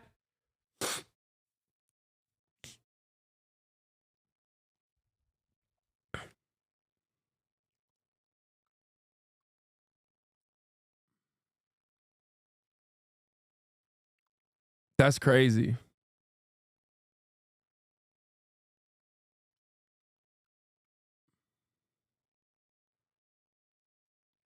I like that he's just being like, no, you don't understand. I am not like behaving in a Caucasian manner, which is why I've decided to sue people over the funniest, like, most Karen-like takes possible. That's cool.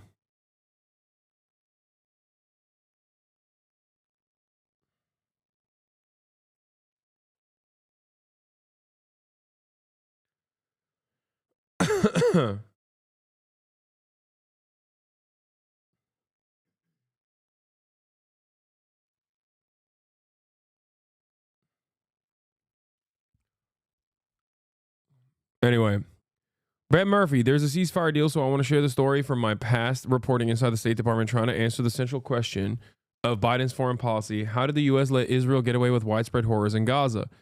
Since October 7th, Biden and Secretary of State Blinken repeatedly drew lines on humanitarian grounds that the Israelis ostensibly couldn't cross. The IDF crossed them anyway, and each time there were no real consequences. Using leaked documents and interviews, we pieced together scenes from inside the government as diplomats and experts repeatedly tried and failed to change the policy of not holding Israel to account. This is the human rights atrocity of our time, one senior official of state told me. I work for the department that's responsible for this policy. I signed up for this. I don't deserve sympathy for it. In November, State Department human rights leaders met with one of Blinken's top lieutenants and begged the administration to follow through on a threat to cut off arms to Israel for blocking humanitarian assistance. Here's what happened. Several attendees at the November meeting, officials who helped lead the State Department's efforts to promote racial equity, religious freedom, and other high-minded principles of democracy, said the United States' international credibility had been severely damaged by Biden's unstinting support of Israel. Damn, dude. That's crazy. Who could have foreseen that? That's wild.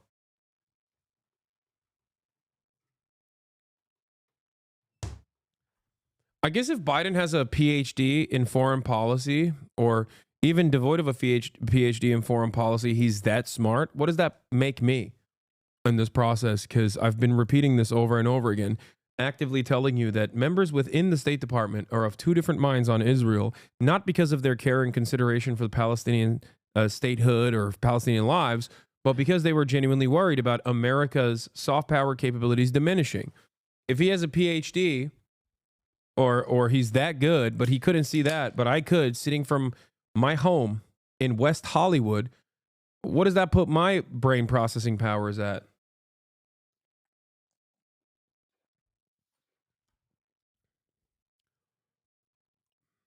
If there was ever a time to hold Israel accountable, one ambassador at the meeting told Tom Sullivan, the State Department's counselor, it was now.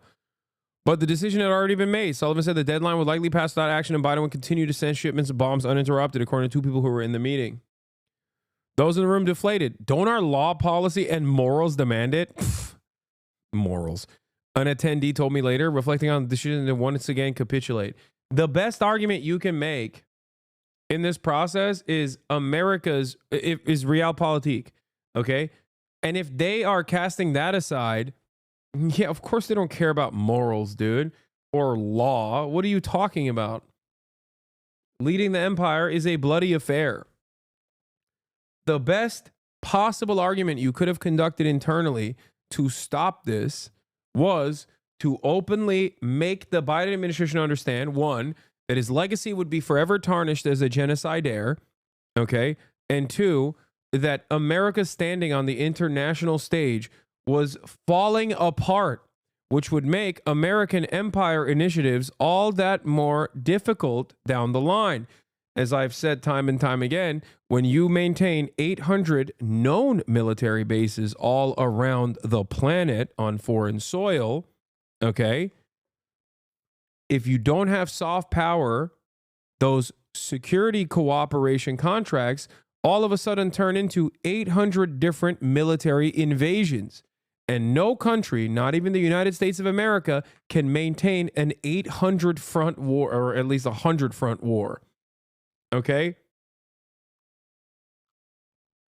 Even the United States of America is not capable of going back and putting the toothpaste in that tube. All right? Brandon, through his unconditional loyalty to the state of Israel and his genocide, did irreparable harm to America's standing on the global stage. Okay? So for that, maybe he's a little JD Pon. Okay? Maybe JD Pon Don and JD Pon Brandon are one and the same on that, in that regard. You know what I'm saying? He's a little bit like the Maverick, John McCain, when you think about it. That choice was immediately called into question. Soon after, when the 30-day deadline was up, Blinken made it official and said that Israelis had begun implementing most of the steps he had laid out in his letter, all thanks to the pressure the U.S. had applied. That choice was immediately called into question. On November 14th, the UN committee said that Israel's methods in Gaza, including its use of starvation as a weapon, was consistent with genocide. Amnesty International went further and concluded that genocide was underway. The International Criminal Court also issued arrest warrants for Israeli Prime Minister Benjamin Netanyahu and his former defense minister for the war crime of deliberately starving civilians, among other allegations. The U.S. and Israeli governments have rejected the genocide determination as well as the warrants. All year, senior leaders repeatedly disregarded their own experts behind the scenes. They cracked down on leaks by threatening criminal investigations and classifying material that was critical of Israel. Some of the agency's highest-ranking Middle East diplomats complained in private that they were sidelined by Biden's National Security Council. Here's the state's top Palestinian affairs official on why he's been largely absent from the public eye. Hadi Amr, one of the government's highest-ranking authorities on Palestinian affairs, said he was reluctant to address large groups about the administration's Israel policy, and he took issue with much of it, according to notes of the conversation. He warned colleagues that the sentiment in Muslim communities was turning. From a public diplomacy perspective, Amr told him, the war has been catastrophically bad for the U.S. State has said it pressures Israel to take action against soldiers who have committed abuses, and it denied policy prohibiting officials from speaking to nonprofits or classifying documents for reasons other than national security. They also said Blinken welcomes dissent. Now, as you guys know, in the way that Israel operates, they understand the principle of complementarity. Complementarity, is in the eyes of Israel, is a shield to avoid legal scrutiny from international organs of justice. Because as long as complementarity works and Israel is seen as a, normal democracy, that actually prosecutes its own war criminals, right? Then you have no legal authority as an international organ of justice to sidestep Israeli authority, as it's a functioning democracy, for the crimes that they themselves are actually going through the process of prosecuting. The issue is, we know from past affairs, okay? We know from past affairs that Israel has used the principle of complementarity by spying on Bensouda, the previous prosecutor of the ICC, and literally trying to set up internal cases for whichever war crime Bensouda was looking at. Mossad was literally spying on the former ICC prosecutor. Benjamin Netanyahu went to Donald Trump and actually got Trump to issue sanctions against Bensouda, the former ICC prosecutor, for the crime of wanting to prosecute Israel for its war crimes. So just so you understand, that was always the complementarity principle is always used as a shield. Okay? If Israel prosecutes its own war crimes, at least the ones that like Bensouda or the ICC is looking at, then they can always turn around and say, excuse me, you have no legal standing. We are prosecuted ourselves.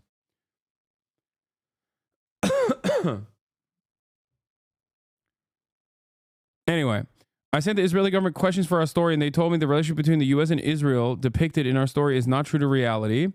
NSC leadership wouldn't talk to us and didn't respond to questions, but in a round of recent exit interviews with other outlets, they've defended Biden's policy and said Israel needs U.S. arms to protect itself. Something that struck with me was this other explanation from Jack Lew, the U.S. ambassador to Israel, the other day. I hadn't seen a senior official make a case like this before. The children who were killed turned out to have been the children of Hamas fighters. Not in every case, but we try to keep that information flowing. But the press moves on. The world moves on. And in policy circles, you can keep people focused saying it's bad. But it wasn't quite what it sounded like. In the world's eye, the first story out there is the one that creates an impression. That is such a monstrous, psychopathic, bloodthirsty attitude to have. You are so far removed from any kind of normalcy. You are so far removed from like any kind of humanity at that point where you're like, nah, you don't understand. The children that were assassinated by the state of Israel are children of Hamas soldiers. They have a program for it. They have a Lavender AI targeting system that creates new targets, many of which are not actually, Hamas militants anyway. But also, it's their children. Why? Because Where's Daddy is a secondary, a secondary targeting system that Israel applies, where drones that are constantly surveilling the Gaza Strip will inform the bombing operators when the Hamas militant is actually home, so that you can kill him and his whole family. That's crazy. People tend to focus the day something happens. The media that is presenting a pro-Hamas perspective is out instantaneously telling a story. It tells a story that is, over time, shown not to be completely accurate. 35 children were killed. Well, it wasn't 35 children. It was many fewer. The children who were killed turned out to be the children of Hamas fighters. That is your argument? That's your argument, dude? No, you don't understand. The children that we killed are children of Hamas fighters. Like, that's the best argument you could come up with? Absolute psychopath.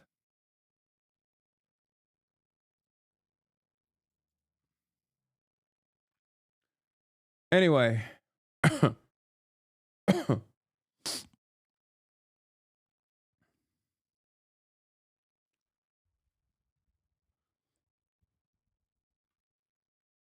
What? Why don't you debate Jared Lazar on this? I don't know who the heck you're talking about, chatter. I never know if someone is just like even being for real when they bring up like a random name.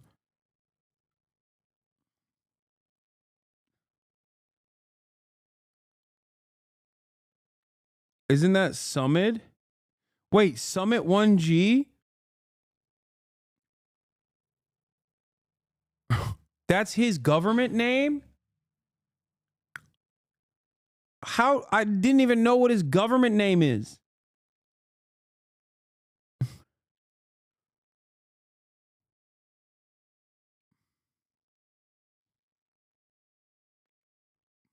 Also, if your name is Jared Lazar, why don't you make a pun out of that? Why did you go with Summit? It's kind of crazy when you think about it. Like, you have a cool ass name, dude.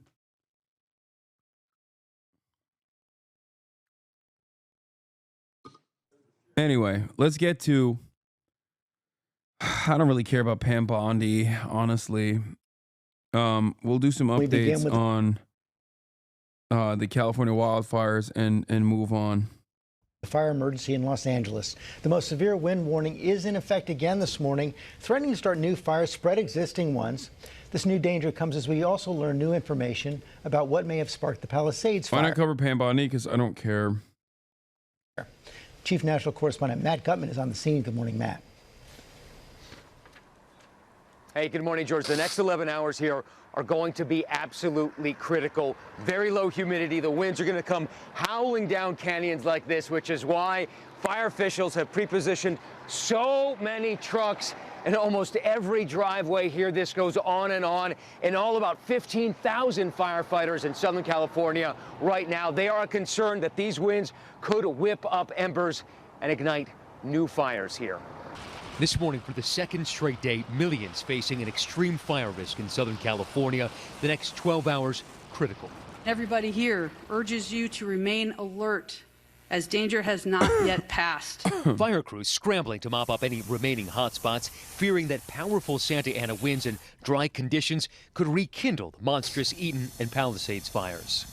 Palisades fire now 18% contained as new clues emerge about how it may have started. ABC News has learned that the ATF, the federal agency... Your tweet that made me come to that stream seems right-wing, which is upsetting being left-wing. Stop trying to suck up to them. Wait, what?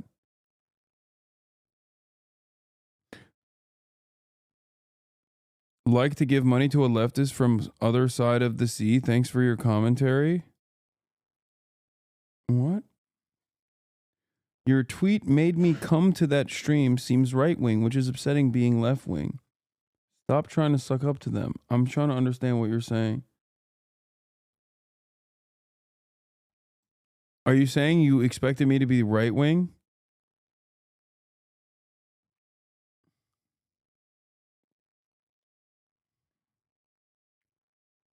Or are you saying that you saw my tweet and it seemed right-wing focused? Oh, let's continue. Is just a man we need at a time. Oh, wrong one. Hold on. Agency charged with investigating arson and explosions is zeroing in on the Palisades Highland area. The foot of the fire started real close to where the last fire was on New Year's Eve. Some residents pointing to this fire, first reported on the hillside just after midnight on New Year's Day. LAFD had sent helicopters and had sent trucks to put that fire out. They were there for hours, circling overhead. We assumed then the fire was out.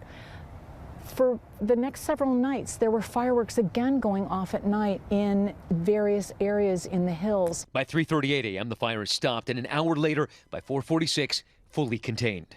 Fire officials say that ash pits or tree roots can smolder for days unseen. Wait, we were right behind it. Then at 10:30 a.m. Tuesday, January. The crazy thing is these guys got blamed for the wildfire.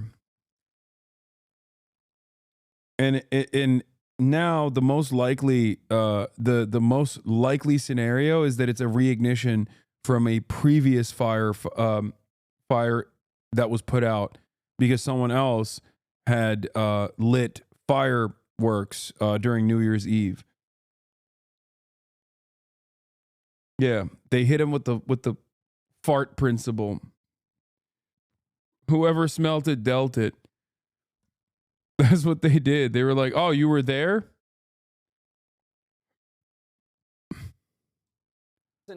Oh yeah, I was on CNN. We'll look at that in a second with the Bernie. We got some hits off the Bernie interview. February 7th, the Palisades fire was reported. These side-by-side satellite images seem to show that fire starting at nearly the same spot as the fire the week before. We witnessed the furious firefighting efforts at that spot as the Palisades fire began to spread. Just in the past couple of seconds since we've been here, this fire has crested this little hill we're on. The entire basin here is engulfed in flames. FEMA on the ground in LA already receiving 40,000 aid applications. 84-year-old Susan Solser says she watched the Palisades fire approach her home from her kitchen window before fighting the fire with her 86-year-old husband, Winston, saving their home. I wasn't sure where Winston was. Couldn't contact him, but it turned out he was at the south end of the house doing the same thing. The Palisades and Eaton fires have claimed the lives of 25 people, and the survivors are still reeling. It was literally shooting like fireballs. It looked like a volcano. Zaire Calvin remembers the Eaton fire surging towards the place he's called home for 47 years. I got the You're getting your mother. Getting my mother. We're going. I go to the left, and my sister's car is still there. He says he thought his sister, Evelyn McClendon, had managed to leave already. The next day, they located her. When you're mourning your sister's death, there's no real understanding. There's no understanding. There's no way to even take it in. The family hit hard, but not giving up on their community. Everyone is fighting. Everyone is literally just asking, leaning on each other to say, what's next? What's the best thing to do? Folks like Zaire Calvin say that they can rebuild. They just need the financial resources and support in order to do it. Now, something that authorities here are very concerned about. Over the past 8 days, there have been 3 particularly dangerous situations, alerts put out by the National Weather Service. There have also been some mistaken text alerts on that emergency alert system put out by the county, and officials are concerned there will be complacency, but they are pleading with folks to heed those warnings. They say lives are at stake. Michael. And you can definitely feel the heartbreak there, and you definitely need to take those warnings seriously. Thank you so much, Matt. Wall Street Journal did a firefighters are fighting fires for less than $2 an hour apiece. This is a group of wildland firefighters. Going all the way up? This is the main Palisades fire. So they're tasked with going up these steep hills and protecting these expensive houses from burning down. 7 years wildland, 61 fires. I've called about 30 of those out. I've had one restart about 90 days later. It can reignite 90 days after the fact? That sounds insane. Thousands of firefighters have come from all around the country to battle the still raging Los Angeles fires. That felt good. We needed that. This crew came from a prison camp. So these are inmates in the California penal system. These guys all volunteered to come out here. And this is a major labor force for California. Around 1,600 incarcerated people work as firefighters in California, making up as much as 15% of the state firefighting force, CAL FIRE. 16% of the total fighting force. Sometimes it's up to upwards of 30% of all firefighters out on the line are incarcerated. We work 24 on, 24 off. We won't be out of here till 6, 7 tomorrow morning. I don't know, it's kind of surreal, you know what I mean? This is California history down here. I mean, we're in Hollywood. It's better than being locked in a cell. We're basically free out here. Is the pay a little rough? I get $1 an hour right now, and I'm one of the highest paid guys on the crew. Incarcerated firefighters get between $5 and $10 a day. When they're assigned to a fire, they earn an extra $1 an hour. By contrast, a firefighter hired by CAL FIRE to do similar work ends up earning about $350 for a 24-hour shift, not including overtime. But the bigger draw is early release. Serving in a fire... Okay, CAL FIRE's numbers are so insanely low as well, by the way. That's crazy.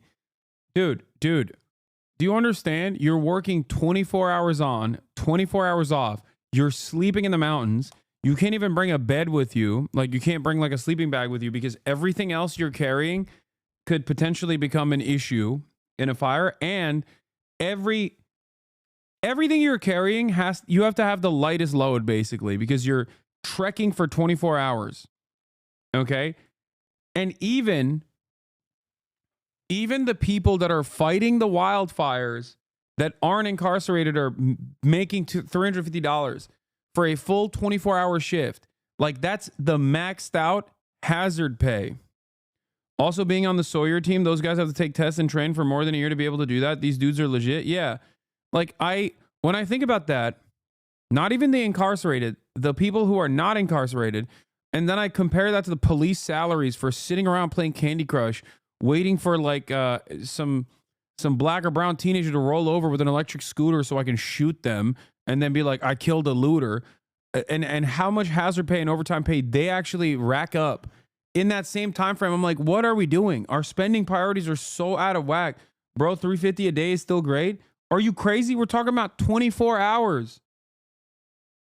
You're working for 24 hours under conditions that are deadly. Like, you can die. What?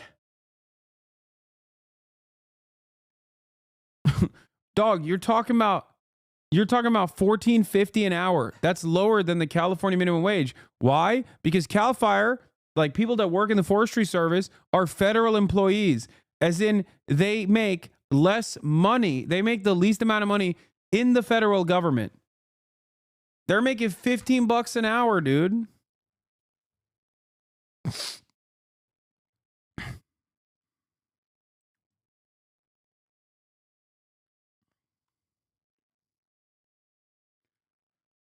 $350 for 24 hours is insane. I mean, $350 for 12 hours as a production assistant, and that's not fighting fires. That's what I'm saying.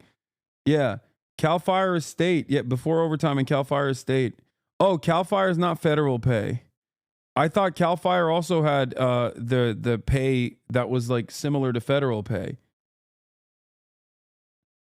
Am I wrong on this? I'm sure there's some wildfire firefighters in here.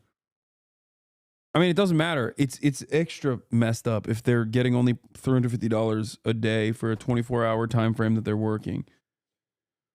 Fire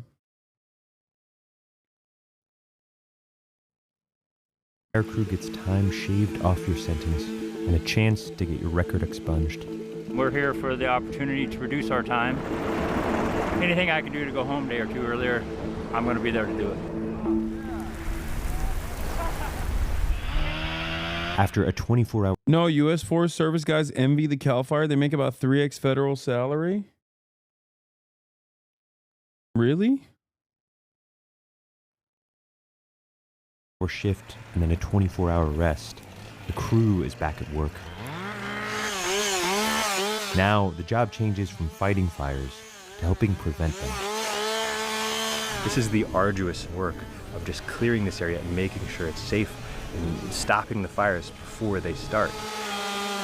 This is work that these guys do all year round. It doesn't just happen when there's wildfires. We do this Monday through Friday. This is what we do every day, fire or not. When we talk to other groups and they're doing the same stuff we're doing, and we talk to them about how much you guys getting paid. Oh, well, we getting paid $20 an hour, or we getting paid this much a day. You'd be like, dang. At the end of the month, we probably make like $100. Something that somebody probably making like half a day. Kip Ford says his time on the fire crew has been an attempt at redemption.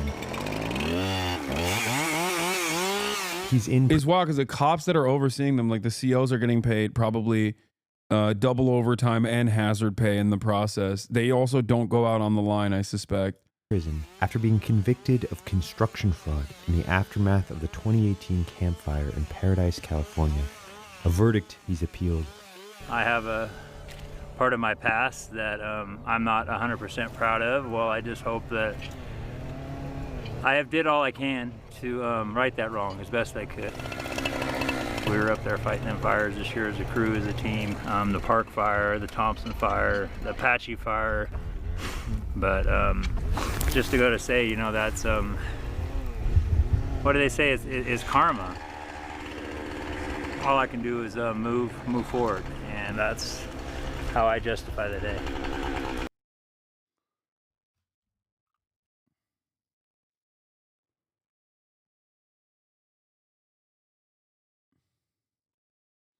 This video is a perfect example of what's happening in Altadena. National Guard and cops with guns out on one side of the street while community organizes mutual aid and resources next to a burnt down house across the way. The state isn't doing anything here other than a show of force. You don't understand. They're dealing with the looters, and there would be so many of them if it wasn't for the National Guard.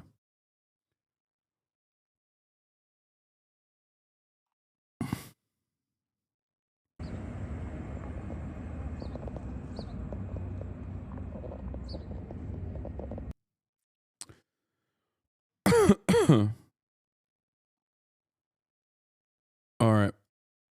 That was crazy. Let's do Bill Burr. Our first guest is just a man comedy special called. I saw pieces of this interview and it's like, I'm over it, dude. Bill Burr, you have to come on the show. All right. I'm sick and tired of it. I'm tired of it. I'm done.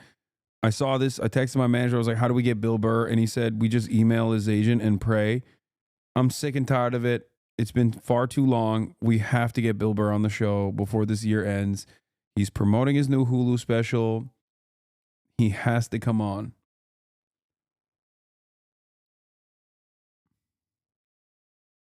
I'm done. I'm done playing games, Bill. Have that fat boy hook you up?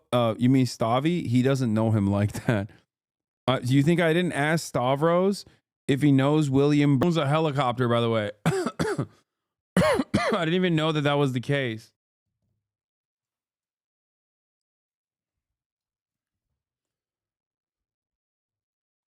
The lovely Nia. I would get into his helicopter.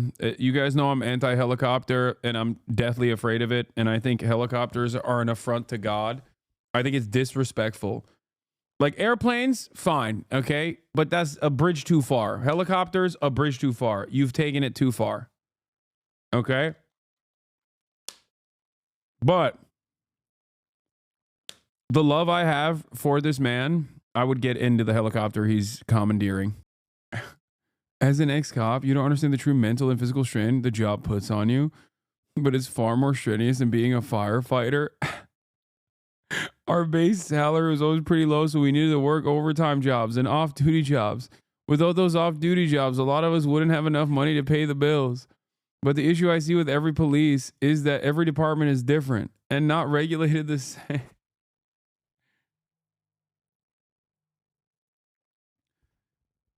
Chatter, I'm sorry.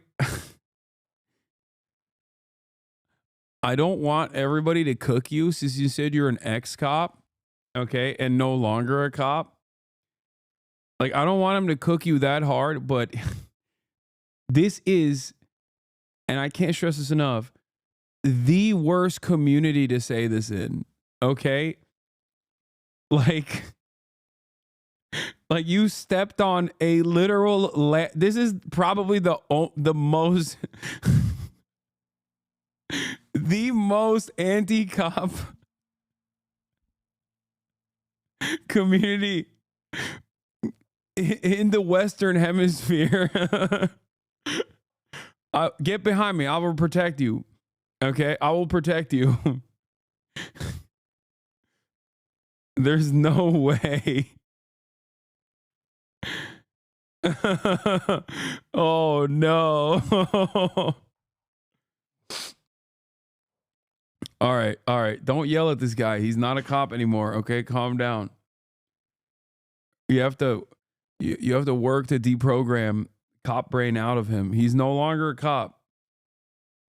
Okay? I've given him an ocular pat down. I've tactically ascertained that this cop, this former police officer, this former Leo will not actually engage in a kinetic situation. Okay? Everybody calm down. Put your gun down now, chat.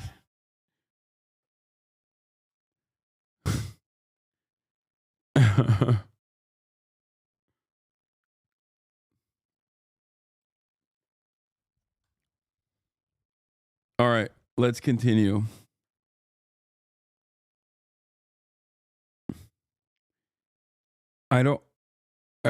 Stavros, famously a 70s cop show actor. Not Stavi, baby. Not Stavros. Stavros told me he met him one time. I think he opened, like Bill Burr was doing, like randomly got up on the mic, and Stavros was after him. And he messed up his name or something, but he felt very apologetic about it. Oh, why does it sound like that? I'm having a hard time, dude. Some TikTok.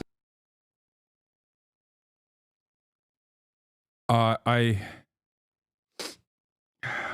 not the healthiest I've been. Bill Burr would cook you so bad, I would be honored every step of the way. If Bill Burr graced me with his presence and chose to cook me, I would sit there and say, yes, sir, I deserve this. Please, sir, can I have some more?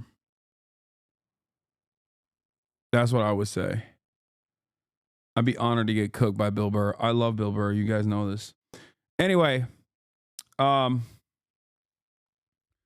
my God, chatters, every single person turns into a goddamn nanny the moment I say I'm not feeling too good. Everyone's like, oh, take some NyQuil, go to sleep, don't even stream tomorrow, shut up, go rest before Japan, big man. I'm a 33-year-old man. What the hell are you guys talking about? I can make these decisions on my own, please. Holy moly. Jesus Christ. All right, let's continue. Red Note surges in popularity as TikTok users seek alternatives amid potential ban. Users are downloading another Chinese app in protest in case the wildly popular social media app TikTok is banned in the U.S. This app is called Red Note, and in case you didn't hear, it is the top downloaded app in the U.S. right now, which is unbelievable. It features short-form videos similar to what you see on TikTok. Some Americans, angry over the potential TikTok ban this weekend, are using the app to post videos with the hashtag TikTok refugee, which has surged in popularity. Folks in the U.S. who joined Red Note are being welcomed by other users. One wrote, "I am your Chinese spy." Jokingly, I suppose. TikTok's China-based parent company, ByteDance, has until this Sunday to sell off the app or face a ban here in the U.S. due to national security concerns. Ban is a bit of a stretch. Really, what's going to happen is TikTok won't be available in your app store, so you won't be able to upload it. So theoretically, it would die a slow and glitchy death. So no new users, and then you wouldn't be able to refresh with the software fixes. Right. So it would just get glitchy. But like, is Instagram Reels so bad to people that they're using another Chinese app rather? Bro, my sinuses are so full. When I push air out of my nose, I start tearing up. It's crazy.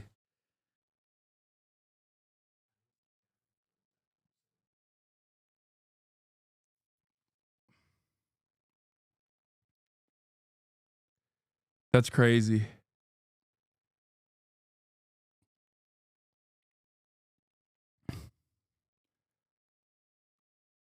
Consume some food that is more hot sauce than food. I would rather not use social media for the rest of my life than you rely primarily on Instagram Reels. It's a fate worse than death.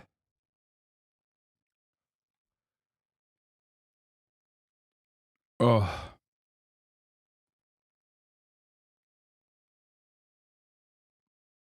Do you have a Xiaohongshu account yet? No, I do not.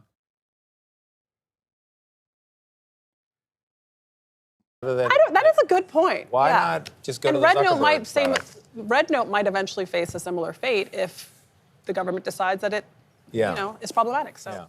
Ken also found out that not only is the TikTok ban not permanent, but as far as his reporting stands, the government has actually made specific carve-outs for specific people to continue using TikTok freely, which I don't even understand how that would work if TikTok is banned on January 19th and then TikTok actually shuts off its servers. Okay.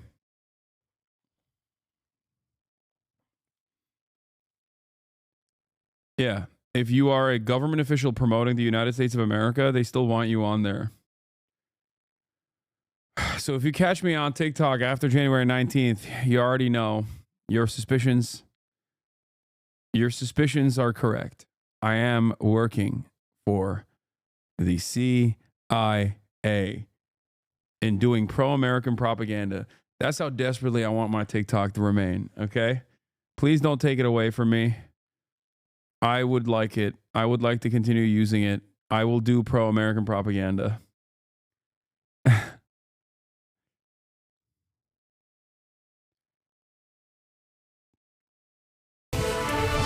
All right, breaking news, an earthquake in the world of social media that could be even bigger than we thought. Reports that TikTok is planning to shut down its app to users in the United States this Sunday, the day a federal ban is scheduled to take effect. Now, that ban was supposed to just mean that people couldn't update their apps. This goes much, much further. This means that people won't even be able to get in to TikTok. This new report comes from the tech site The Information. CNN's Claire Duffy is here. This is a huge deal. This is much bigger than we thought it would be and much quicker. Yeah, I imagine there are some creators on TikTok who are really freaking out now if they weren't already. ByteDance really had three options here. The first was to shut down TikTok altogether when this ban went into effect. The next was to sell TikTok to a non-Chinese owner. They've expressed very little interest so far in doing that, although we may be hearing some negotiating happening soon. And the third option was to essentially do nothing and allow the app stores to ban it, because it was always really the app stores who were on the hook to remove the platform from their app stores. I've been bringing up the expanded impact of the TikTok ban into the drug development terrain. The Biosecure Act was proposed by Dems last year, and it would force U.S. companies to divest or stop working with Chinese companies. This would be extremely detrimental to literally anyone on medication. It's especially detrimental when you consider that China has been on the cutting edge of novel chemical compound discovery so far, especially in this last year, where they figured out like a new chemical for dental work that like autofills, like rebuilds your teeth. Is something that I saw. There was another thing like that where they've made serious leaps in discovery in terms of Alzheimer's, like combating Alzheimer's, and numerous other things. So the fact that they are, the fact that they would try to do that. Curing diabetes. That's another thing. The fact that they would shut that off is, who am I joking with? I mean, they did that with Cuba. Cuba has a lung cancer vaccine, and it's illegal for Americans to go and get it in Cuba, and people still do it illegally. Okay? So, you know,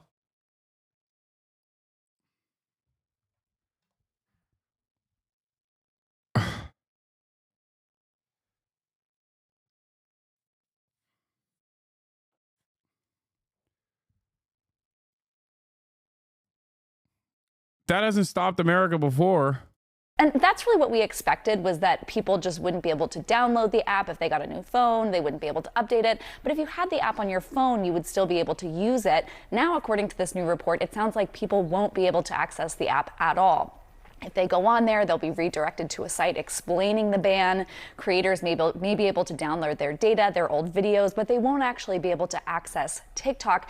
And this may be sort of a negotiating tactic on the part of ByteDance. They obviously are going to have a lot of upset creators, and as they're trying to potentially work out a plan with the new Trump administration, that having lots of angry folks in the United States, 170 million American users, could be a leverage point for ByteDance here. We're already seeing creators move to a number of different alternative apps as people try to... Isn't it cool that I have not seen one, not one. Normally, at least there's one. But in this circumstance, not one dissenting voice in mainstream media about this TikTok ban. Not a singular voice, dude. Maybe it's out there and I haven't seen it. But every report that I've read on the TikTok ban, from every single outlet, from Fox News down to independent media, down to not independent media, but down to, local broadcasters, not a single one of them have talked about how insane this process is. Virtually every single critique of this revolves around the legality of it. But even then, while they're talking about is this legal, or will this have a chilling effect on free speech across the board? Once that question is asked, the answer is immediately no, not at all. They're going to write a very specific carve out for TikTok alone. It is crazy.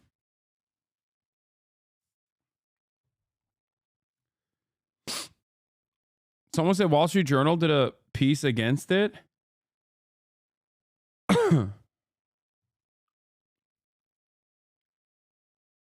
They keep explaining it like ByteDance is groveling to the US. It's disgusting. Yeah, that's the other thing. Like, they're also making it seem as though like America holds massive power in this equation. Like, of course the Chinese are going to succumb to our whim. Like, this already happened. It happened in India. Okay?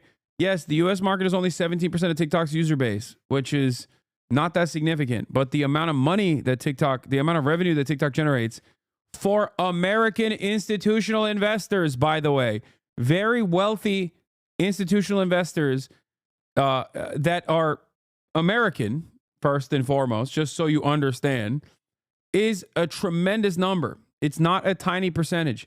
The revenue you generate from the American market is massive. Americans are wealthy. Americans love selling stuff. Americans love, more importantly, buying stuff. Okay? So having said that, it is a big hit. As far as the user base goes, when TikTok was banned in India initially, they just found a second market. Okay? They went to a different market and were able to make up that loss. For the United States of America, I'm not so sure if they'd be able to make up that revenue loss, but I don't think they care.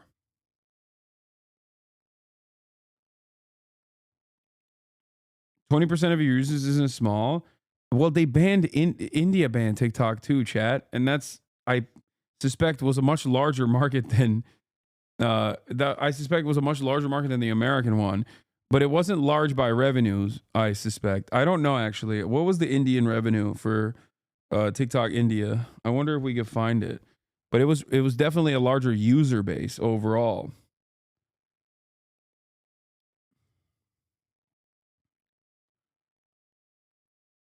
It is crazy though. I have a really bad one that was pro ban for the time. Starts at 57 seconds. Oh, David French This on the case for podcast is banning supported TikTok. by Thuma, This is a going to modern make me design lose my company, mind, UMA, by the that'll way. be shut down. TikTok official, New York Times opinion, where I focus on law, politics, and culture. The U.S. Supreme Court is weighing whether the federal government can ban TikTok if its Chinese owner ByteDance refuses to sell. The U.S. is arguing that TikTok poses a serious threat to national security and must ultimately find a new owner or be shut down. TikTok officials say the law violates free speech rights. David, I really wanted to talk to you about your very strong opinion about TikTok. You've written that you think the app should be banned in the United States because of national security concerns. As a legal expert and somebody who spent your career fighting for free speech, I'd really love to walk through how you think. Yeah, I love these free speech defenders being like, no, you don't understand. It's actually really awesome that it's happening this time. Like, it's so frustrating, dude.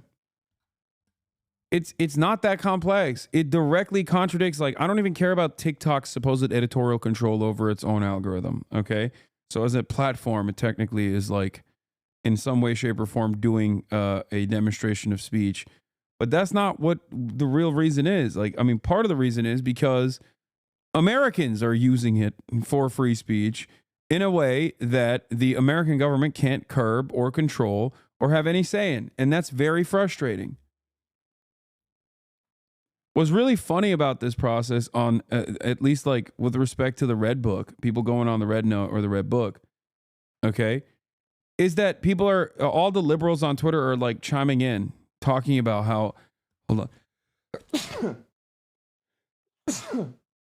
on. All the liberals are chiming in about being like, oh, why don't you type in Tiananmen Square or Uyghur genocide on the Red Note? And it's like, dude, this wasn't even a story until America decided to ban TikTok. Like, what is the argument? What is the argument? Like, you're saying like, oh, well, they're doing free speech suppression, so it's okay that we do it too? Like, I don't understand.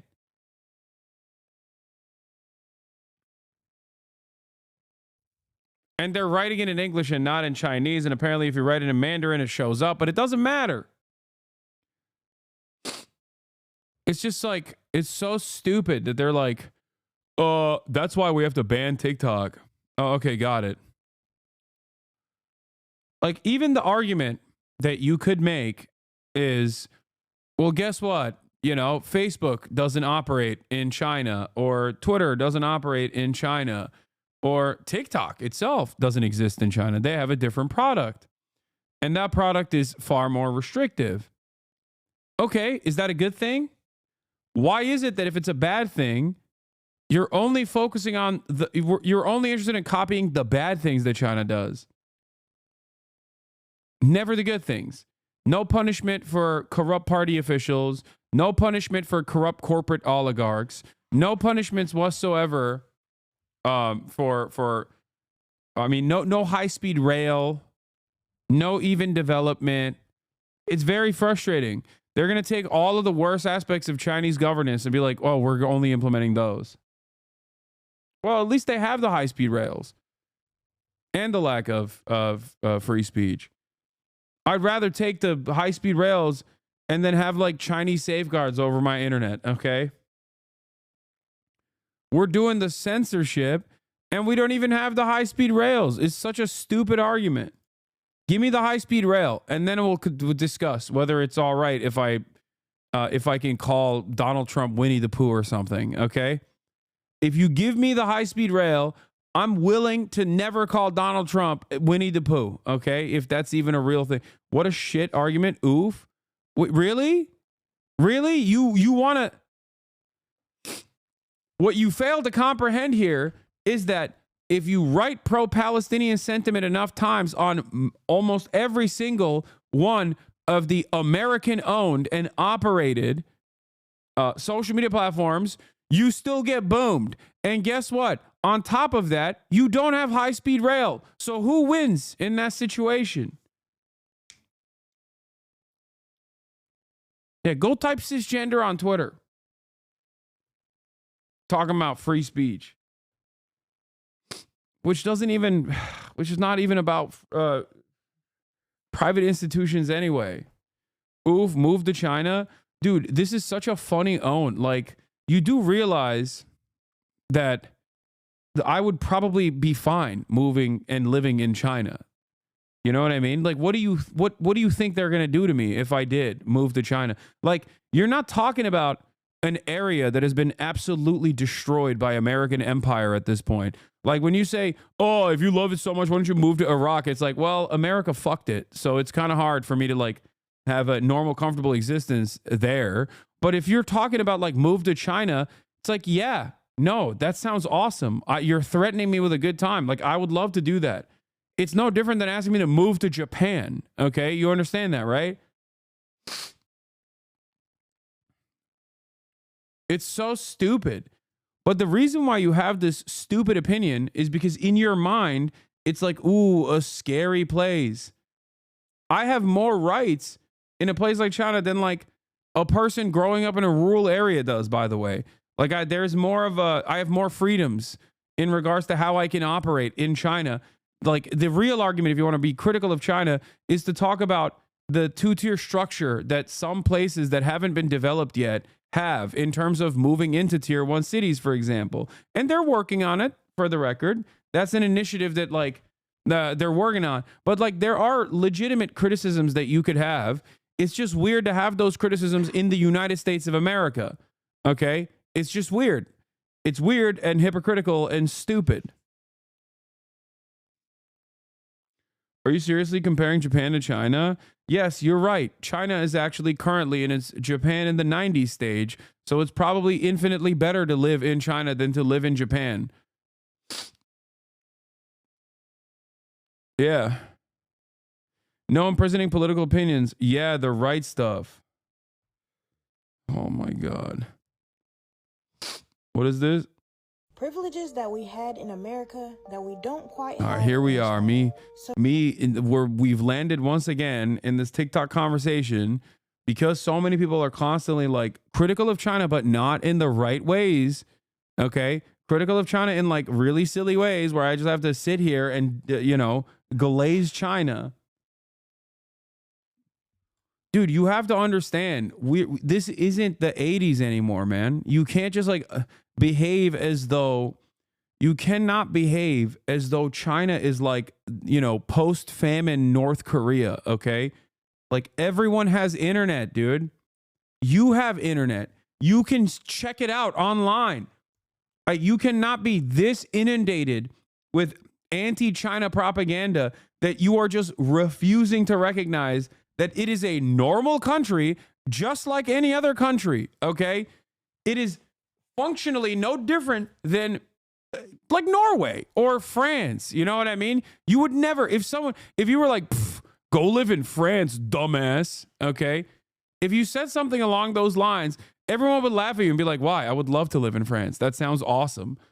You know what I mean? But for Americans, they're so brain rotted where they're like, what?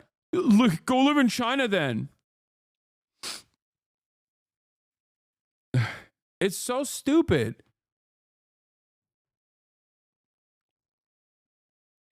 Like, you can even make that argument about Russia, right? Understandable. Okay? Lots of corruption, you know, a state that is completely owned by a couple oligarchs that are controlled by Vladimir Putin, engaging in an unjustifiable war. There's a lot of, there's a lot of corruption. There's a lot of disorder. Makes sense. Okay. I get that. It wouldn't be the best. Okay. It wouldn't be great. Also terrible weather conditions in general, but that's like that's one thing, right? But making this argument about China is so stupid.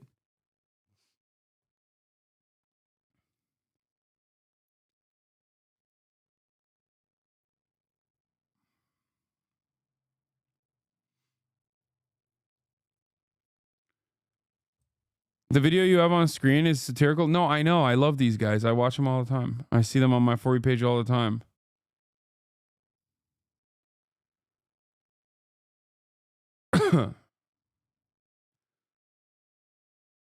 Biden's final address to the nation is live. Oh, God. The elements of which I laid out in great detail in May of this year. This plan was developed and negotiated by my team and will be largely implemented by the incoming administration. That's why I told my team to keep the incoming administration fully informed, because that's how it should be, working together as Americans. This will be my final address to you from the American people, from the Oval Office, from this desk as president. And I've been thinking a lot about who we are and maybe more importantly, who we should be. Long ago in New York Harbor, an iron worker installed beam after beam, day after day. He was joined by steel workers, stonemasons, engineers. They built not just a single structure, but a beacon of freedom. The very idea of America was so big, we felt the entire world needed to see. The Statue of Liberty, a gift from France after our Civil War. Like the very idea of America, it was built not by one person, but by many people, from every background and from around the world. Like America, the Statue of Liberty is not standing still. Her foot literally steps forward atop a broken chain of human bondage. She's on the march, and she literally moves. She was built to sway back and forth to withstand the fury of stormy weather, to stand the test of time because storms are always coming.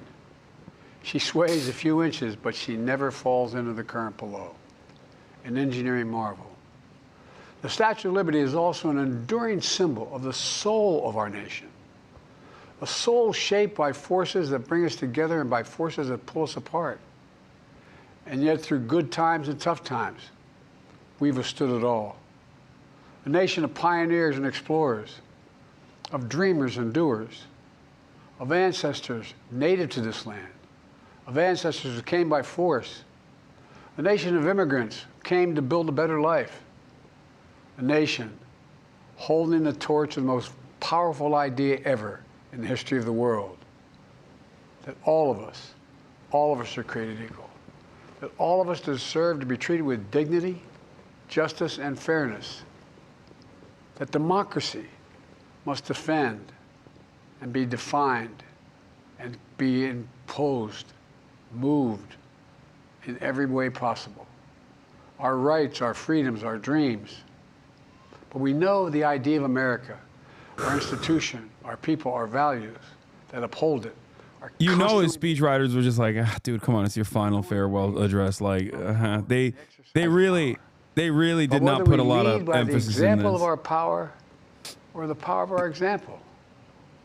Whether we show the courage to stand up to the abuse of power or we yield to it. After 50 years at the center of all of this, I know that believing in the idea of America means respecting the institutions that govern a free society. The presidency, the Congress, the courts, a free and independent press, institutions that are rooted, they just might not reflect the timeless words, but they echo the words of the Declaration of Independence. We hold these truths to be self-evident. Rooted in the timeless words of the Constitution, we the people. Our system of separation. Americans be like, China number two, not even two, America number one, and then this is our president. Maintained our democracy for nearly 250 This years. is the leader of the free world, than any dude. other nation in history that's ever tried such a bold experiment. In the past 4 years, our democracy has held strong. And every day I've kept my commitment to be president for all Americans through one of the toughest periods in our nation's history. I've had a great partner in Vice President Kamala Harris. It's been the honor of my life to see the resilience of essential workers getting us through a once-in-a-century pandemic, the heroism of service members and first responders keeping us safe, the determination of advocates standing up for our rights and our freedoms, instead of losing their jobs to an economic crisis that we inherited. Millions of Americans now have the dignity of work. Millions of entrepreneurs and companies creating new businesses and industries, hiring American workers, using American products. And together, we've launched a new era of American possibilities. One of the greatest modernizations of infrastructure in our entire history, from new roads, bridges, clean water, affordable high-speed internet for every American. We invented the semiconductor, smaller than the tip of my little finger, and now is bringing those chip factories and those jobs back to America where they belong, creating thousands of jobs.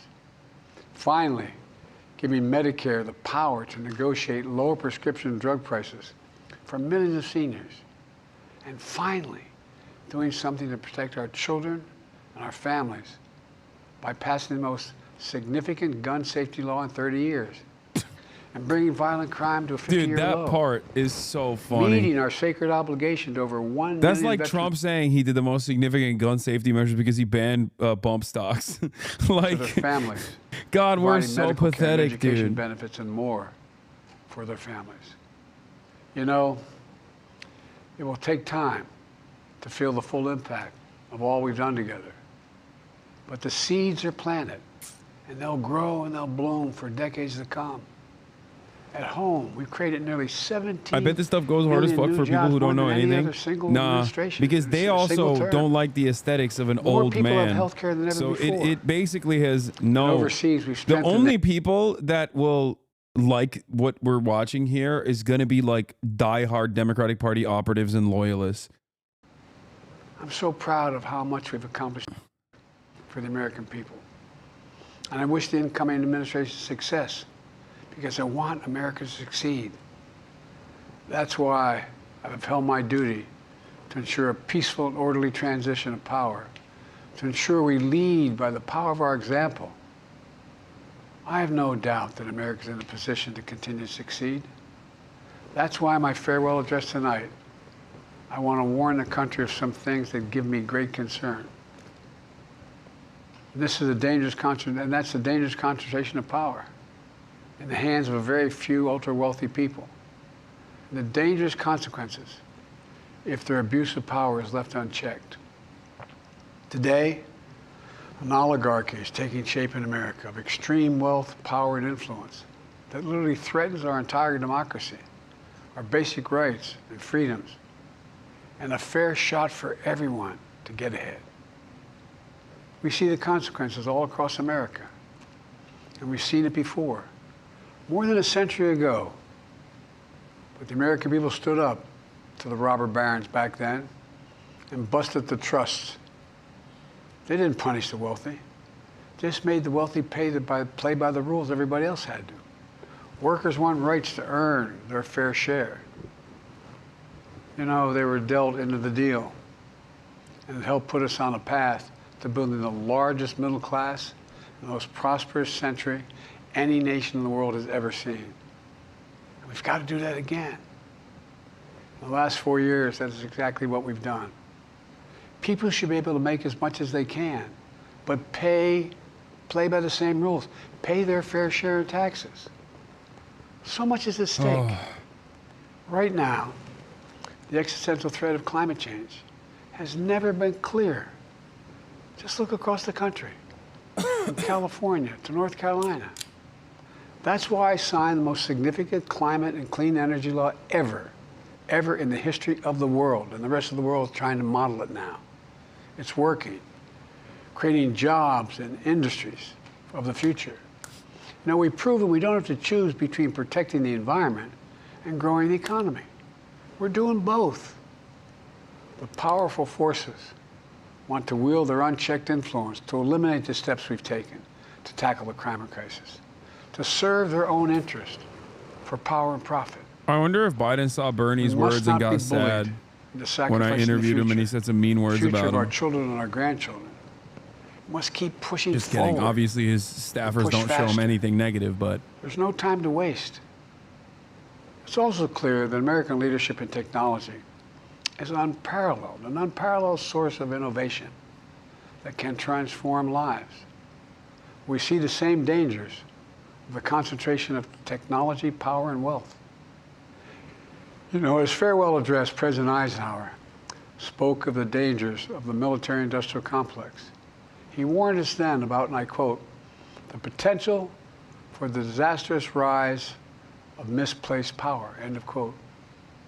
6 decades later, I'm equally concerned about the potential rise of a tech-industrial complex that could pose real dangers for our country as well. Americans are being buried under an avalanche of misinformation and disinformation, enabling the abuse of power. The free press is crumbling. Editors are disappearing. Social media is giving up on fact-checking. The truth is smothered by lies told for power and for profit. We must hold the social platforms accountable to protect our children, our families, and our very democracy from the abuse of power. Meanwhile, artificial intelligence is the most consequential technology of our time, perhaps of all time. Nothing offers more profound possibilities and risk for our economy and our security, our society, for humanity. Artificial intelligence even has the potential to help us answer my call to end cancer as we know it. But unless safeguards are in place, AI could spawn new threats to our rights, our way of life, to our privacy, how we work, and how we protect our nation. We must make sure AI is safe and trustworthy and good for all humankind. In the age of AI, it's more important than ever that the people must govern. And as the land of liberty, America, not China, must lead the world in the development of AI. You know, in the years ahead, it's going to be up to the president, the presidency, the Congress, the courts, the free press, and the American people to confront these powerful forces. We must reform the tax code, not by giving the biggest tax cuts to billionaires, but by making them begin to pay their fair share. We need to get dark money. That's that hidden funding behind too many campaigns contributions. We need to get it out of our politics. We need to enact an 18-year time and term, for the strongest ethics reforms for our Supreme Court. We need to ban members of Congress from trading stock while they're in the Congress. We need to amend the Constitution to make clear that no president is immune from crimes that he or she commits while in office. The president's power is not limited. It's not absolute, and it shouldn't be. And in a democracy, there's another danger to the concentration of power and wealth. It erodes a sense of unity and common purpose. It causes distrust and division. Participating in our democracy becomes It's so cool that his farewell address is like, yo, this president guy should really do a lot about these things that I'm talking about. We have to stay engaged in the process. You got 5 more days, man. Get to fair work, shot bitch. is what makes America America. Everyone's entitled to a fair shot. Not a guarantee, but just a fair shot. An even playing field. Going as far as your hard work and talent can take you. We can never lose that essential truth. Remain who we are.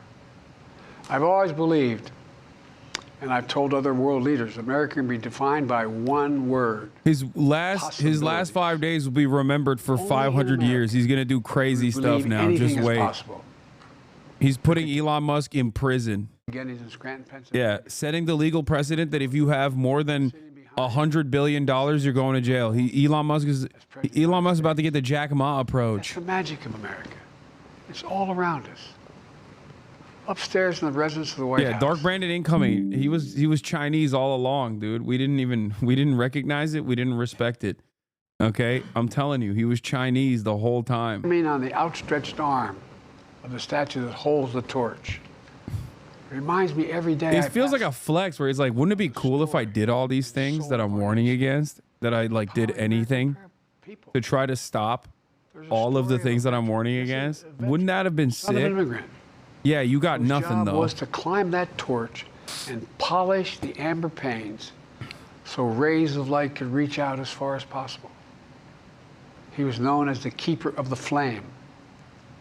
He once said of the Statue of Liberty, quote, speaks a silent universal language, one of hope that anyone who seeks and speaks freedom can understand.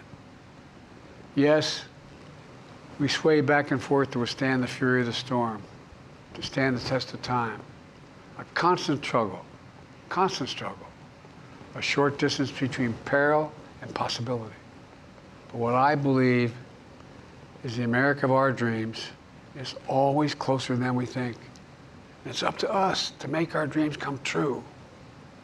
Let me close by stating my gratitude to so many people, to the members of my administration, as well as public service and first responders across the country and around the world. Thank you for stepping up to serve. To our service members and your families, it's been the highest honor of my life to lead you as Commander-in-Chief. And of course to Kamala and our incredible partner, historic Vice President. She and Doug have become like family, and to me, family's everything. My deepest appreciation to our amazing First Lady who's with me in the Oval today, for our entire family. You're the love of my life and the lives of my love. My eternal thanks to you, the American people. After 50 years of public service, I give you my word. I still believe in the Women idea. held up half the sky, Jack. I will let 1,000 blossoms bloom. The character of our people matter and must endure. Now it's your turn. I'm enshrining a monument for Yahya Sinwar. Keeper of the flame. Going forward, we're doing it all. Next 5 days. You love it too. I will make Luigi Mangione May God protect her too. look like Thank you for this great honor. a peaceful man with what I'll do to the insurance companies. Oh, the black and white President Joe Biden Oval Office address. It looks like he's dying. It looks like he died. There are weeks, or there are decades where nothing happens. And then there are weeks where decades happen. I'll show you what I can do in 5 days.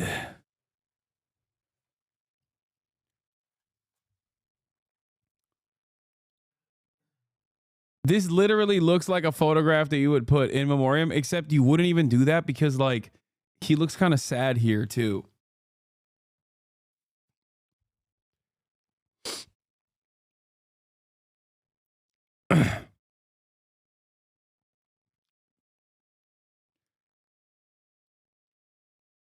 The courage to stand up for the rights of our democracy is espoused after centuries of respecting the institutions that govern our society and speaking independence and liberty for generations to come.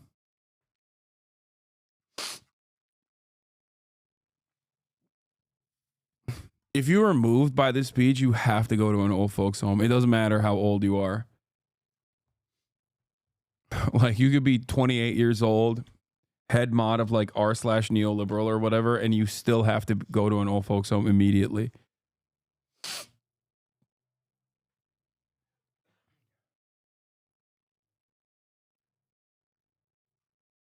This is the first time I felt kind of bad for Biden because he reminded me of a sad, dying dog, old dog. Jesus Christ. Where are the Biden heads, dude? Key demographic, Austin show? No, I don't even think Austin fucks with them like that. Yeah, this was just Dementia Monologues. No, I mean, he read. It's not like he wrote the speech. He just read the speech.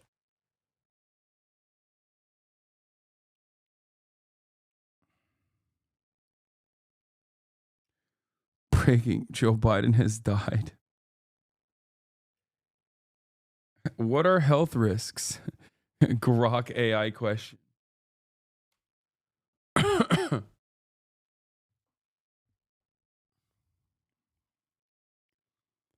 POTUS is seen through the Oval Office doors. He delivers his farewell address to the nation. And of course, that criminal is right there. And by that, I don't mean Hunter Biden. I'm talking about Doug. Okay? That's right. That criminal Douglas sitting closest to Biden. What does that mean?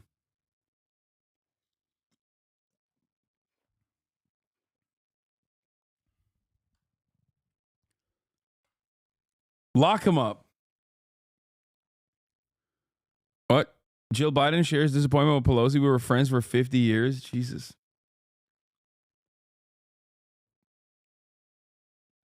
Can we lose our minds at the swing Harris and Muslim precincts? Yeah. 122% swing towards Trump. How did that happen? I don't understand.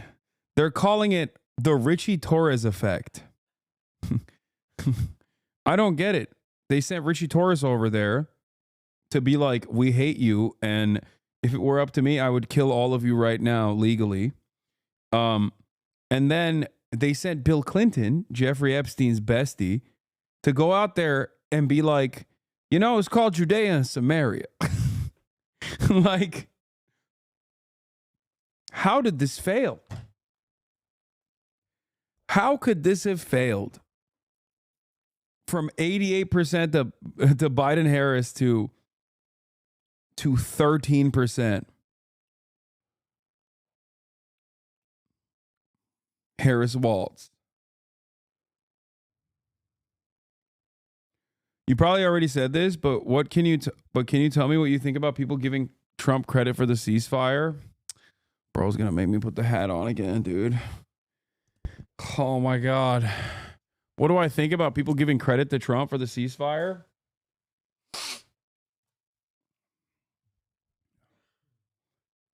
I don't know, man. What do I think?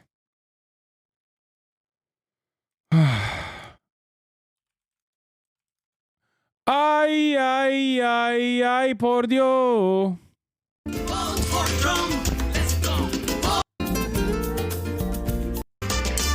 Oh, God damn it. It's not the right video. I freaked it up.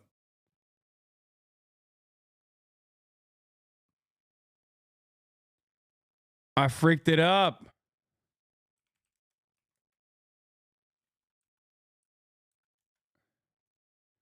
I found it.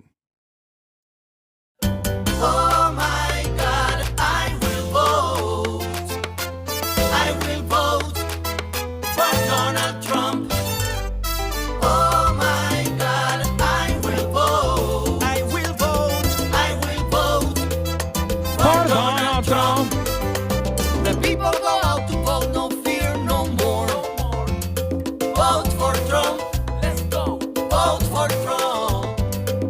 heard they're playing this on the Gaza Strip right now. If you wanna keep America great, vote for Trump. Let's do it. I vote for Trump. Come on. Oh my God, I will vote. I will vote. Oh yeah, for Donald Trump. What do I think about Donald Trump getting credit? May Allah awaken the people and help them to see the evil doings of Israel and the United States.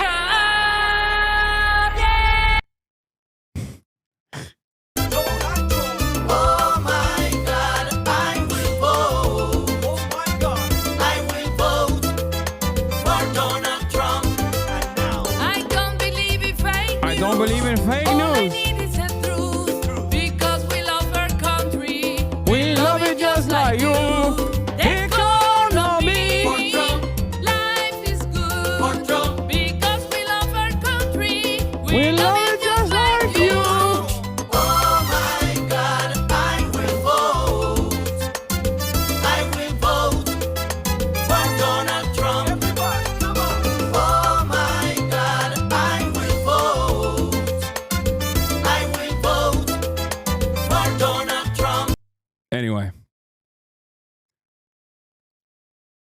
Bro, this is not funny. Get jebaited. You jebaited me. Is Trump curing your sinuses right now? I mean, what can't he do? Teflon Don. What can't he do? Maybe he will cure my sinuses. Honestly, at this point, I wouldn't be shocked if he did.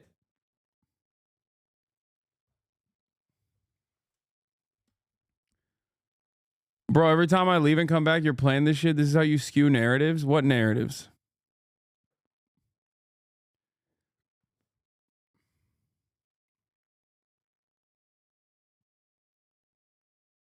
What? The Bidens are planning to head west after leaving the White House and the inauguration Monday. As private citizens, they plan to take personal time in Santa Barbara County. Yuck. Get out of my state, man.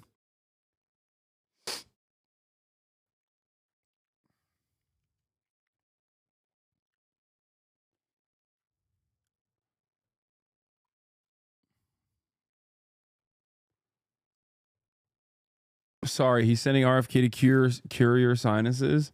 Maybe. Maybe. Let's run this back again. May Allah awaken the people and help them to see the evil doings of Israel and the United States.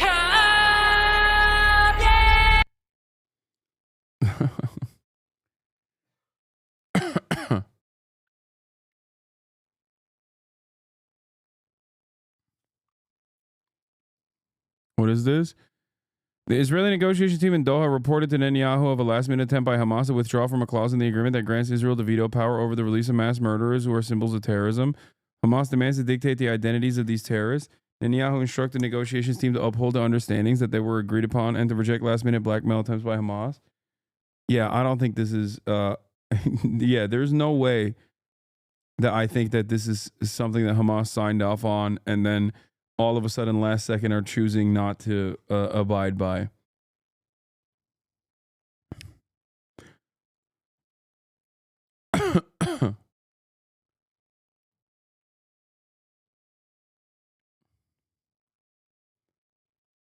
Anyway.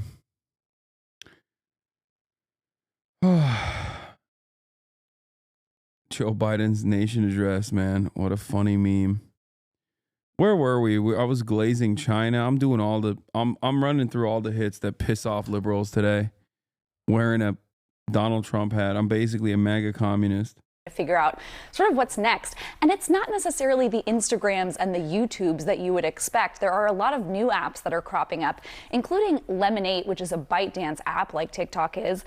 Red Note, which is actually a Chinese-owned app as well, and then Flip, Clapper, Fanbase, a number of these other apps that are also short-form video. Creators can make money. So it'll be really interesting if we do see this ban go into effect, whether any of these ends up being sort of the winner over the mainstream apps that we know of. Yeah, again, this is just such a huge difference from what almost everyone thought this was going to be, which was, you know, you won't be able to put the new app on the phone. It would get a little bit of clunky over weeks or months, but not, I can't get in to watch my cat videos as of Sunday. I mean, I think 170 million people are in for a big surprise. Now, the inauguration is Monday, and as you said, we just don't know how this is going to change or what will play out here. Yeah, it's a really good question, a big question. And again, let's talk about that second option there, that ByteDance could sell TikTok. Yesterday, we are seeing reports from Bloomberg, from the Wall Street Journal, that Chinese officials are now considering Elon Musk as a... I don't know why they're saying this when, like, Vanity Fair went to TikTok and they were like, this is insane. This is not even remotely in question. And they're still running with this narrative. And I genuinely don't know what's true anymore. Because, like, I usually trust Bloomberg and Reuters, especially when it is, like, reporting on issues that pertain to, you know, corporate takeovers, things like that. And it's shocking to me that they're just, like, still going along with this. New American owner for at least part of the U.S. operations of TikTok, which is really interesting, right? Because Elon Musk already owns X. He could add to his massive social media portfolio that he already has. TikTok called this report pure fiction, but for a lot of logical reasons, it would make sense why the Chinese... Wait, so you're saying TikTok actually said it was pure fiction, but it still makes logical sense? And you're still running with the initial reporting that the primary party called pure fiction? So you are aware that they called it pure fiction. That makes even less sense. Why would you actively undermine the initial what is going on, man?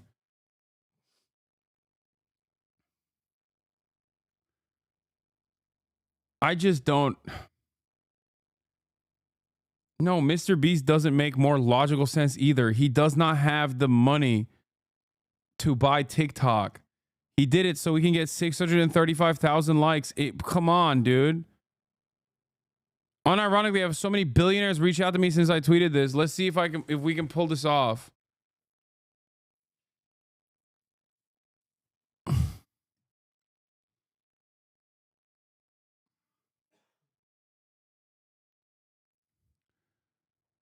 Oh.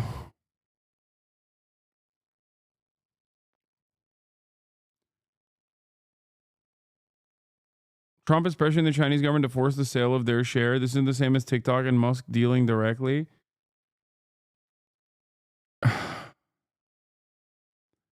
Yeah, I'll buy it, dude. Would consider Elon Musk, you know, a friendlier American owner than a lot of other folks who have put their hands up to buy this platform.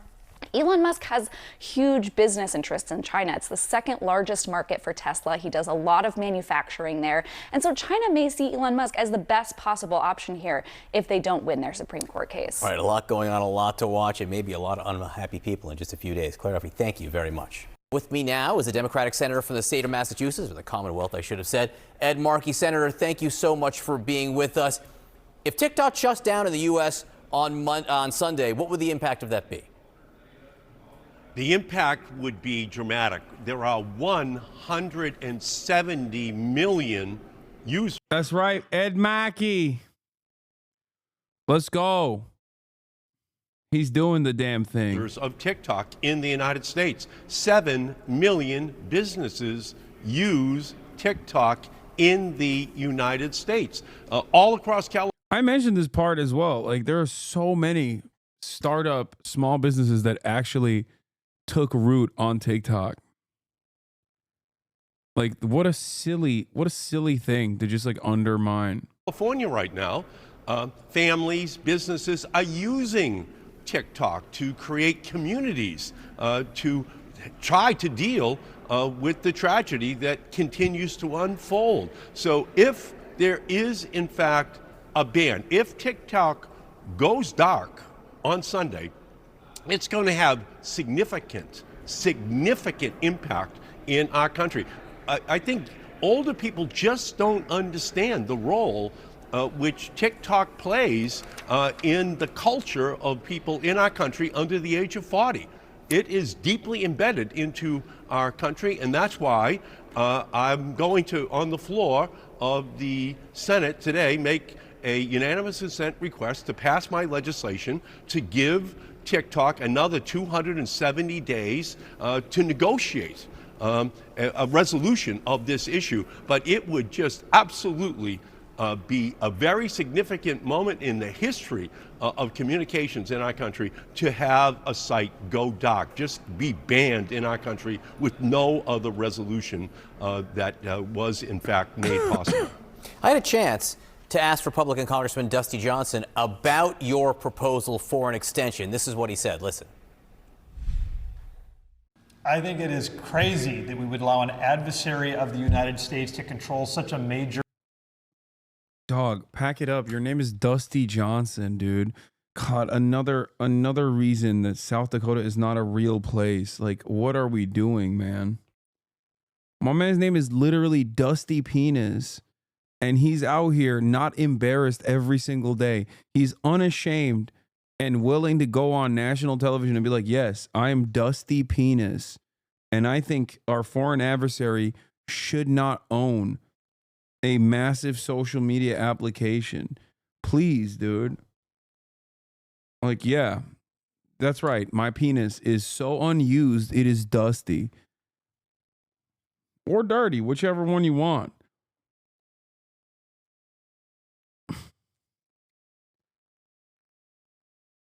I just don't, oh my God.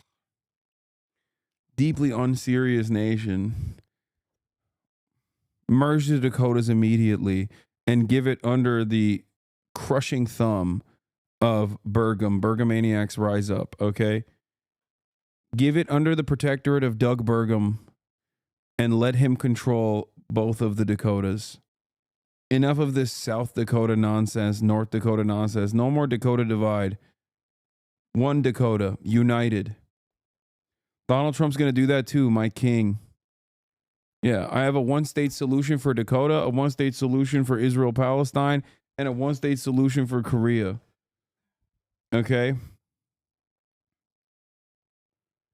Why you never talk about uniting the Carolinas? Sure, why not? News outlet. This is not about the content on TikTok. Listen, I get it. People are hungry for their goofy dance videos. There are lots of places they can get that. This is about the fact that we would allow the Chinese Communist Party this kind of access to propaganda channels. We would never have let the Soviet Union buy up the CBS Evening News and the Wall Street Journal. The fact that... Oh my God, imagine. That would have been... We'd be living in a dramatically different universe. Like, maybe we would have had healthcare if we did that. Some are okay with the Chinese. Actually, who am I fooling here? I mean, TikTok is Chinese, but we don't got no healthcare, and we are not closer to it at all. So, Chinese Communist Party running TikTok is hard for me to understand. He suggests that you're okay with the Chinese Communist Party running TikTok.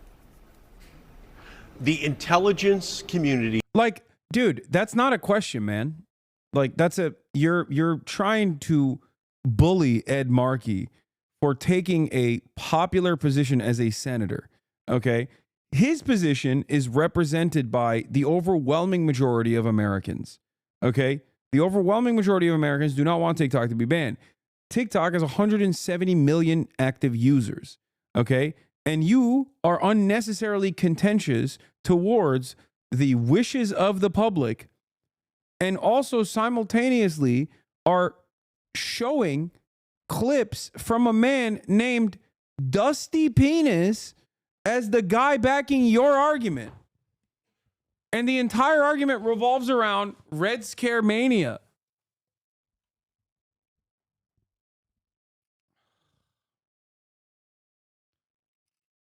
I'm willing to bet there's more people in South Dakota that like TikTok than Dusty Penis, okay? He produced absolutely no evidence that the Chinese government is compromising this information. It provided no information whatsoever. Great answer from Ed Markey, who is, I feel like, so old that if he actually looked at a TikTok For You page, he might perish on the spot, but respect for him. Defending TikTok. What we have right now is something completely different. It's a lot more than just cat videos. It's 7 million businesses who use it. It's 170 million Americans who use it every single day. And in many ways, very dependent upon it as part of their lives to make a living. There are people in California on Sunday, if this gets cut off, they won't have a way to make a living.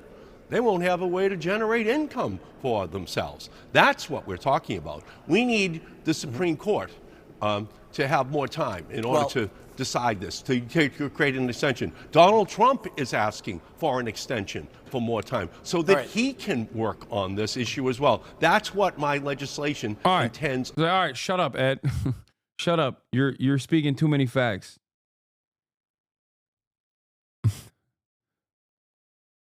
On attempting to achieve, and I'm going to do that with Senator Booker and Senator Wyden today. All right, let me just jump in for a little context here. Number one, the Supreme Court in its questioning seemed to indicate they were going to let this congressionally passed law, a bipartisan law, go through, which would mean the ban would go into effect on Sunday. We think that's where the Supreme Court is going. And I just want to point out, there are Republicans who agree with you, but there are plenty of Democrats who agree with Dusty Johnson. This law was passed by a bipartisan majority and signed in both houses, and signed into law, I should say, by President Biden. You said that President... Did he ask Dusty Johnson how he feels about his own president, which the Republican Party has demonstrated a lot more fealty to Donald Trump than the Democrats have to the rest of the party. Democrats argue amongst themselves all the goddamn time. Did he ask those questions to Dusty Penis? Was he like, hey, Dusty, what's up with your name? Also, if we're done with that part of the questioning, what's going on? You know, your own party leader, your God King, doesn't agree with you. What's going on with that? Also, third question, why is there a thing called South Dakota? Why have we not merged them yet? Okay. Did you ask him that question too, CNN? I don't think so. This is what I mean, chat, when I say it's always so, like, there is so little coverage on the opposing argument. There is so little coverage on not banning TikTok. And the only time it's ever mentioned is it immediately has to be contentious. And people immediately have to attack the person even making that argument.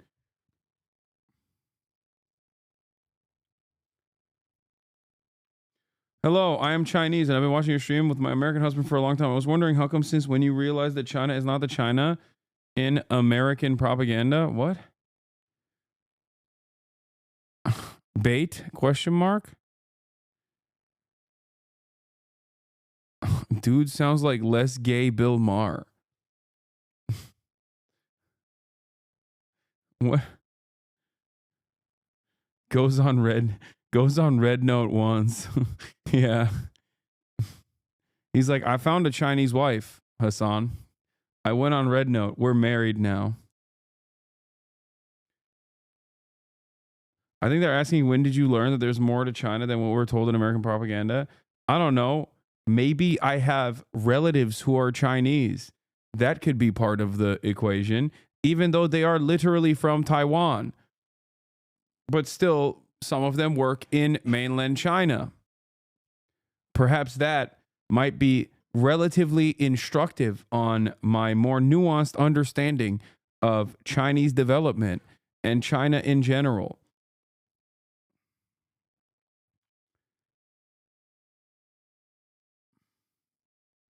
Recent poll shows only 22% of U.S. folks oppose TikTok ban. There ain't no way, big dog. There ain't no way. Okay. So more than half of the population of the United States of America is on TikTok, but only 22% oppose banning TikTok. As in 80% or 78% actually are in favor of it. Yeah, I don't believe that. Okay. People are just like on it while they're like, yeah, I really hope they take this away from me. Yeah, I don't care. I don't care what that poll says. I'm sorry. That's a ridiculous assessment. Poll was taken on Instagram Reels. Yeah, poll exclusively asked 90-year-olds. Why TikTok ban looming? How many Americans support it? Public opinion has changed a lot. Between March 2023 and August 2024, support for the ban decreased from 50% to 32%. Americans, according to Pew Research poll. During the same time period, Americans who reported opposing the ban went up from 22 to 28. A Change.org petition named TikTok, Keep TikTok, Protect National Security, got 100. That doesn't mean anything. One way to save TikTok at the 11th hour according to Pew Research Center, about 50% of Americans surveyed supported a ban on TikTok, while 22% opposed it in March 2022. 3. Yeah, I don't believe that.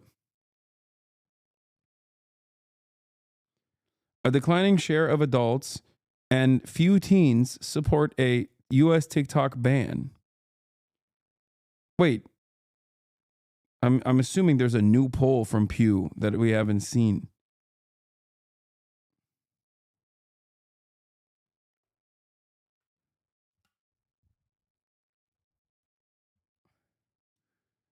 The polls will show the support for the ban dropped among both major political parties. In March 2023, 60% of Republicans and 43% of Democrats supported the ban. By fall, just 42% of Republicans and 24% of Democrats supported it. Wait, what? That chatter said there's a lot of people that want to ban TikTok. Did you say the wrong thing or did you read it incorrectly? Because this article doesn't support you. What? As a Chinese, I don't trust the most content on Xiaohongshu. Hello, I am Chinese man. Let me tell you, we are suffering out here. America number one. One day, the Republic of China will overtake mainland China, including but not limited to Mongolia as well. It is ours. It is ours for the taking. The KMT has betrayed the people. This is what I think. As a mainland Chinese, I hate the Chinese Party of Communism.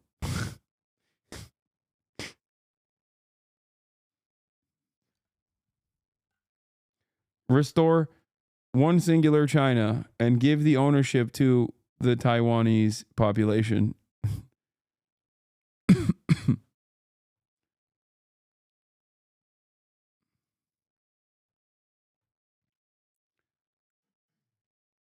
Chatham must have looked at the YouGov poll, which shows 44% support the ban.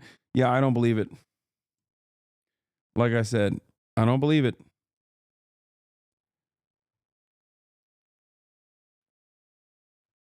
Ed Markey literally voted for the TikTok ban, by the way. Yeah, he was wrong. And now he's... I mean, Ed Markey's 90. I don't know if he knows what he's doing there.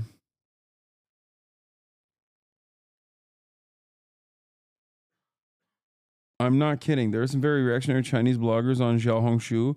I watched a post blaming LA Fire to fish in the river. Wait, what?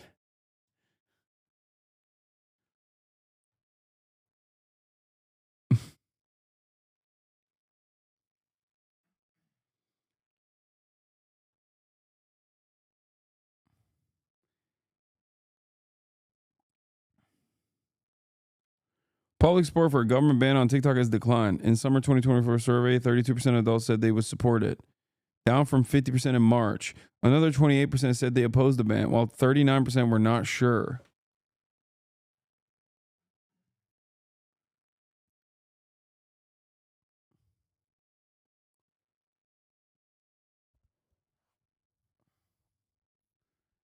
Hello, I am not Chinese. I'm interested in China history. Have you heard of a 100 Flowers campaign? Did you think Mao planned to use the criticism as a ploy to lock up intellectuals all along? Yes. Everything he did deliberately. He was like, yeah, no, definitely criticize the government. It's open season. And guess who it was open season for? Anyone who chose to criticize him. Okay? That's right.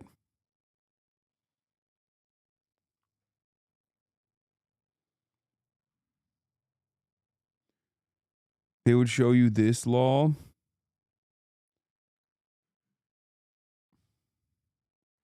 Oh, Tiananmen Square.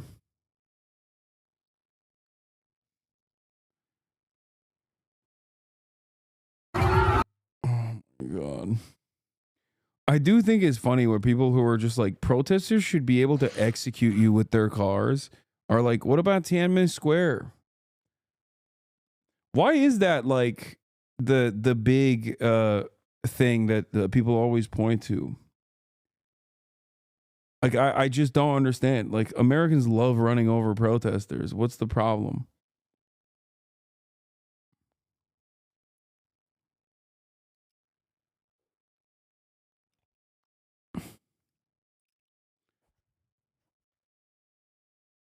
It was a meme for a long time. Yeah. Check this user's last message. They got timed out. One day I'll have my Nike shoes. What? Ban Twitch too then? Okay, so ban all social media then? NSA mass surveillance, Kent State Uni, Church of Scientology, David Miscavige, May 4th, 1970 massacre, May 13th move bombing.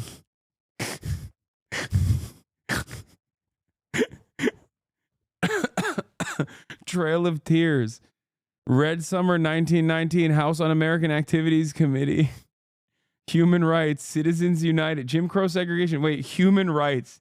Just human rights. Nothing specific.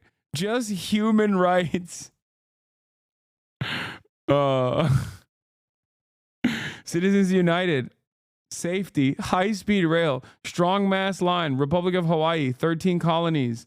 Vietnam. Afghanistan. Iraq. Edward Snowden. Yeah. These two words will trigger every American citizen. Okay? Human rights. Don't bring it up. You will cause State Department heads to implode.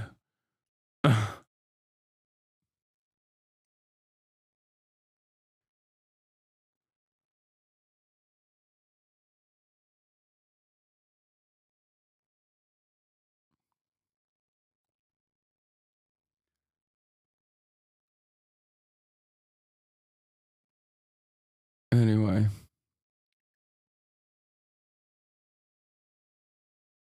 Battle of Blair Mountain.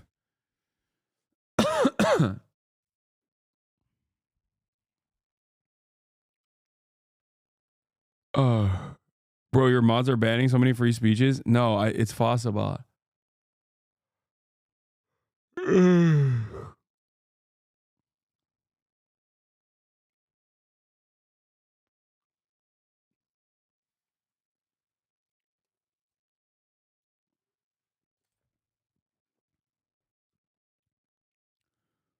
Anyway. She didn't start the fire, it was always burning. Human rights, America not perfect, but people died for this country. America's the most diverse country in the world. Yeah. We're so good at handling all this diversity. You know? Anyway, all right, I'm done.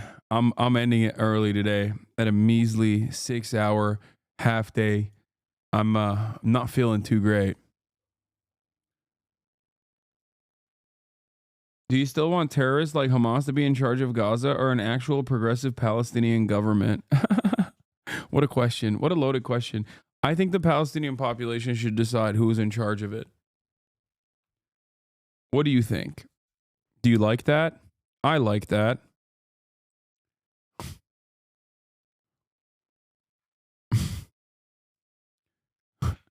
Do you think terrorists like the Likud party or Itamar Ben-Gvir or Benjamin Netanyahu or Bezalel Smotrich should be in charge of the genocidal apartheid regime of Israel? Or do you think we should dismantle it piece by piece and create a secular, singular, solitary, progressive state? Since you use the term progressive, I will, ask it back to you.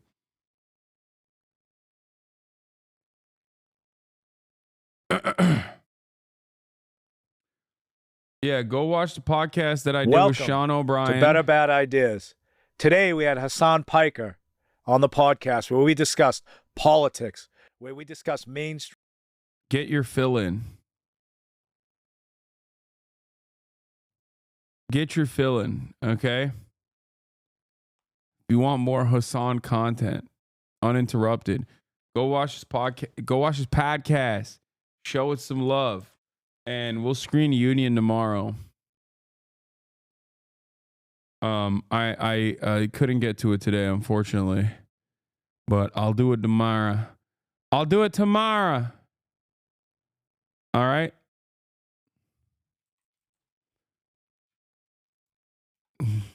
Anyway. Stunning lo-fi introduction, starting off the day. All right, everybody. Love you all. All the Peace. chatters trickling in has helped people hate.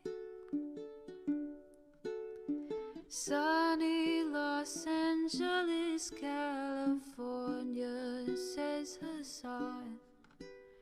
The starlight to the starlight to the topic just begun.